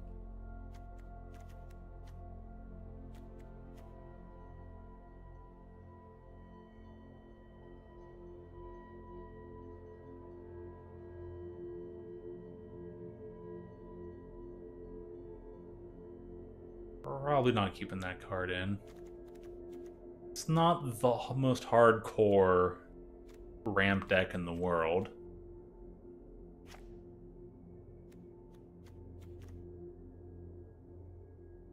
That can be good, though. Let me focus on a few non-creatures.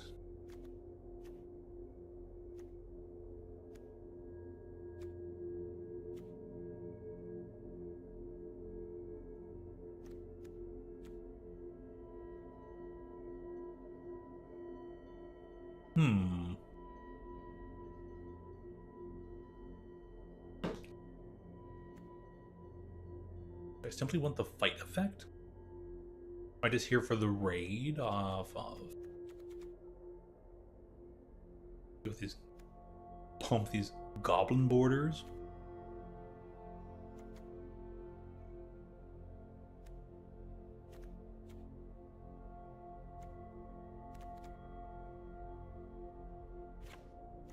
Yeah, I don't think I cast that. I think I put the goblin negotiations away. Do I keep the hydras?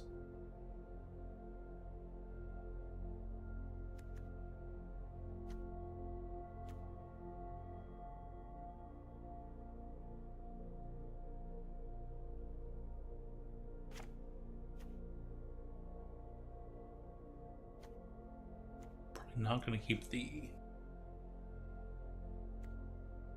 I'm gonna keep the Legak.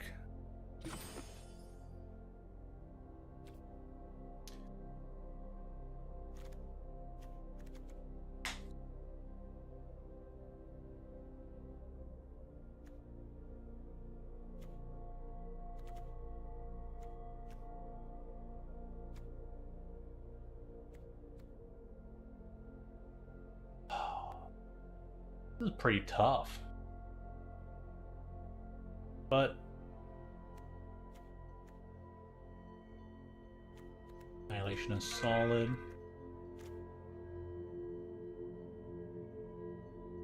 I keep one Hydra. I don't think I keep two Hydras in here.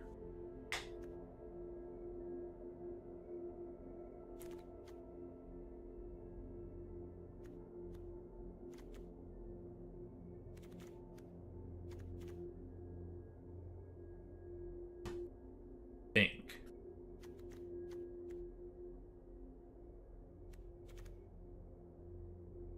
Remove at least 4 cards.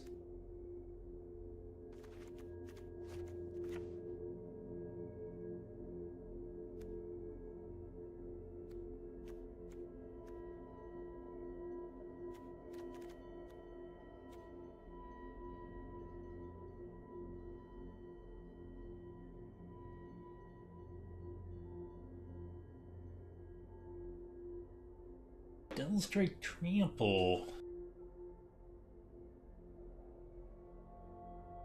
I mean, but this card is... In this kind of aggressive deck, I think this card's super dead.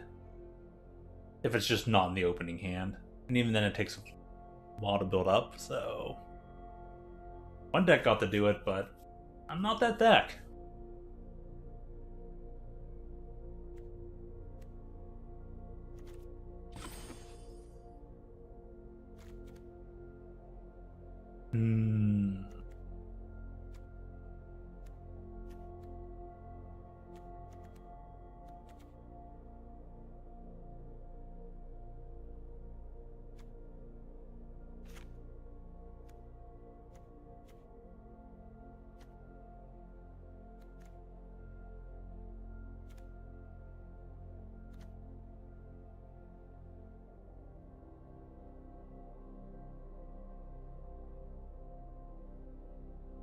Tax is a 3/4.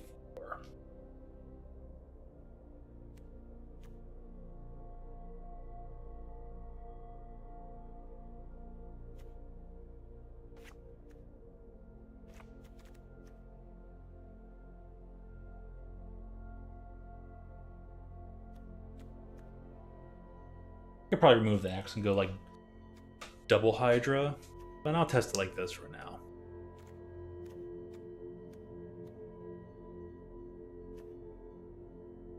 Go down to 16. top end of 5? More cards at 4? Probably not.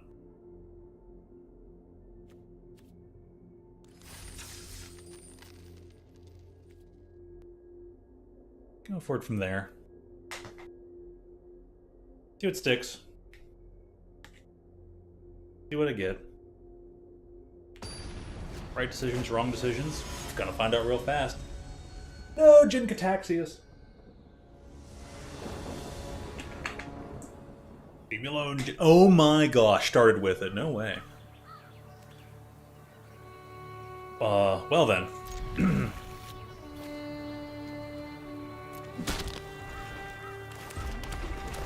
They're like, what the heck?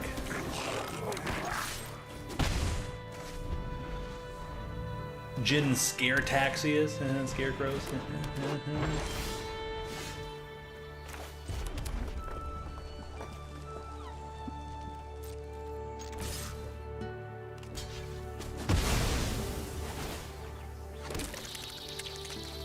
Creates a dude. Oh, a flying insect. Sweet.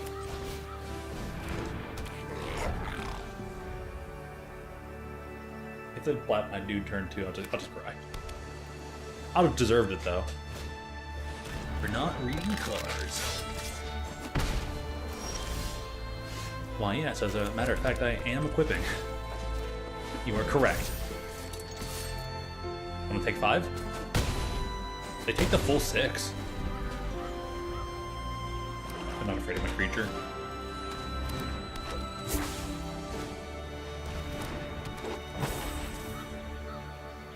Well, okay.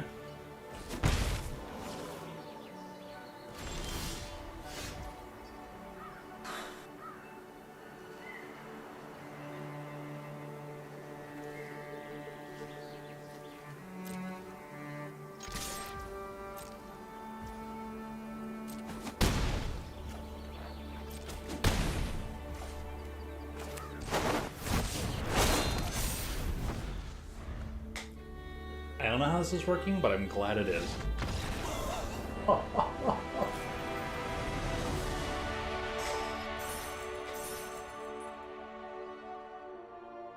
Red guy plays red cards, wins game. Who'd have thought?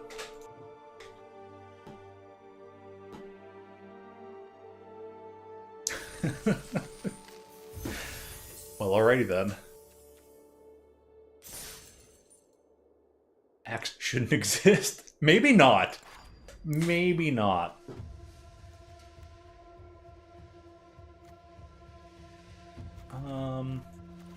But it's the MVP, so we'll see if we can put it on the there it is, on the card art. Dear gosh, that axe.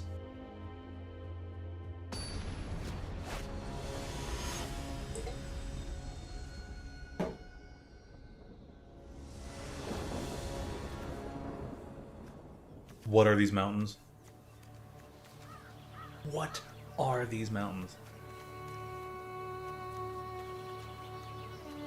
Ultimately, those are the Appalachians? Perhaps the Rockies?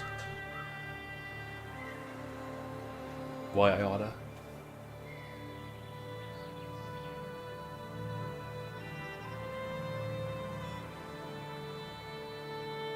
Nope, can't and shan't be done.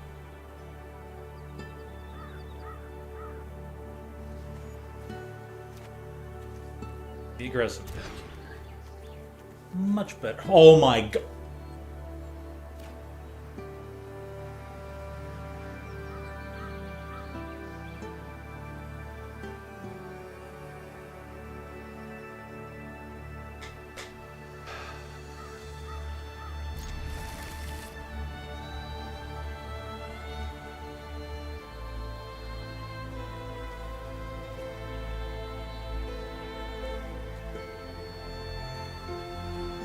Maybe I just put the 1-drop back?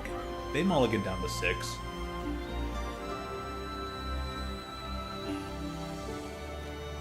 I want to make a weird call here.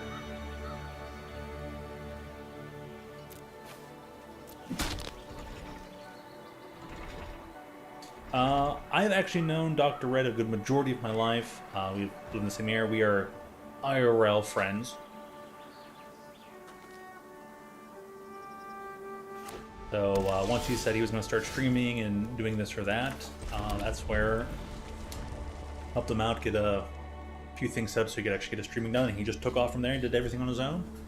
But yeah, for IRL friends. Oh, nice.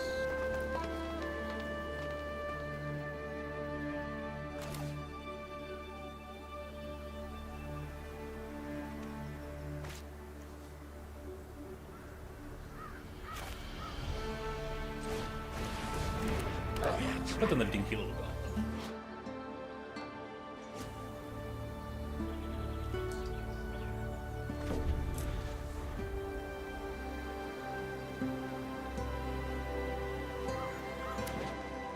Let's draw one more land. Oh, they're going for that. I have played it and not necessarily the greatest at it.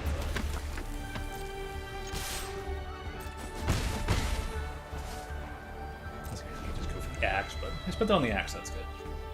I've played the Pokemon TCG before, a little bit in the past, a little bit more recently. I'm not the greatest at it. I'm surprisingly super stupidly terrible at it.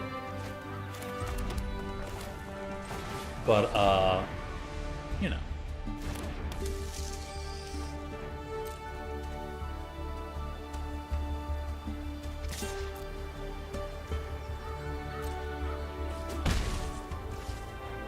I've tried it. And I think it's a cool and great game, and it's interesting how a few alternate changes, such as what's the word?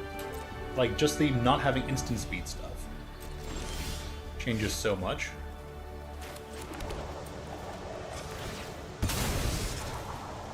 Yet there are so many similarities and crossovers. We'll get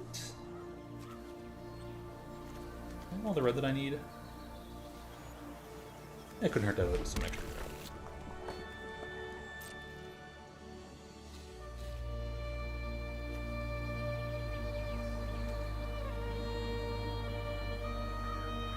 That takes 3 mana.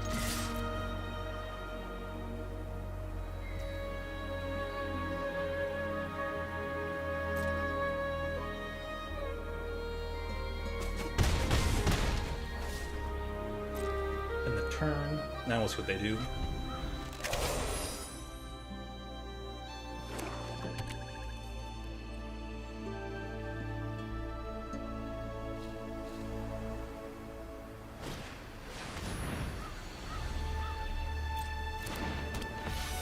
Sure.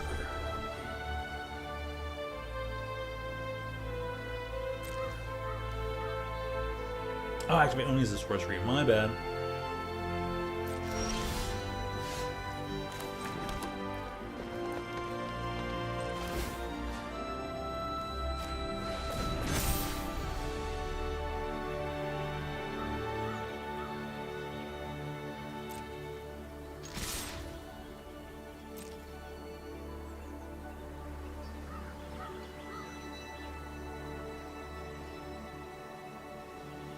Be careful, it's a trap!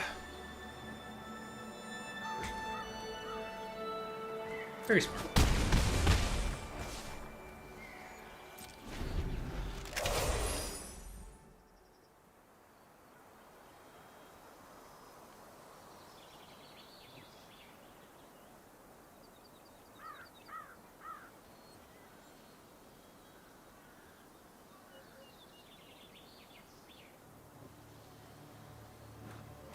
Okay.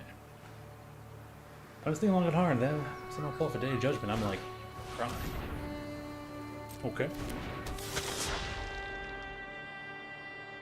There, lose one, gain one. Got it.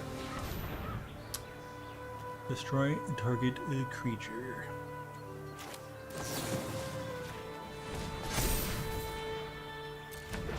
Hexproof for the win.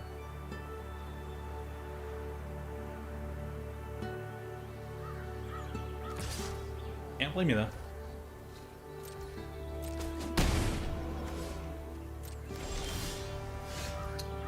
Ooh. counter here.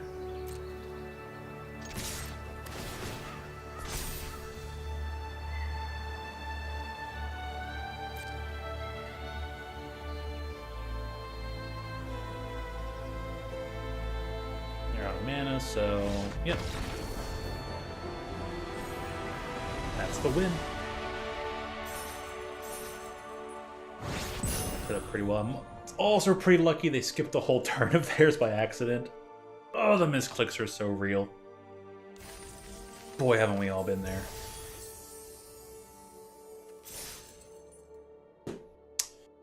Lumberjack deck wins. This time. Hastily clicks play button.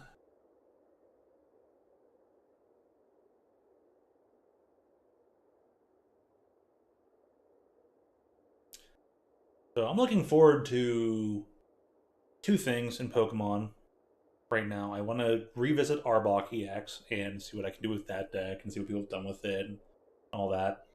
And because I like being referential towards friends, I want to look at the latest Sylveon EX card.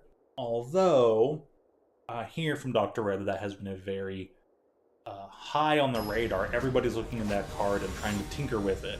Everybody thinks it's cool. I'm like, well, sweet, that's awesome. I like try to play that kind of deck. Everybody will have already worked on it a lot. And oh, those forests. Yep, this is a mulligan. Yep, this is probably a keep, actually.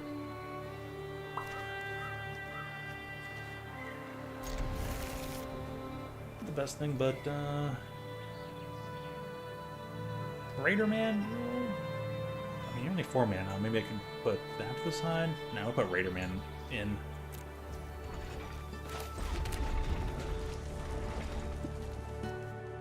Remember when they first printed this? I'm glad they at least gave it its original artwork.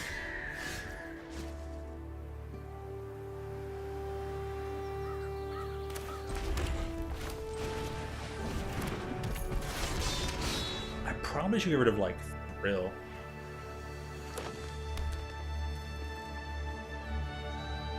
You don't have to play the full thing, you just play the pocket. Jaded with Magic? Dude, I so get that, man. Totally understand that.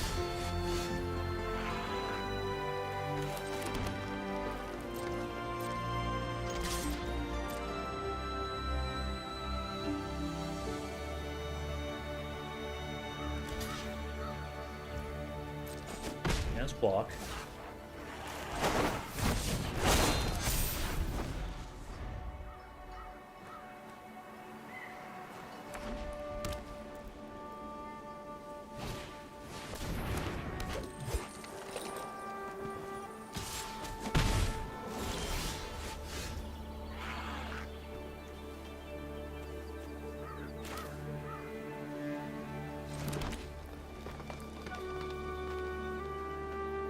I have to keep with EDH.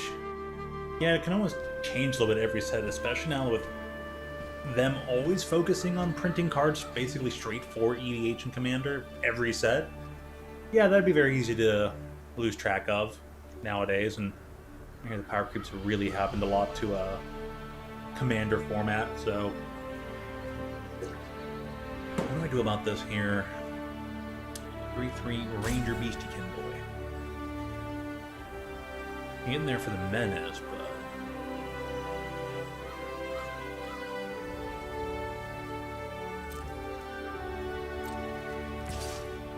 I'm gonna tap that. I don't mind attacking. I have a fresh one. You know, block with your 4 and ramp, or you're gonna block with your 3 and trade and play a brand new one.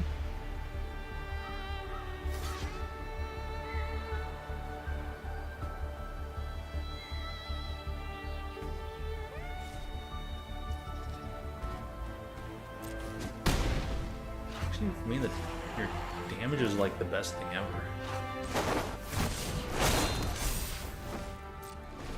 And I can put this out and paste it.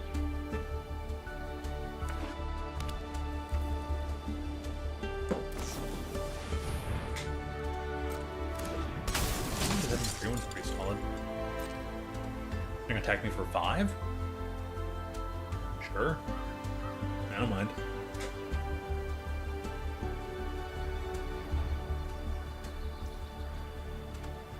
I should put those kind of cards in the other deck. Maybe? Only 2 mana. 2 mana 0/4 wall. Blue-white control. Normal as heck blue-white control is so back. No blocks.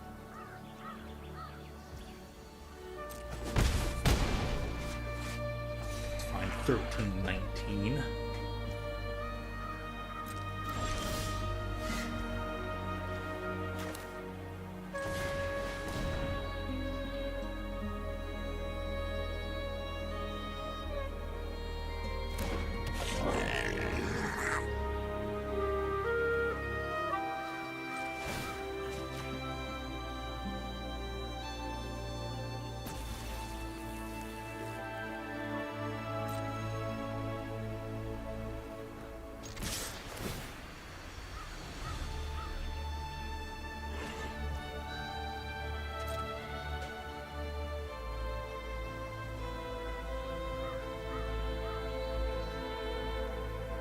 Really thinking it over. The fact that you have to apply your buffs and then block is really weird.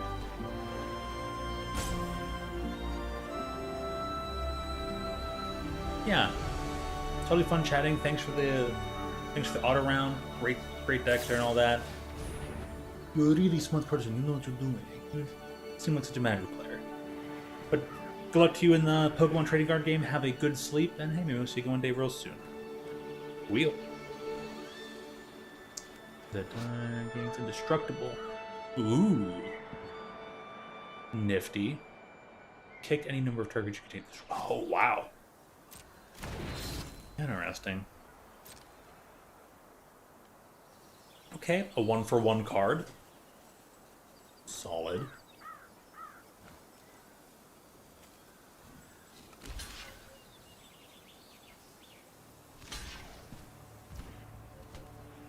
Huh.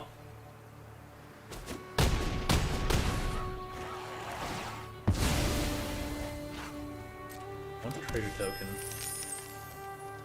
The casting something for 5 or 6 mana? I wonder.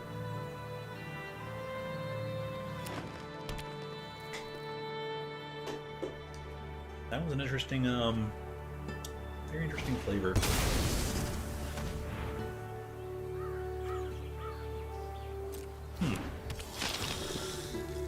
Kind of pulling the same shenanigans I did earlier in that sealed deck. Shenanigans I probably should have pulled since like game 1. Your turn is going to short strike. Your turn, your control with both and have first strike. Oh, okay. Don't get the timer. I already pressed continue.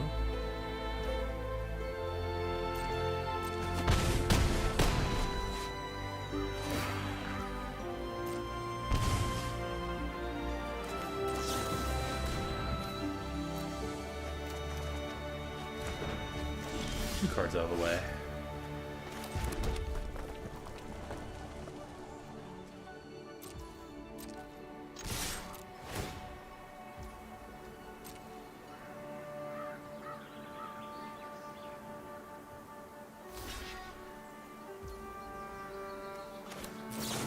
Ha! I'm gonna kill your creature.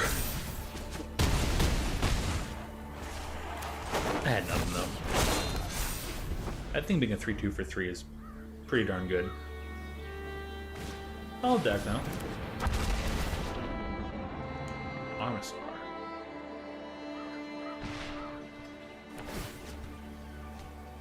Oh, where's she gonna put that counter? On the Trampler. Dude, always on the Trampler.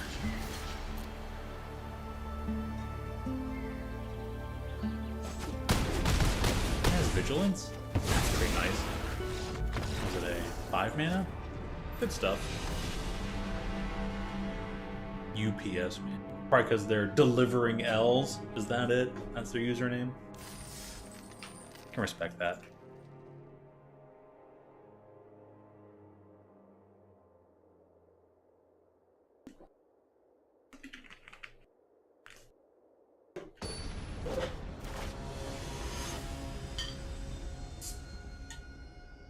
369. Dr. Light, number 369. Seems familiar to something else now. I think 619 is usually the reference. Or to a particular city or something. That's giving me all the top end stuff.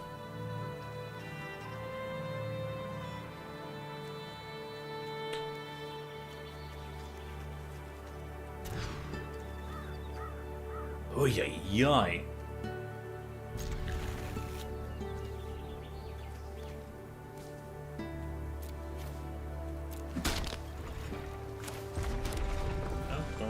Red to green.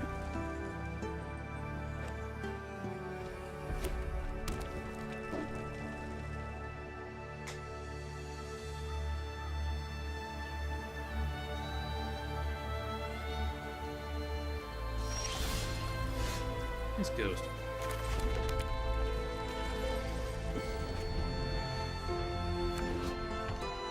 Ooh.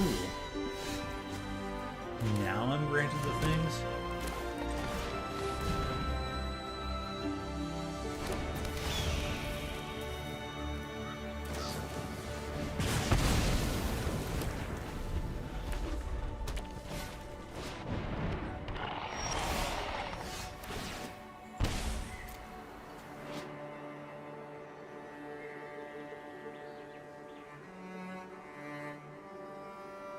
Another one of these kind of creatures?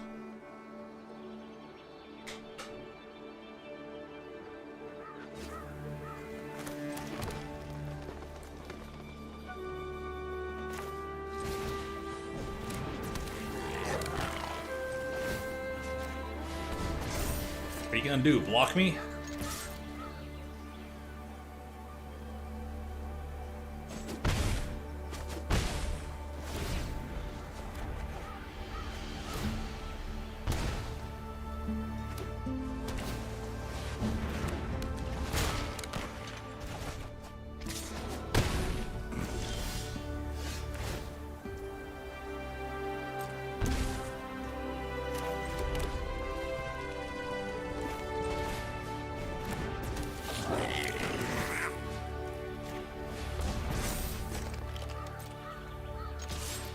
Ken, what are you gonna do? Block me? Thanks for the additional cards. Only had leftover green.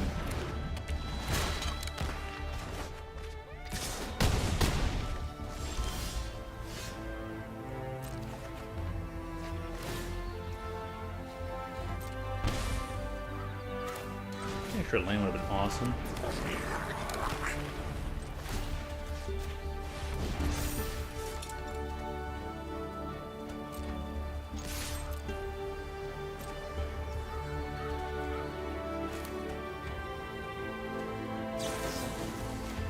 Do the thing, I don't care. Here for my maximum.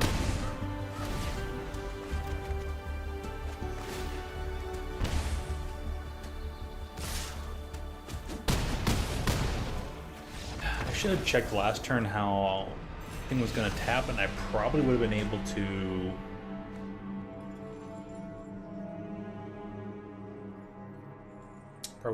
counteract one of their cards, but auto tapper tapped wrong. That extra card draw netted me the Snakeskin Veil, and I would have had green open, so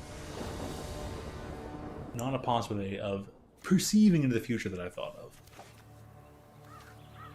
Wow, finally a good keepable 7.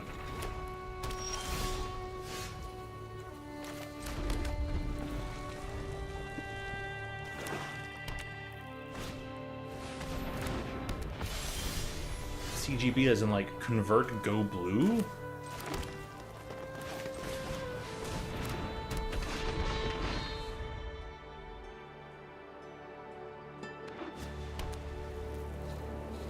Okay.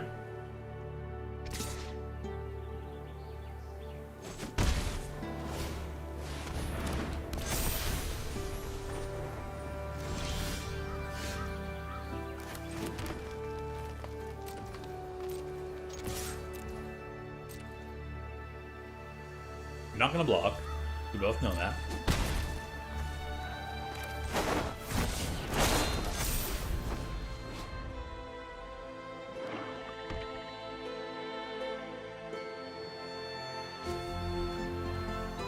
Has angel spells, so like just black-white angels? Okay.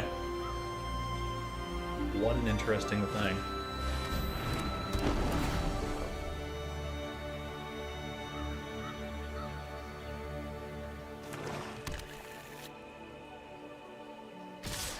Damn, I got the curve perfectly.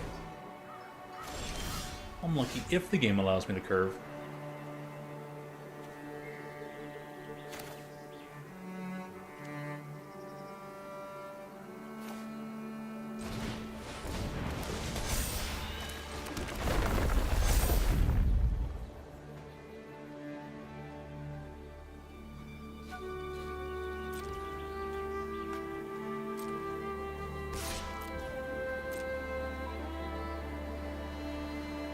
Two, four, eight. Now Arena drawing me all lands would be pretty great. Draw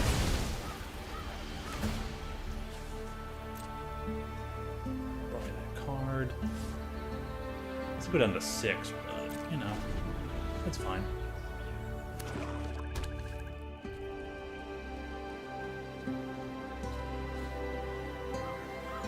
Got 5 cards in hand. There's no way you're not winning this game. This is Dwayne the Rock. Awesome.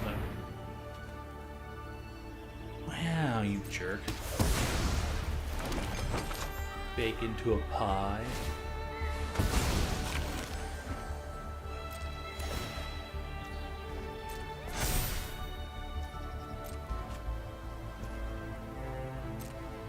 I'll do the solemn things. Why attack for 6 when you can attack for 7?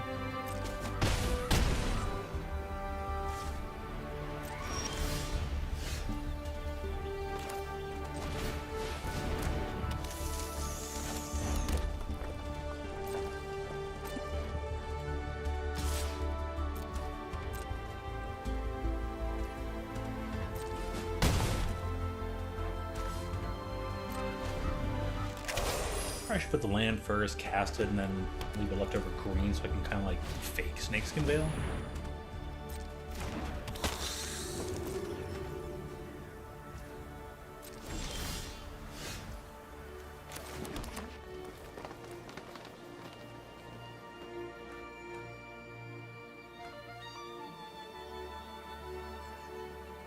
Got 6 mana, huh?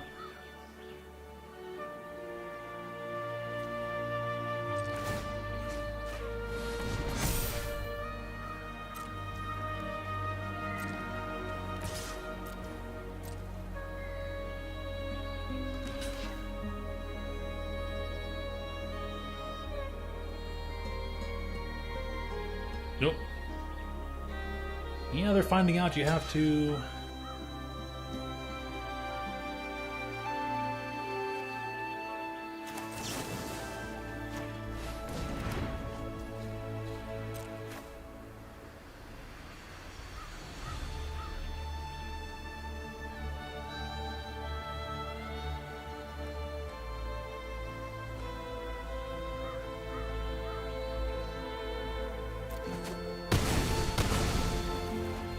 Now I can split it 4 and 4, and the turn.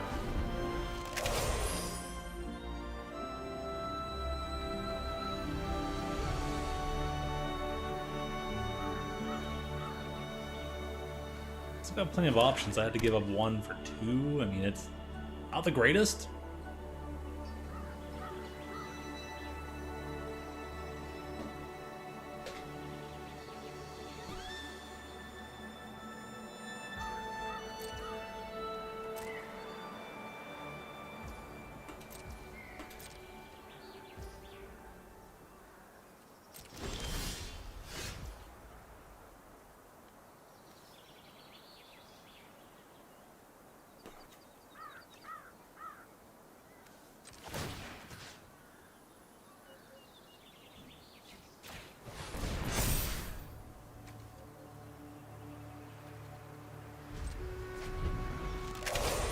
flash in this ambush wolf, and then what we can do, except the 2 target cards from a single graveyard. Each opponent loses life, you gain 2 life. Wow, dang, alright. Sure.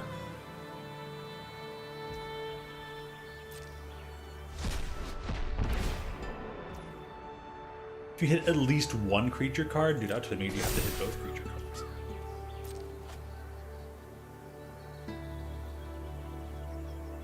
But, alright then.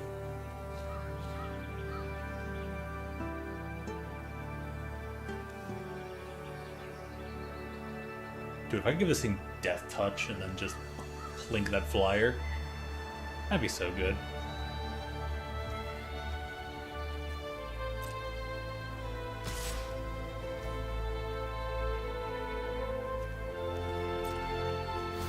I have no choice.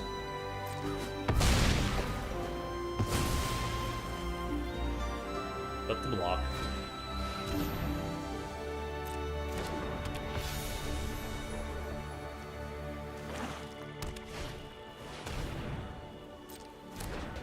If I get a bite down, that'd be awesome. I don't.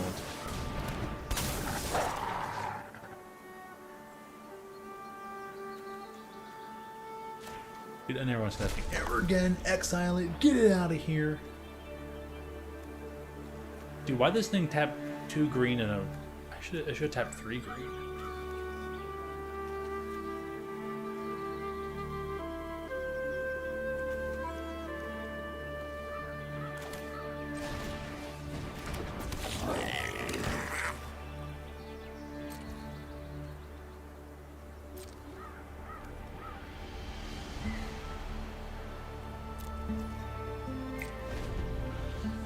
Dang.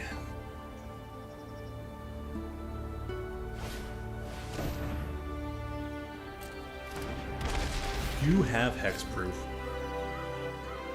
Dude, a 0/4 for 2 mana defender, you have hexproof? Oh my gosh, blue-white control is so freaking back. I know, mutual friend Professor is shouting to the high heavens. Alleluia! Pure control is back. Professor and Dr. Red are gonna have a round of beers. Proclaim, control is back. And I'll tag along and be like, yeah, why not? Red, live a little, right? Man. It's gonna be an interesting season. I'll play through this. We're waiting for my turn.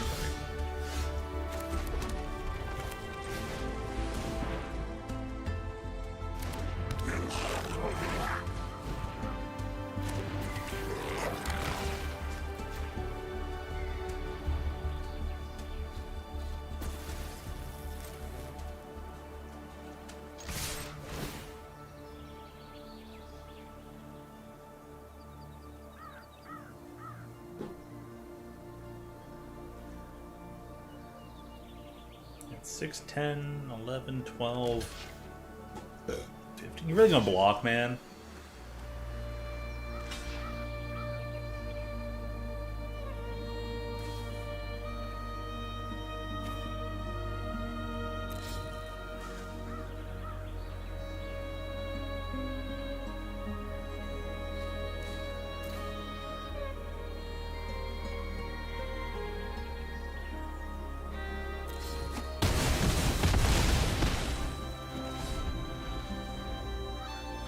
You know, as the old adage goes, be a man. And like, just take the damage, do your crack back. I am at 1. Hellbent, no cards in hand. You can count my damage. Be like, oh yeah. I'll leave them the swing back. Come on now.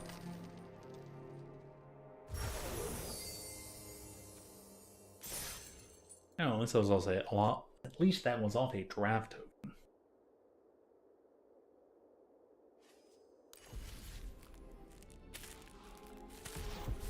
It's acquired things off the ladder here. You're taking this copy of another target and online permanent you control.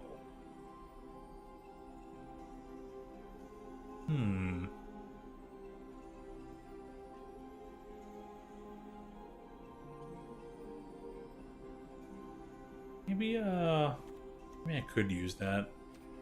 Probably not.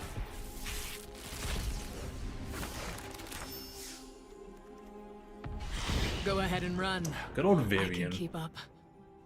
This card was a haymaker for the black-green mid-range that existed back when she was first around.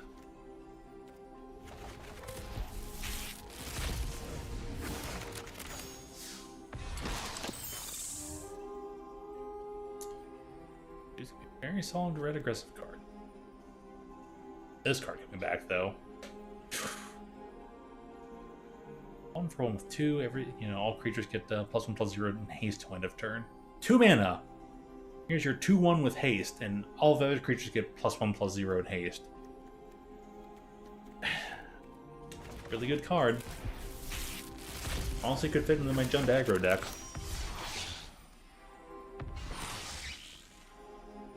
Time stop. Just end the turn.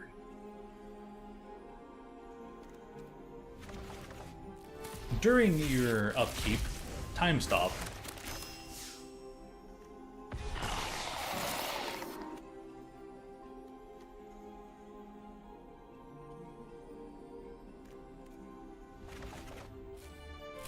Draw extras could turn out pretty well.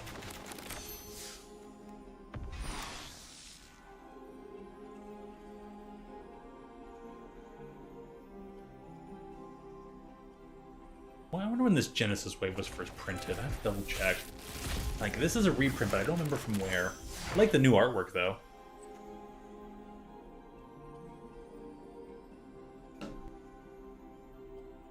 Wise, watchful, fashionable. Good and bad joke. But is this basically Stormcrow with some upside? This is better Stormcrow. Oh, Slagstorm. Oh, that being back. My. 1,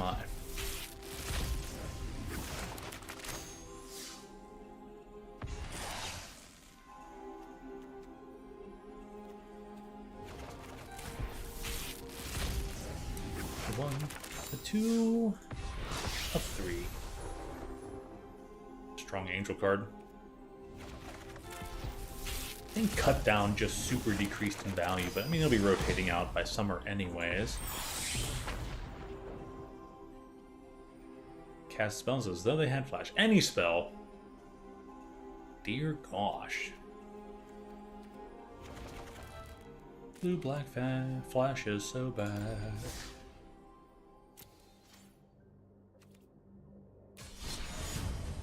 Time for some seal.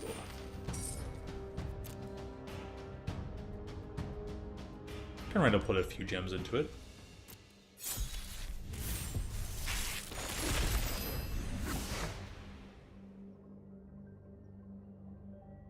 Each different mana value among non-land permanents you control. Oh, so like 1 CMC, 2 CMC, 3 CMC, etc.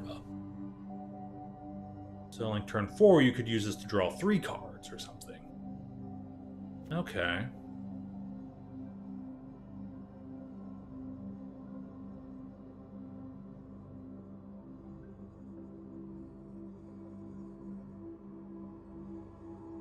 What a limited bomb. I'm gonna try and play that.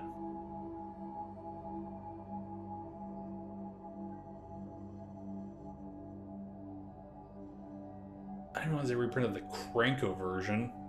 Like the Goblin Duplicate version. Just double the number of goblins you have.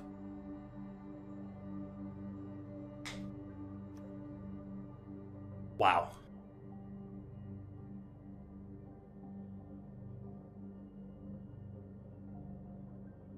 So a 3 mana flash, +2 flying, Hexproof indestructible to end of turn. Pretty good stuff. This replication is Now let's see what we got in Galta. Wow.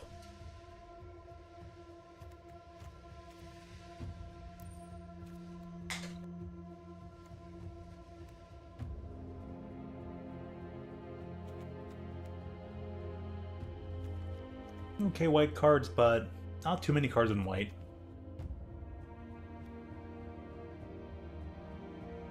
Turn things into lands.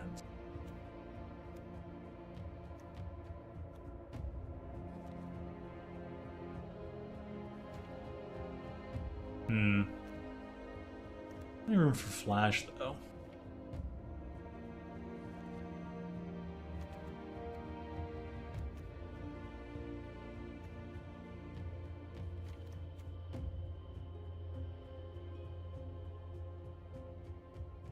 For 3 death touch. Enters, you attacked. The top 3, put 1 and 2. Back on top of library, put the rest of your graveyard. Yeah. Everything is pretty solid though.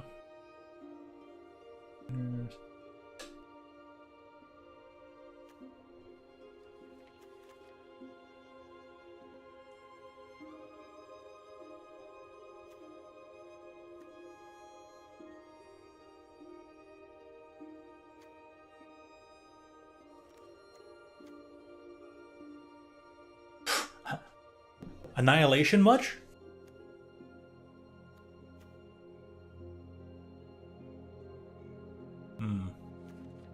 Red black might be the way. This game loves the Shivan Dragon. I'm gonna build like 300% vault just off of Shivan Dragon alone.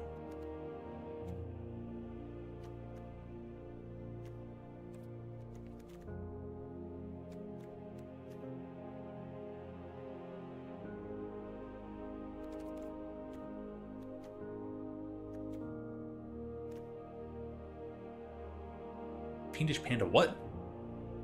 Bear Demon 3/4 mana. Regain life, but that would have been wow. Great earlier. Non-bear. When it dies, return a non-bear with mana weight less or equal to this creature's power. Graveyard to battlefield? Well, dang. 0 first strike.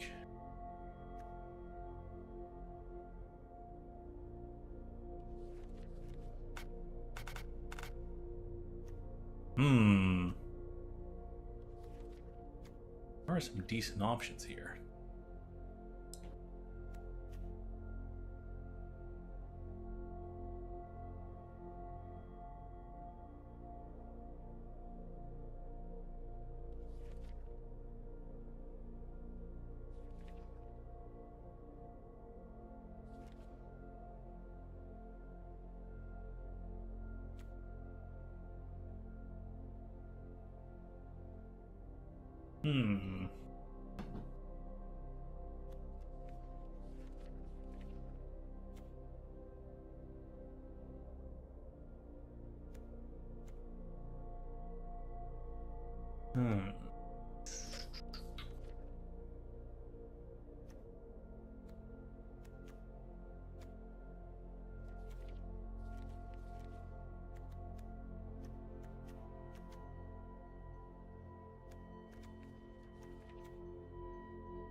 I have no clue right now.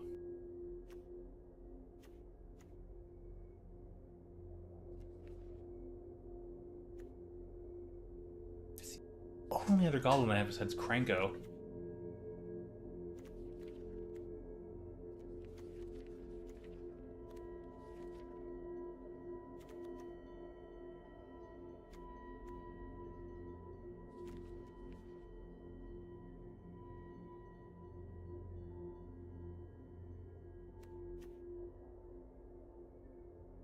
Isn't the Johnny's Pride mate? Can't do again. Cat token? Oh, dude. This with Robbo would have been pretty good too.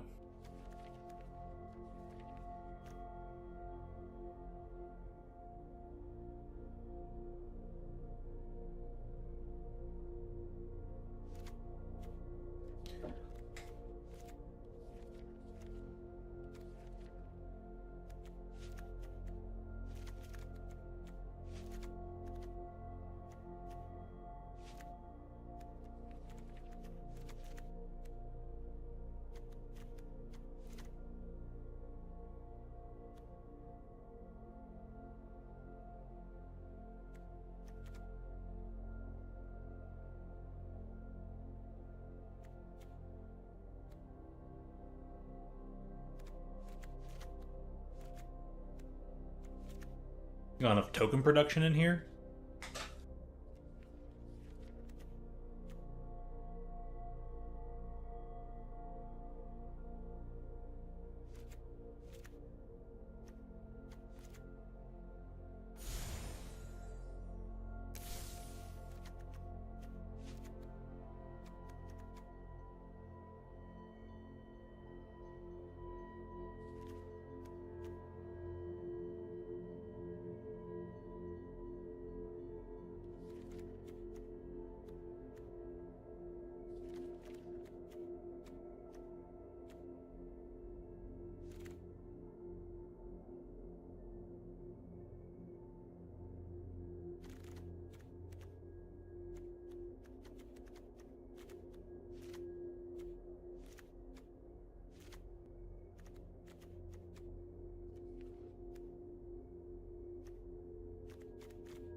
Throw an extra exsanguinate in there.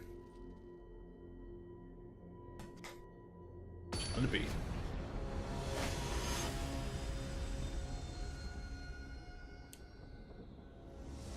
Hall of the Mountain King, I guess. Hall of the Dumpling King.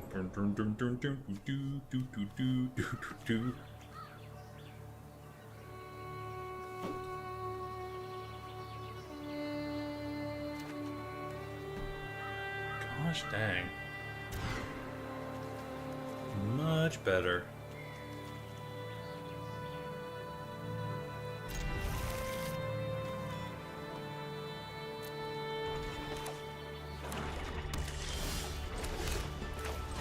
Bird, please. A bird, please.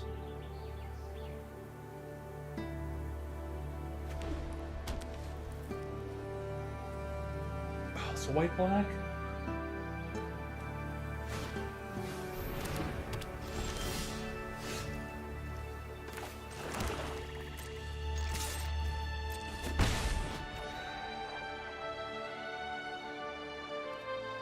That'd be pretty good in this deck, yeah. Put that over here.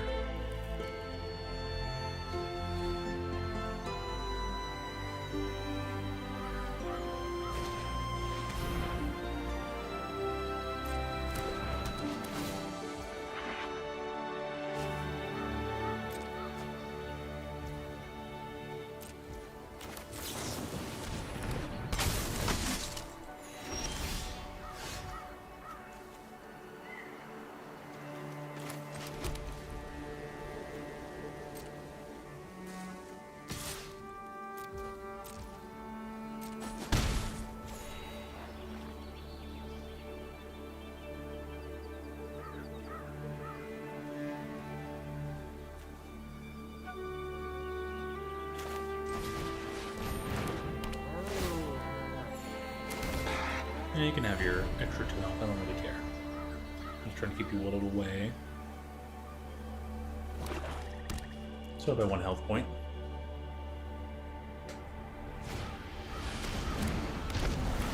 Simulacrum. Good old Saul. Better Call Saul. I never watched that show. I don't watch the television.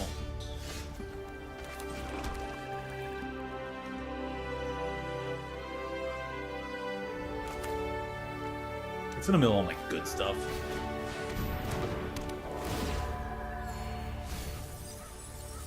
Oh, dude, I was so right. I hate the effects.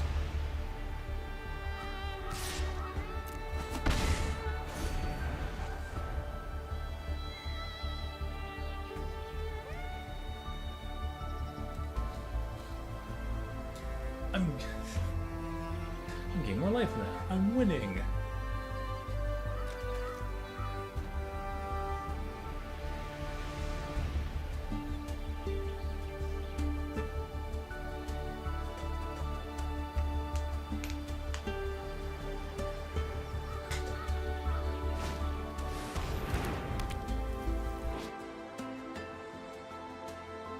Brought back the arena. The shuffler has actually been kind of tame and okay. It's been not too bad.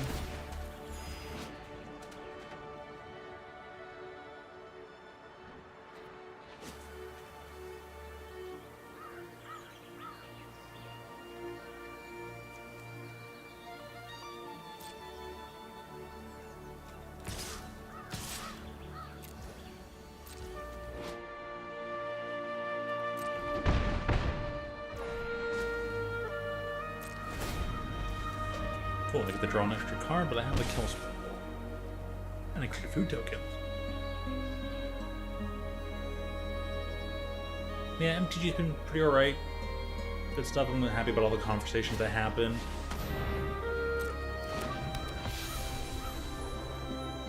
Oh yeah, like I said, actually Shuffler's been pretty alright.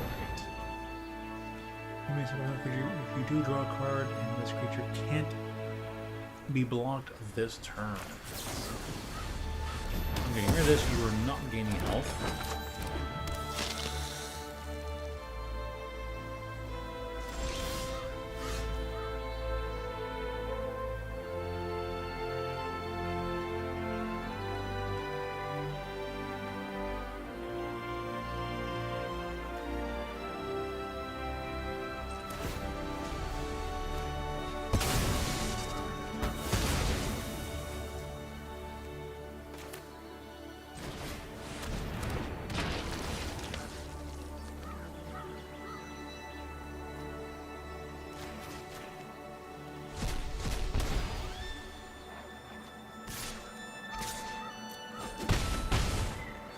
Three in the air. Kind of mix up two cards. Two cards from single graveyards. Alright, got their stuff. Good, good. Anyways, Brayden, how's the Black Ops been treating you? And now that Monday's over and you probably got the Monday Night Football, how does this week of NFL stack up for you? Oh no, they're gonna eat some things from my graveyard now too. They still got nothing on the ground.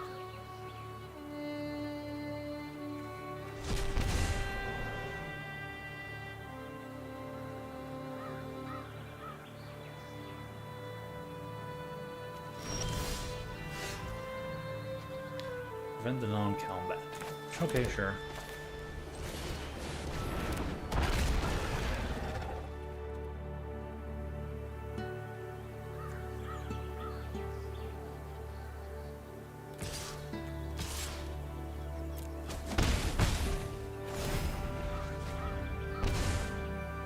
Gotta get whooped by San Fran again? Ugh. Ouch.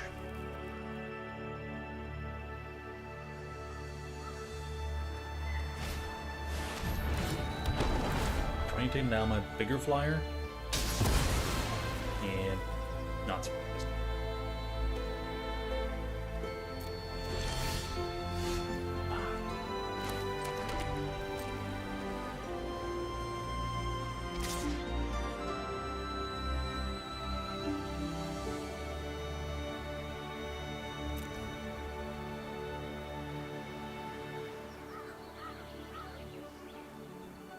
For blockers. Resolve that.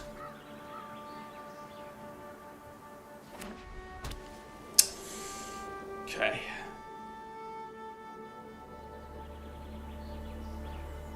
4 more turns before they're dead, but if I draw an Exsanguinate, that's the game.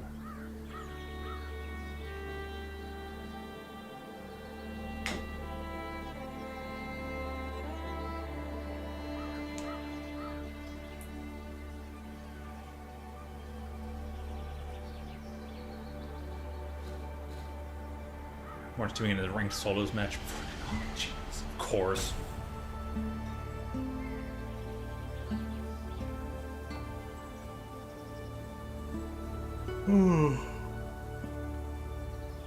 Like reporting and whatnot, that's just it's so wrong. It's so against the normal pitch. Now they're going to draw an extra card. Get rid of my Armasaur I don't need. Sure. It's weird that Eaten Alive is something they're going to keep around, but it's a solid card.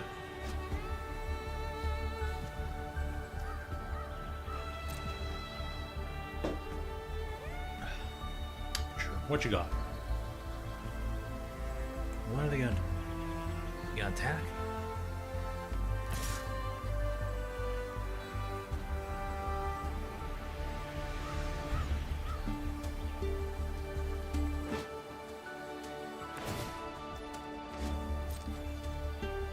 Really want their card draw. Okay, got an 18. I have all this health built up. I'm fine with it.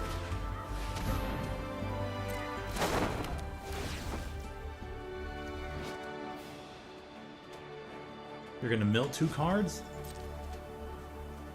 You're gonna look 3, put 1 back, mill 2. Sure.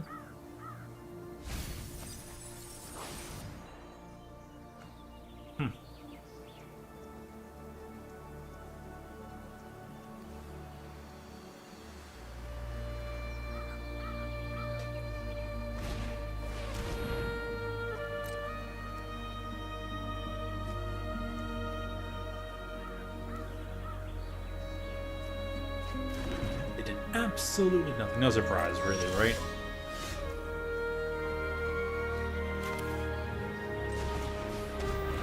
They still don't have any flyers.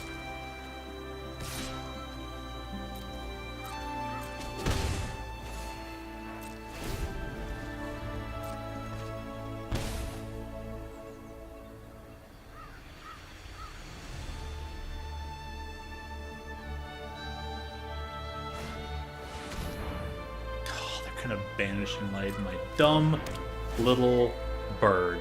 I hope I draw Exsanguinate.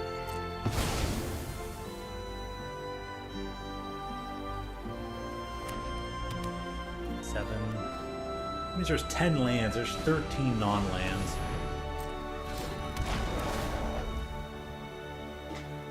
Go ahead, bring a land out of your deck. You have 13 cards left. I can't Exsanguinate them. They have hexproof. Sucks. It actually says, let's say target opponent, each opponent. If it's each opponent, I still get around the hexproof. Come on. Mother F. Really?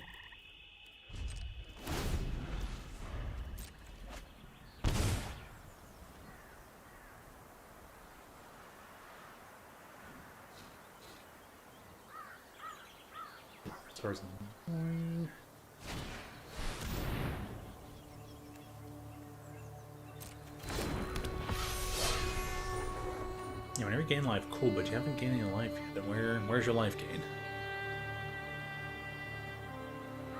We're running super low and we've got like nothing? Fine.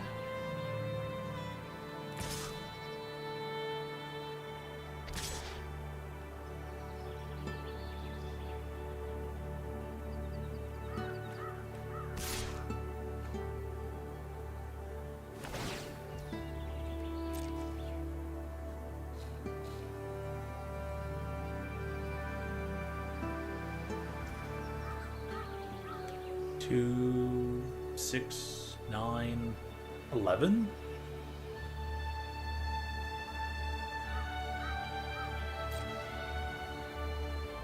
Life link. No blocks, you can have it. Not enough health.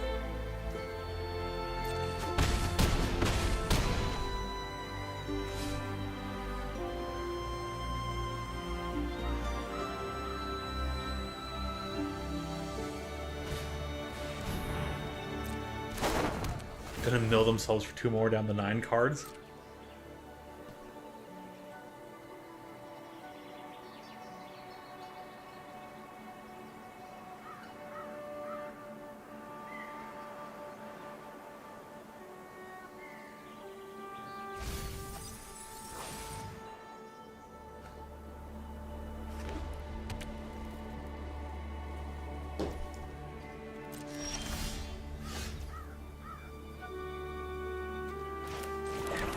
Really?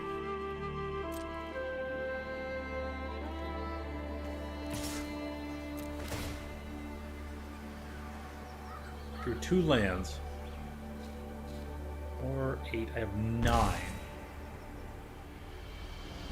So that means there are 8 lands out of 21.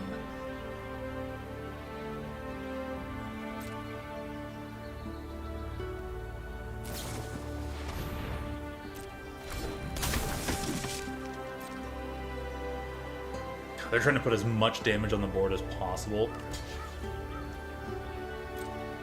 Yeah, that's fair. I have blocks.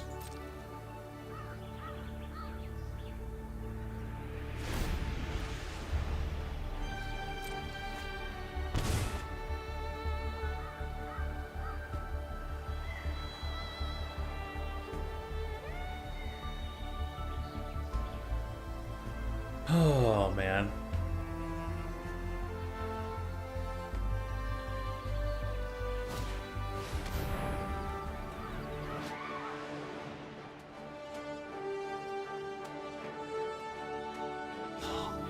Dude, they really finally found something. Wow, they get the win now. What an effing shame.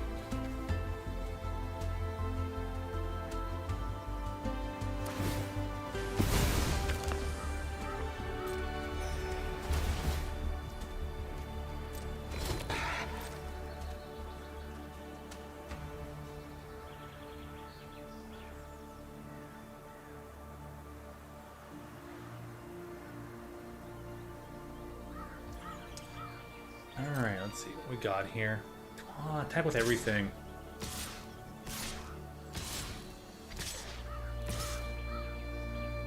Only 7 cards left. Ooh. That would be a pretty spicy one.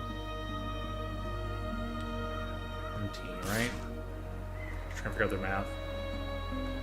4, 7, 9. Your flyer's safe. What are you doing? What are you doing?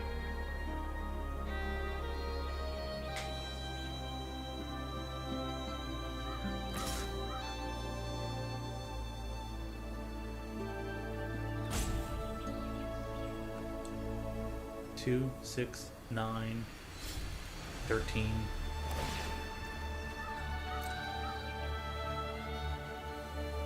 Two, 6, 9, 11, 15, 18. Fast on there. Make it draw.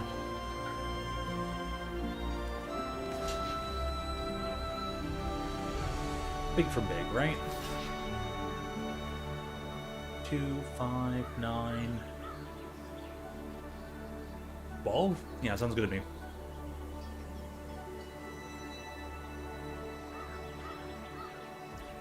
Recreated an E3 demo? Interesting.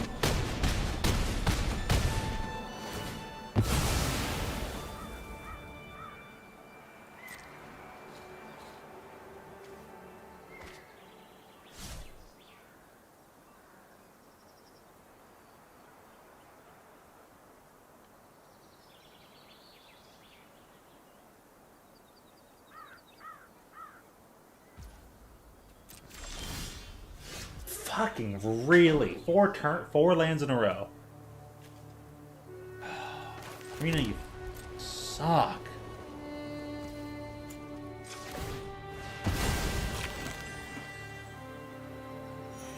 21 cards.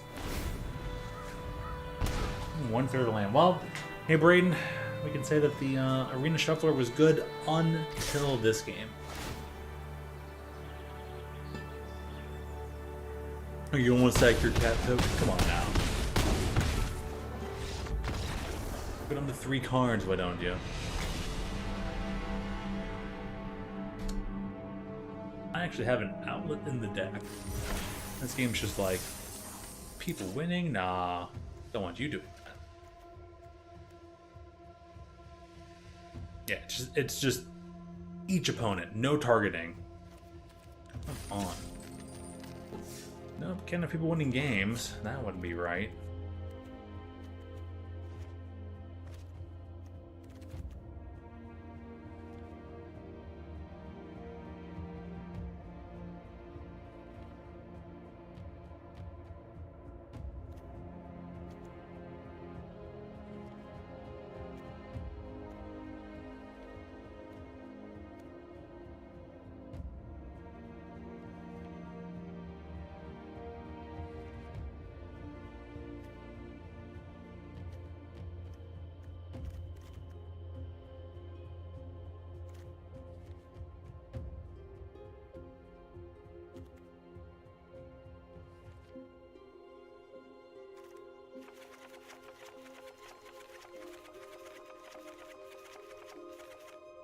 Why not?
Throw a good old juggernaut in there. Why not?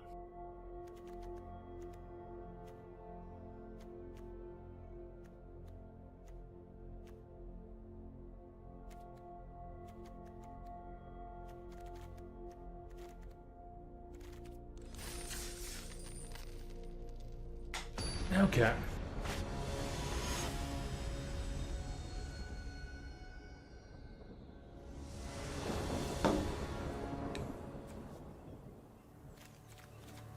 Unfortunately, almost too well right away. I don't trust this shuffler. Not one bit. This looks clearly like the no land hand. They're gonna give me no lands for the rest of the game. Well, the Mentist is on.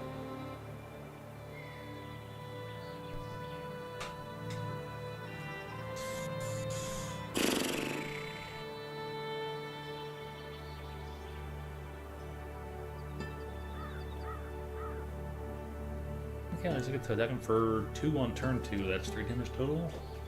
I get to lightning bolt him slowly over the course of 2 turns. But all in all, sure it's taking a while.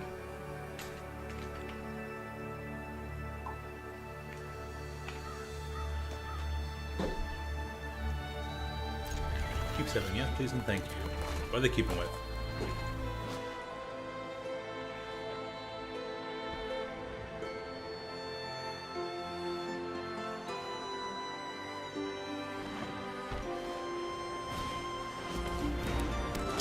Elf? Elf? Elf. Turn 1 elf. Dude, you're not blocking. Come on now. Dude, if you are, that's awesome.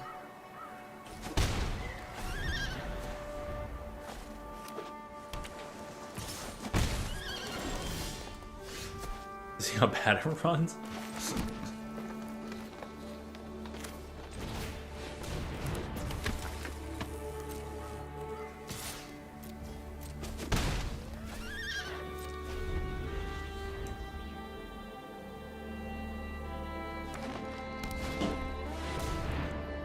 Or mana.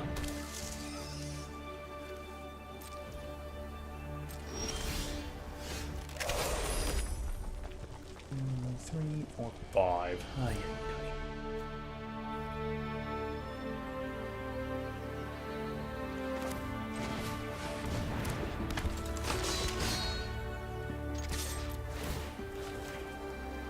Ooh, Menace.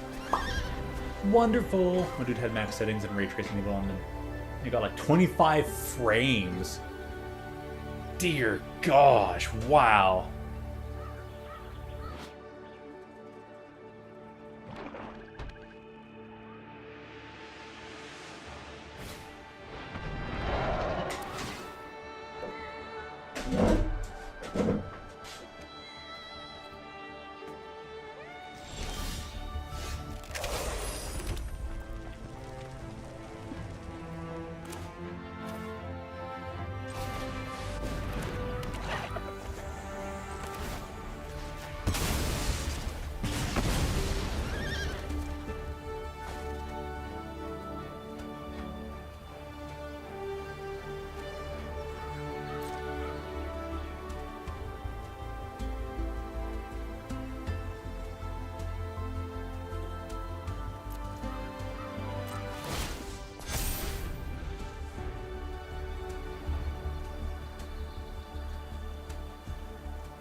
Oh, good old Burnished Heart.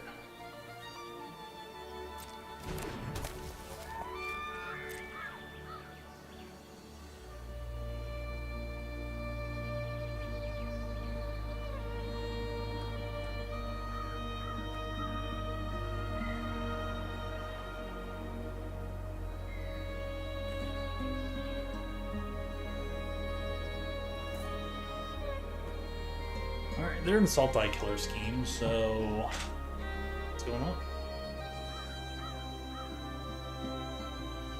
Salt Eye, Salt Eye. Alright, my turn. Yep, take my turn. Dear gosh. Let's just get this out of the way. Kicker, please.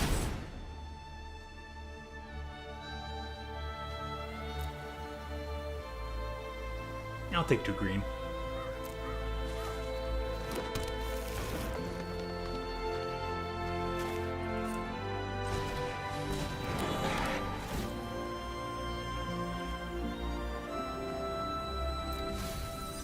Do not need it. No, thank you. How is there still a land on top?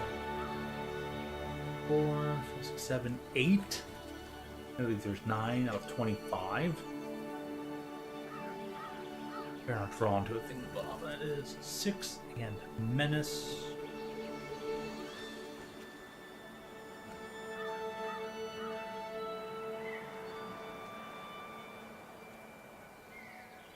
What do I want to do?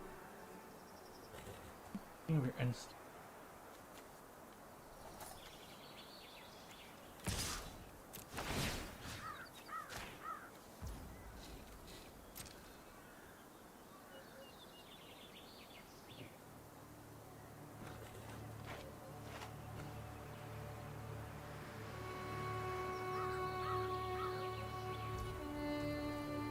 Dude, they just take it. Sweet. I don't want to bro my dude. I would appreciate that. Can throw it on the 3-1 next time, make it a 4-1 Menace attacker.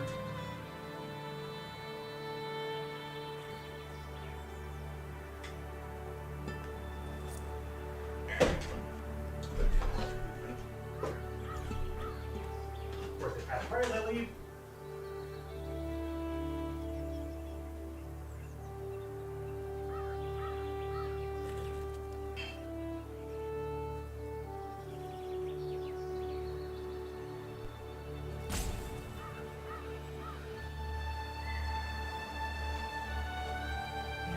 would be a thing. Yeah, they'll probably take a moment. Whereas pass to attackers. Sorry for the wait.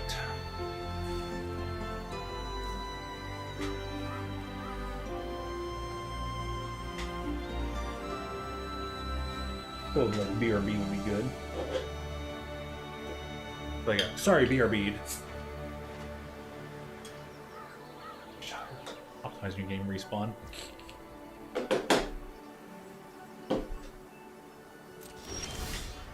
Okay. It is how much mana? 3 mana, and they can't block.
I'm fine with this.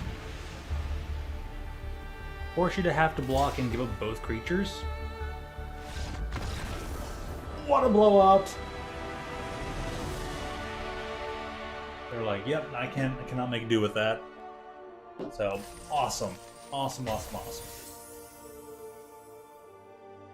There, fantastic win there. Yep, this was the right way to go. Maybe.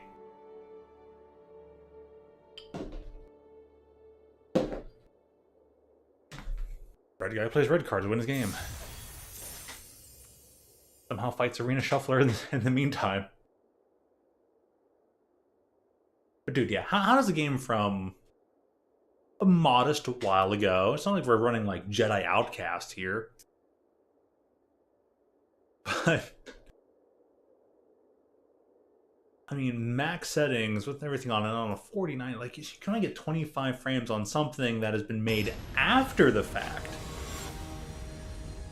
Yeah, that's a bit... It's definitely the problems with the game and not with the merchandise. I'll keep 7. It's great. I have a double green for Galta.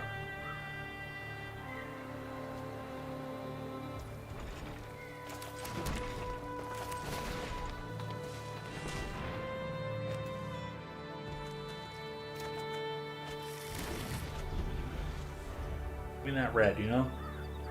Red. Got more green. Show off with the white. They're trying to figure out what I'm doing. Good. Take your time. Gnarlid Colony is back? No!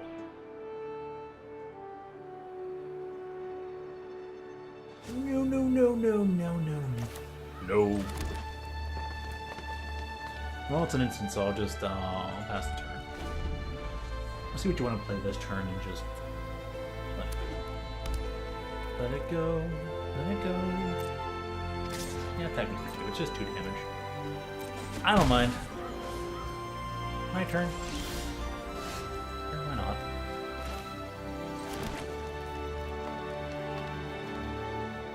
That brings it down to 4 mana? I'm going to do that per turn.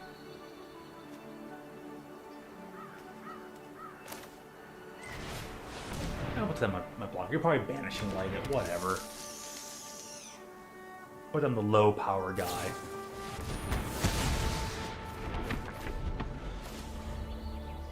Give me a human token for that? Sure.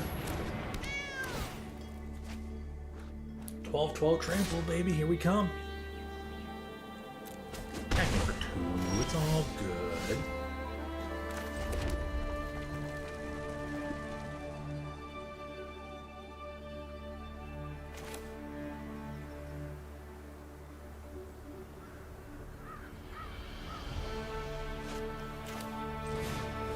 put this down first.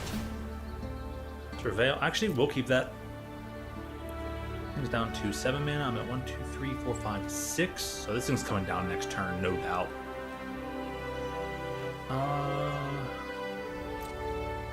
No attack. In turn.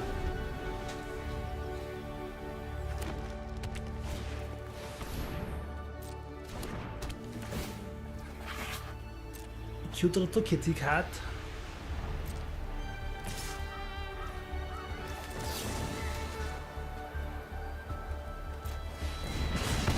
Love your dude. Wait. 6, 7, 8.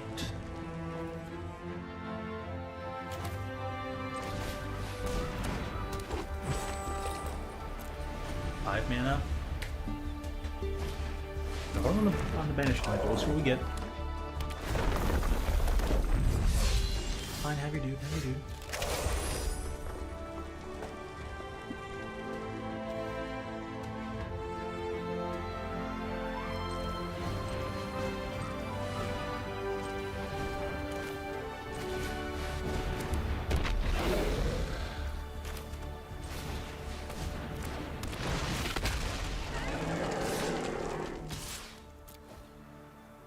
I am getting in there.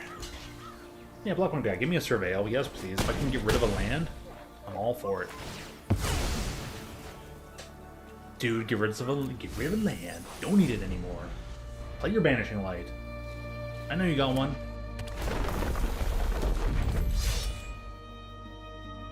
If you cannot kill my Galta right now, you are so dead.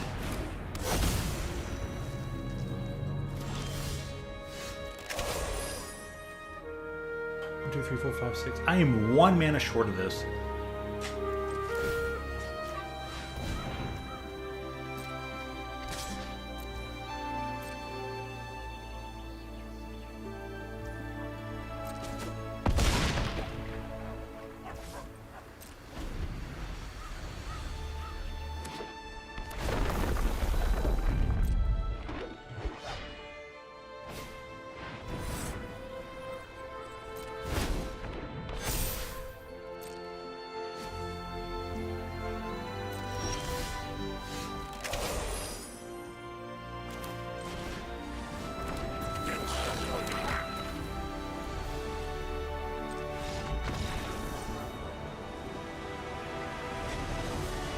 Big Dino. Big Galta. Galta. Galta. Pulling the true Timmy there.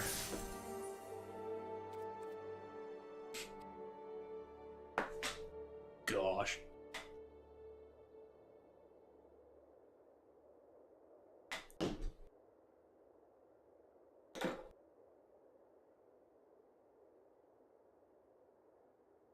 Yeah, I don't think there's much they could have done. Play the Goblin, make their 7/7 not be able to block.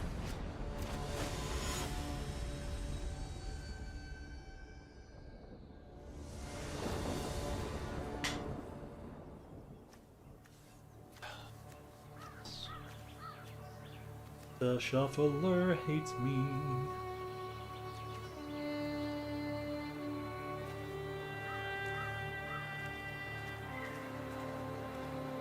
I guess we'll see if I maybe get to play a long game. I kind of sort of can.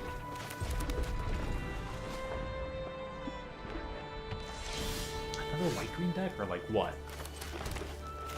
What are we getting at here with this? Now the deck. I guess get the double green. I have 2 red, 2 greens. Let's grab a green. Oh, Paradise Druid. As long as it's untapped. Sweet. Do I play Dude Guy or just wait? Nah, 3/3 trample. Let's play that. Let's get ahead. Anytime I have a creature, it'd be a 4/3 trampler. Pretty solid. Gets out of the Druid a little bit. Teeny bit. Oh, dude. I get to destroy loot? Yes, please. I am not putting up your shenanigans. Absolutely not.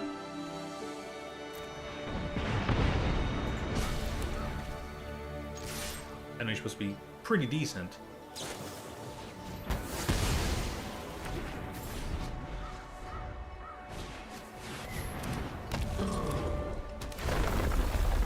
Yeah, so far so good for you.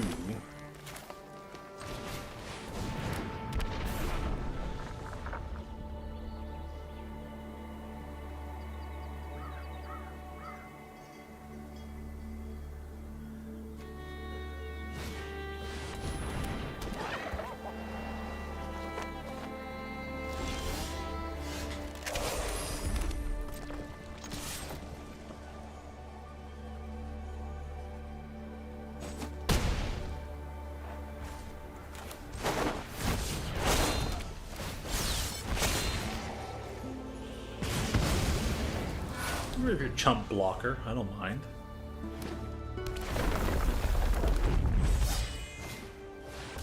The axe? You're aiming for the axe, huh?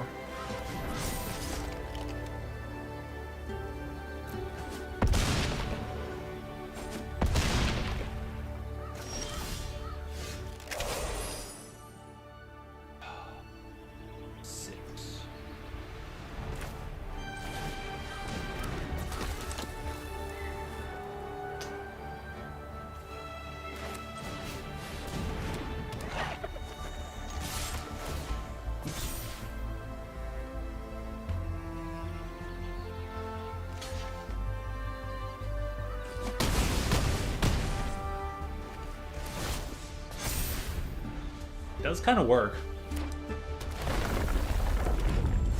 They're gonna get the full 8 anyways. They get the additional 2 plus the additional 6 after, so. Double strike trample is really, really freaking good. Bad D-scores have always been a thing. I can believe that. Remember the one game Watch Dogs have been like that?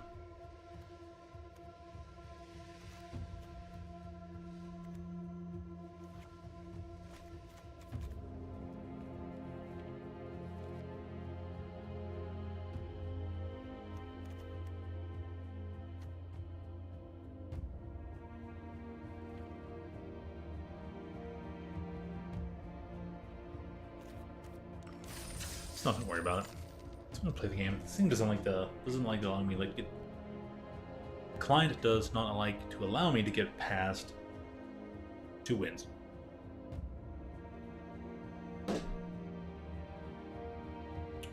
It's reading it for you.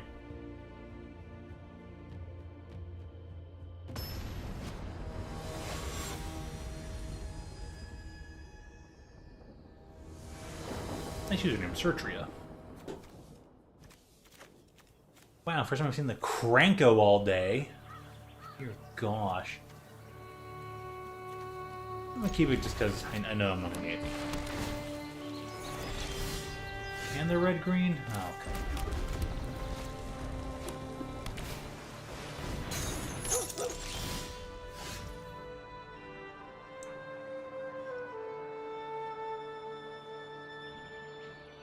Interesting card. I mean, I'll give him that.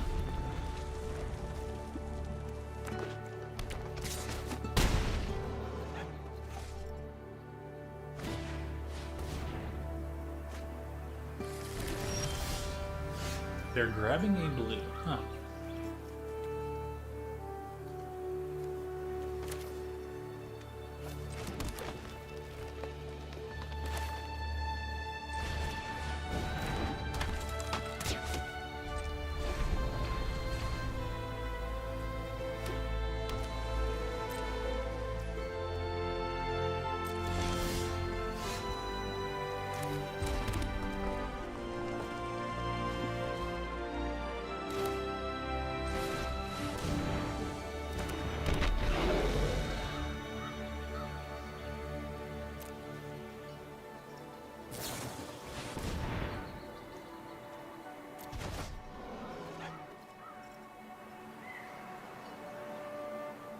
I don't know, let's figure what I've out of it.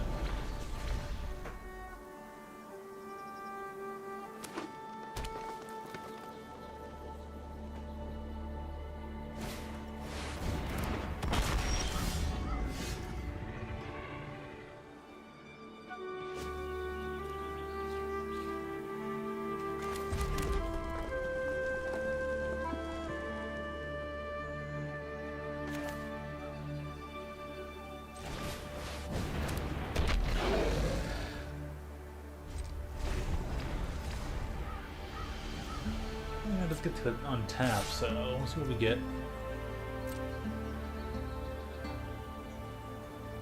Oh, that's right, I gotta buff it up first. It's kind of annoying.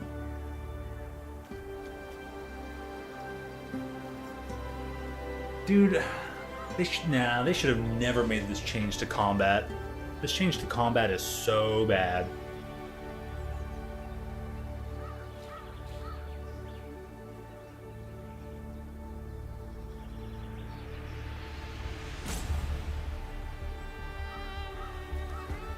Like, I have to give up my information first.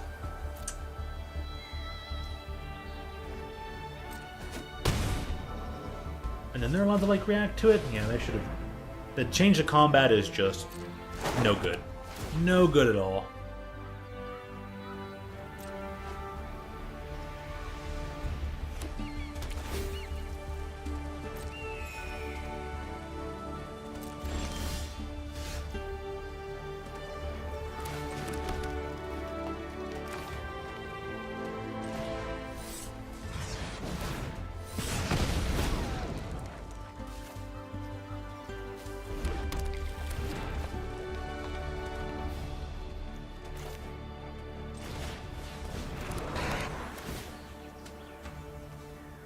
Don't need that.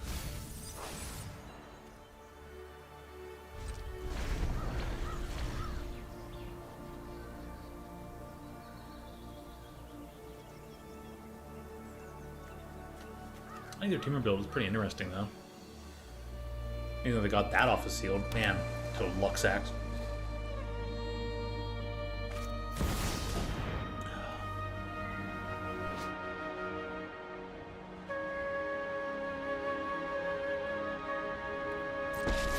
Can't be blocked. Oh my goodness. This compared with whatever the you need.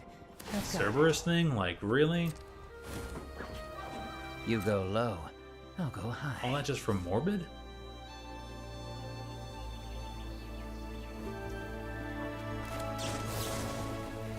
Alright, do I get a thing or not?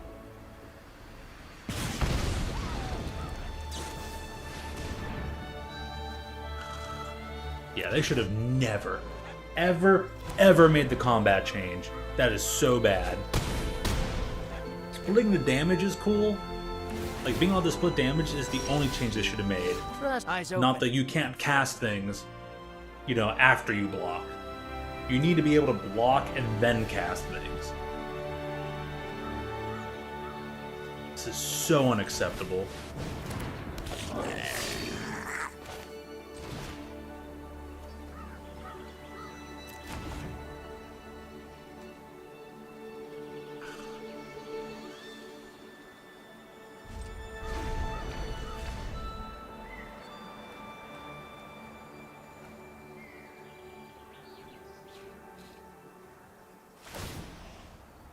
I wonder how the rest of the They'll never Magic see universe us coming. is, rest of the Magic multiverse?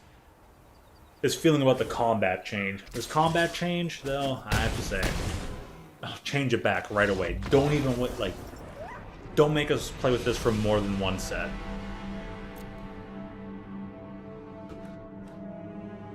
Glad they gave me the review for that one, because, wow, that was atrocious.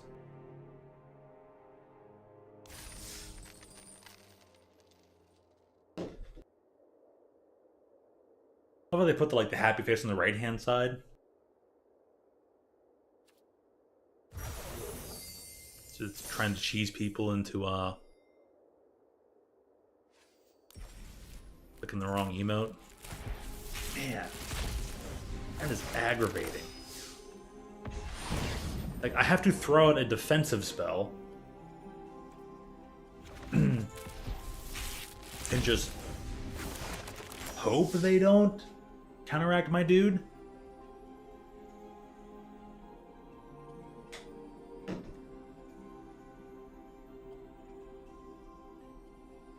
There's like, we have so many defensive, low-cost defensive creatures we brought back. That's why you changed combat? I don't know.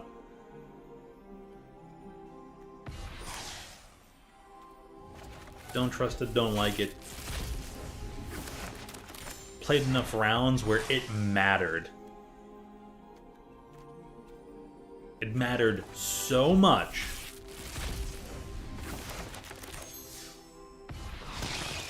that, I don't know, maybe they still would have won out based on the card draws. But the match would have lasted maybe an additional 3 turns. Because of the rules changed, the game ended the next turn. Just ridiculous.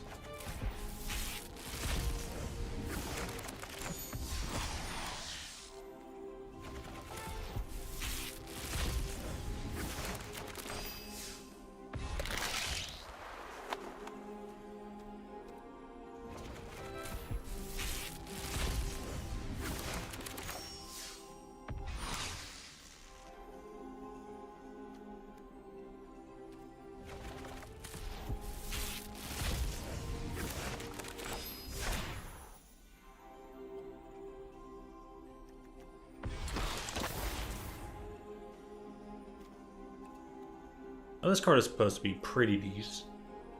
Great in tempo. Does it go straight into like Pioneer Wizards or whatnot? Maybe.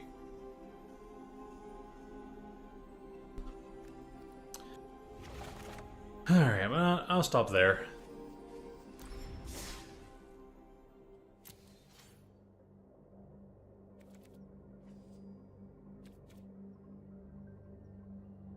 But yeah. I'm an aggro guy, I play red, and even I'm saying that the change to combat was unnecessary, poorly thought out.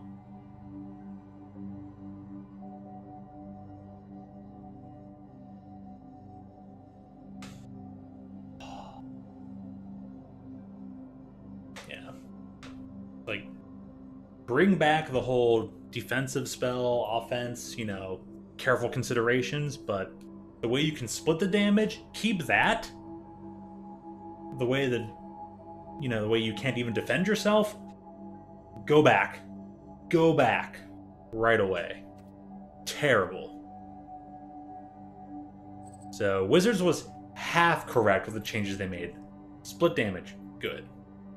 That's the only move they should have made. Hopefully everyone will be telling them, probably telling them the same.